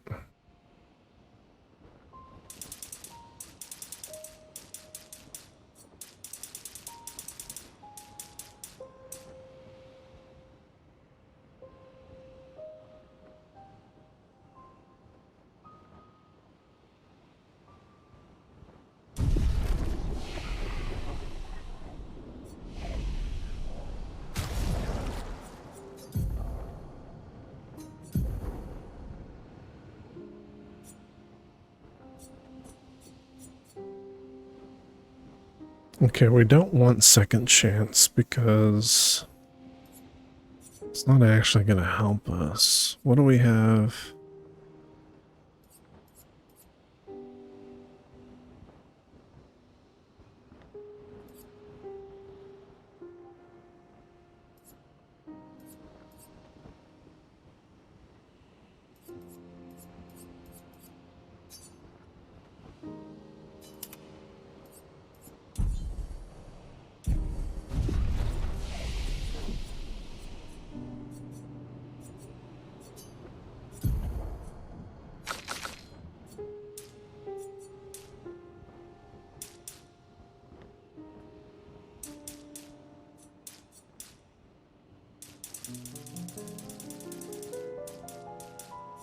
Perfect.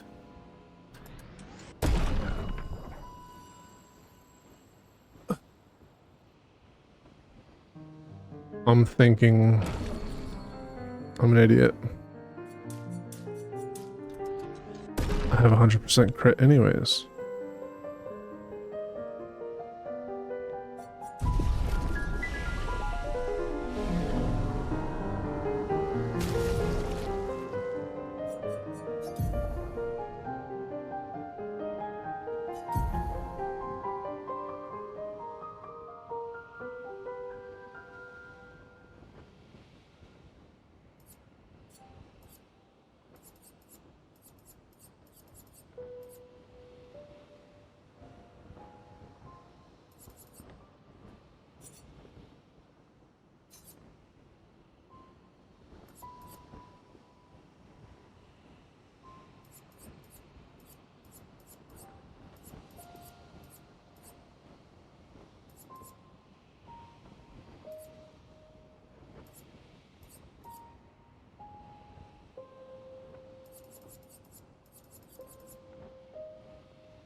Tainted is just...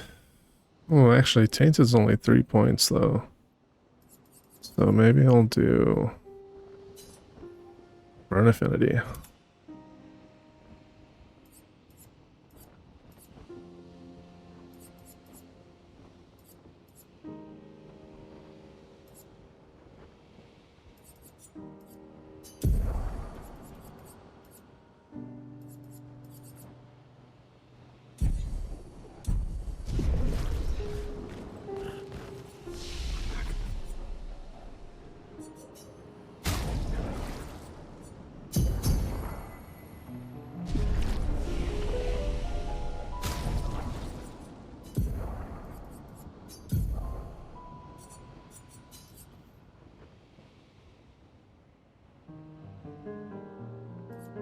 We got Empowering Last Stand, but we need,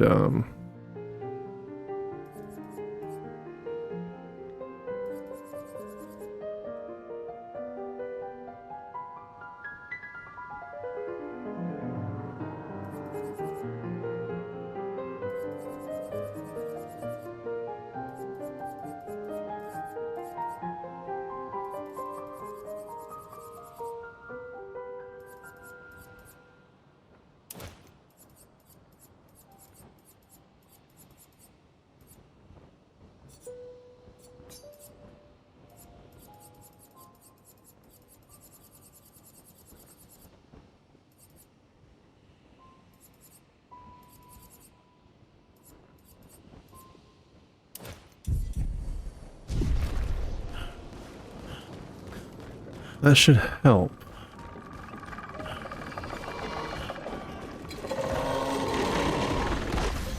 I don't know if it's going to be enough, but it could help. The sweet taste of battle.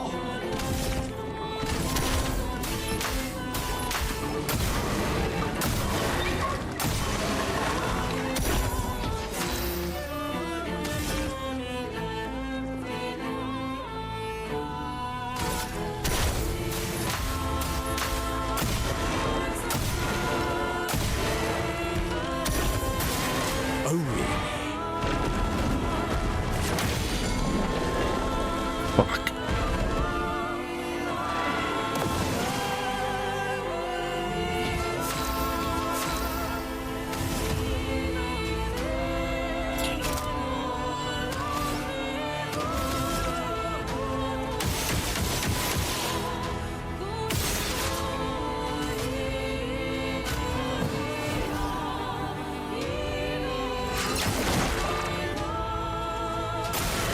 Oh, really?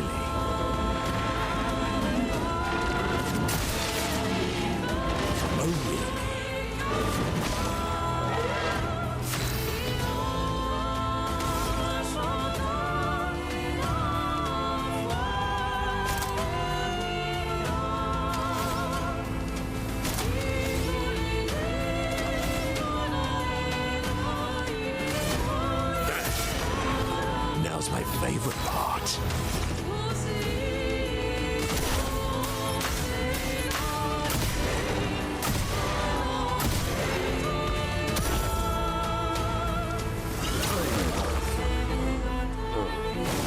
We don't have a second chance.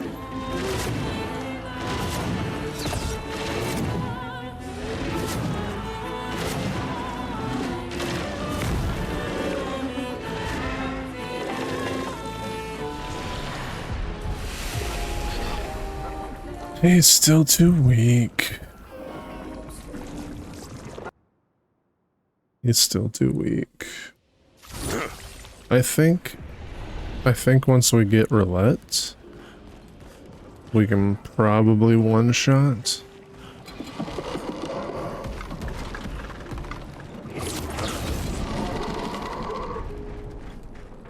Never picked this up. Why? That's such a good Pictos. Why did I never pick that up?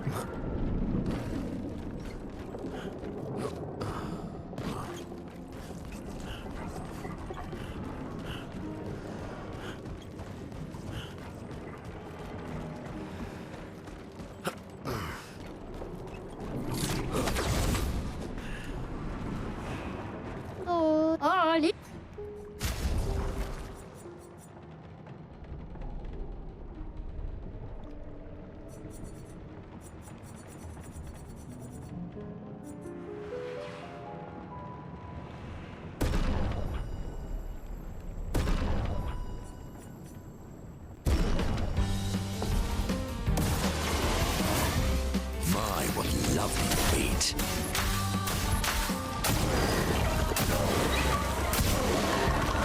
My cup is full.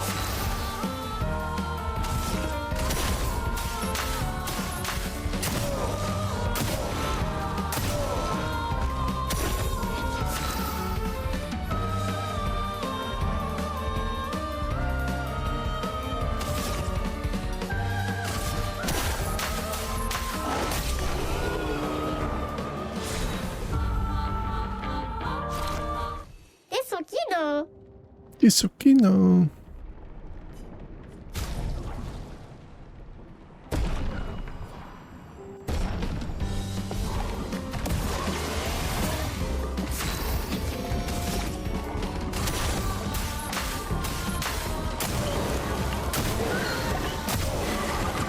A bit of violence, yes.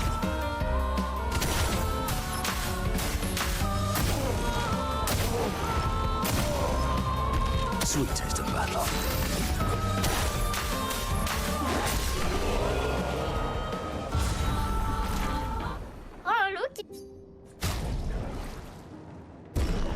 This is the best farming method, by the way, in the entire game. I'm pretty sure it's probably going to be even better on New Game Plus. The idea, though, is I want to one-shot them. I just don't have that kind of damage right now.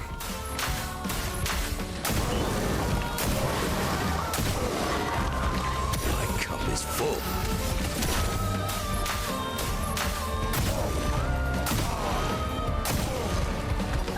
My, what lovely feet.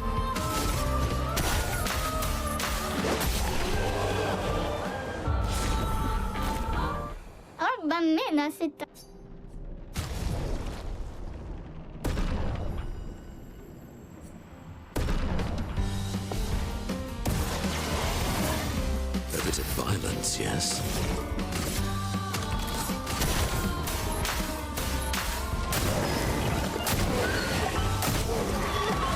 We're overdue for some mayhem.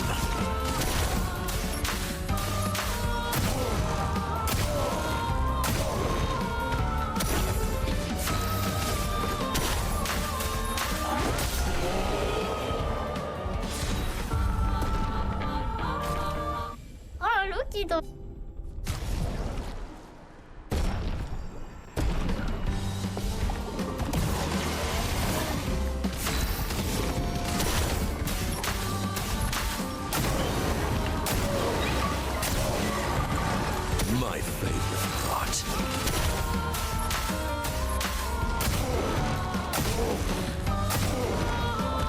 Violence.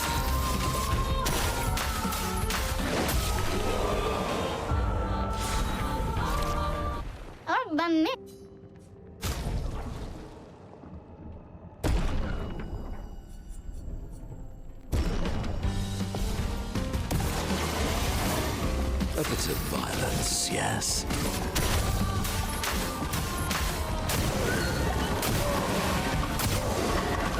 A bit of violence, yes.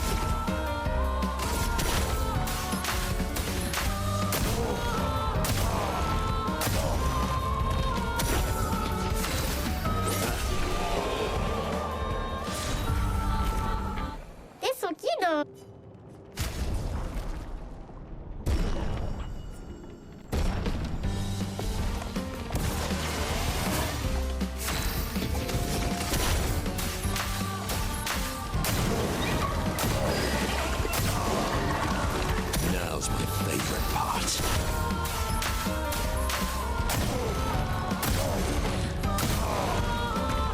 My, what lovely feet.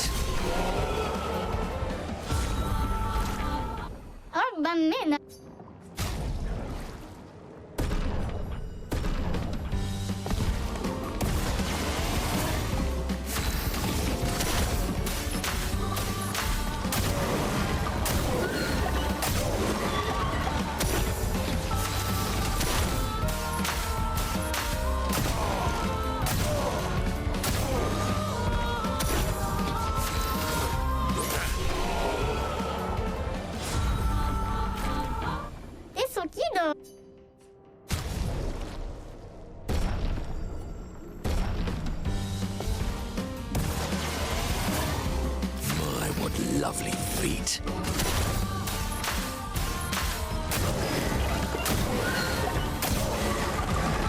My favorite part.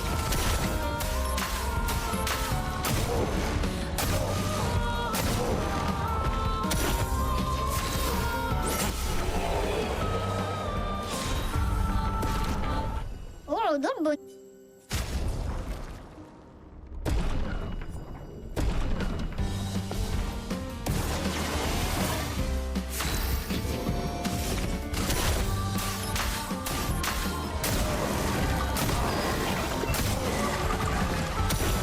What to choose?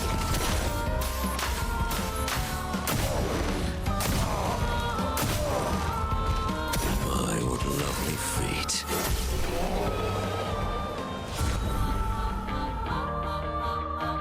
He's got a bit of a foot fetish.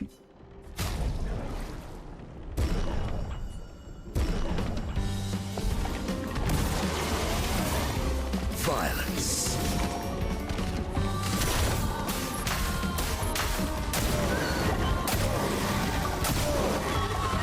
Now's my favorite part.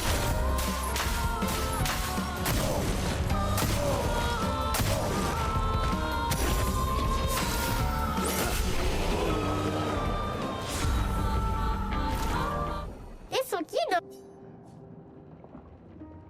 Árbame.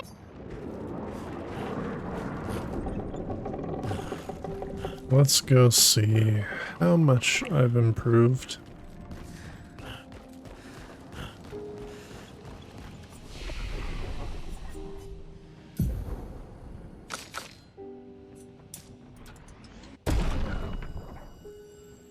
Some extra damage.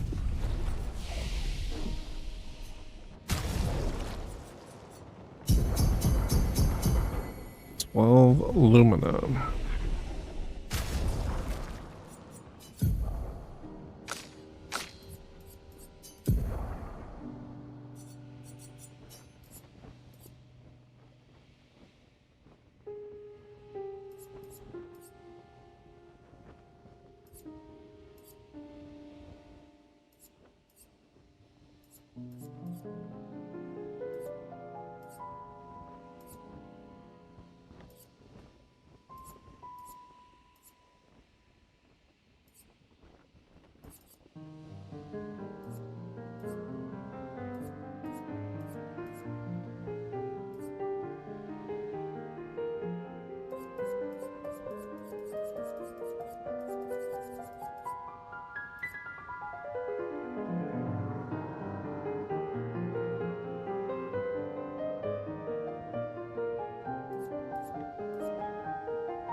The hell's wrong with you?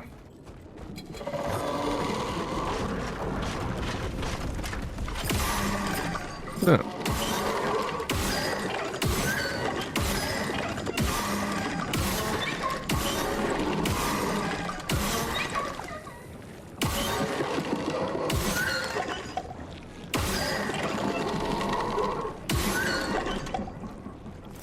Actually, let's see if we can kill him.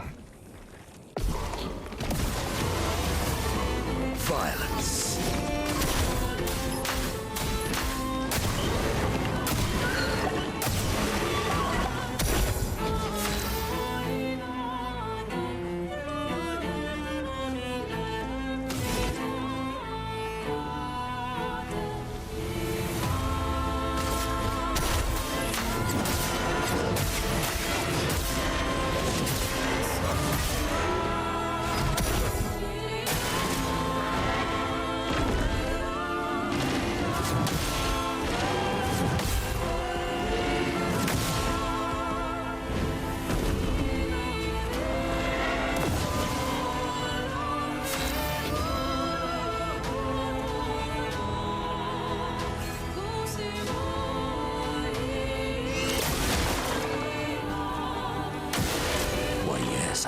dance. I love a dance.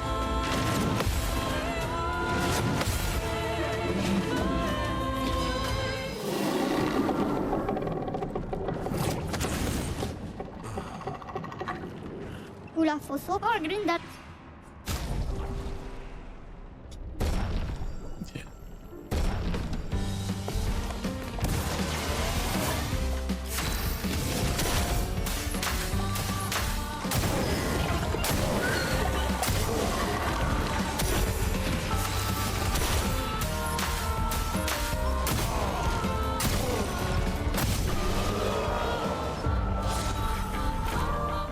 Oh, looky though.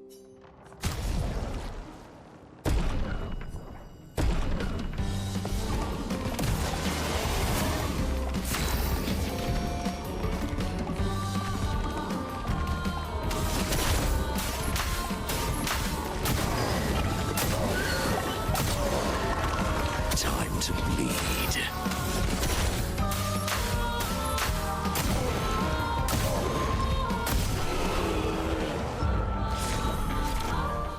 Oh, don't boni.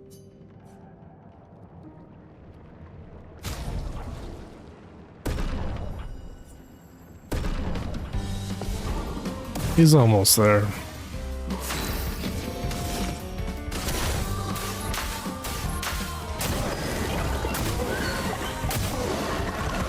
Violence.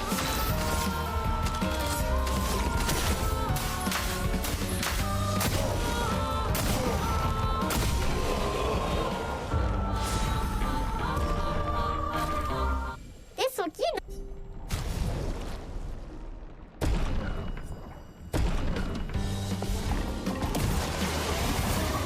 Time to bleed.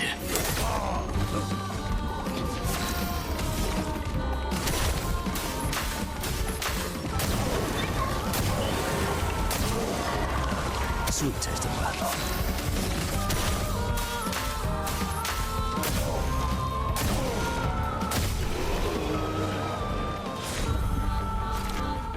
Oh, looky though.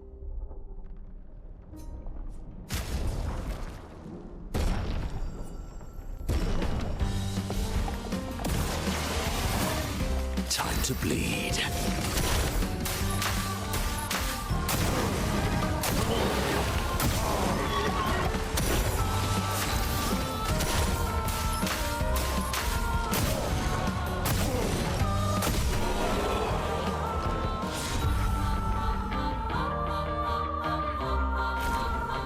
It's okay though.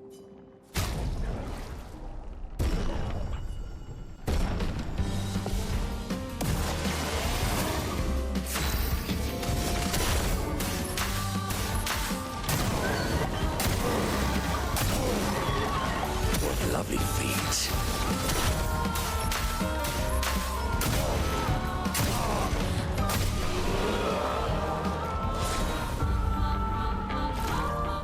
Oh, don't boni.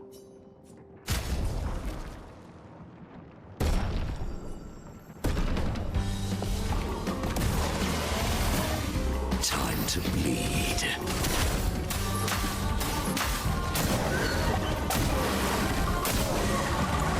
What lovely feet.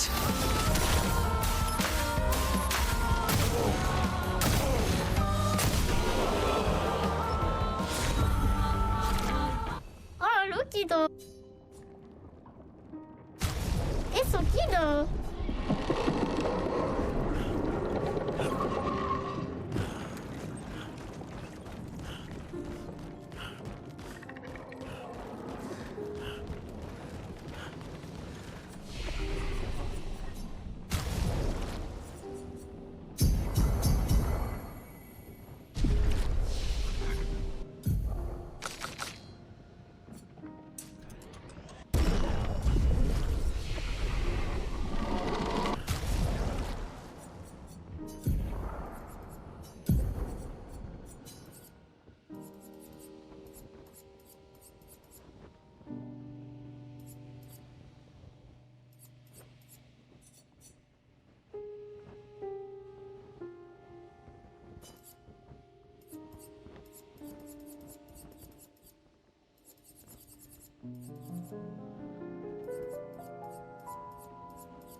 I didn't think so.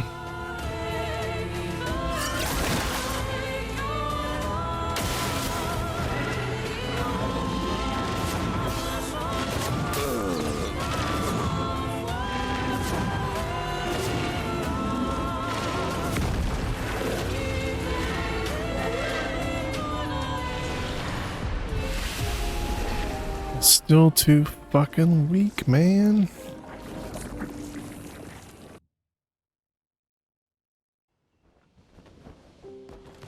It's amazing what a difference some just Luminas make to a build, you know?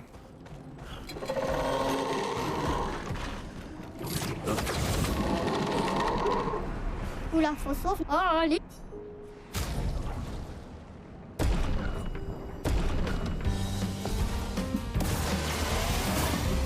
Can I one-shot these guys though?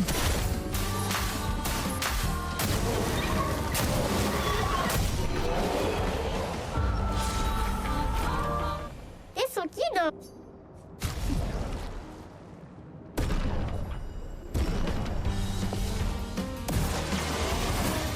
What lovely feet.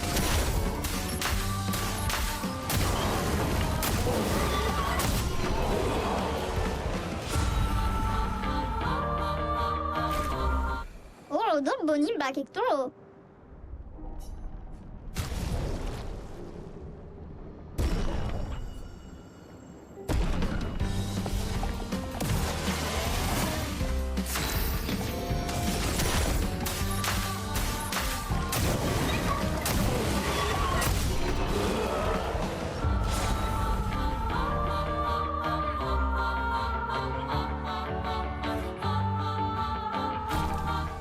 Isso aqui não.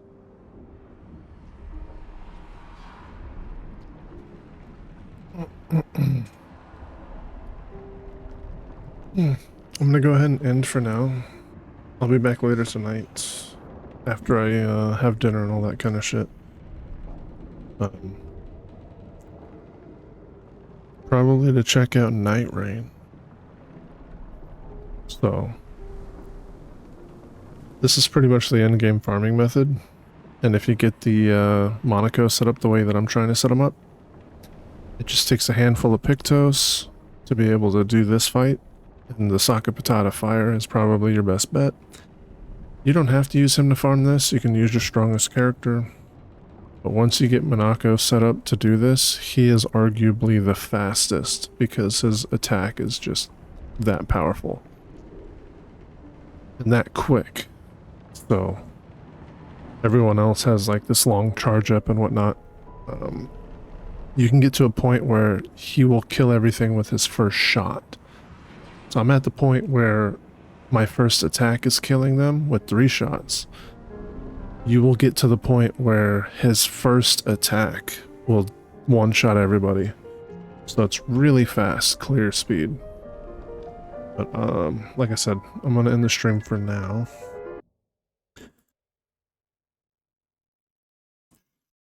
I'm gonna go see about dinner, and yeah, my buddy Brett is going live soon, so I'm just gonna raid out to him. Here's a raid message if you want one, and here's one for subs. All right, love and appreciate you guys. If I jump on tonight, maybe I'll see if a few people want to play Night Rain, and we'll try that out.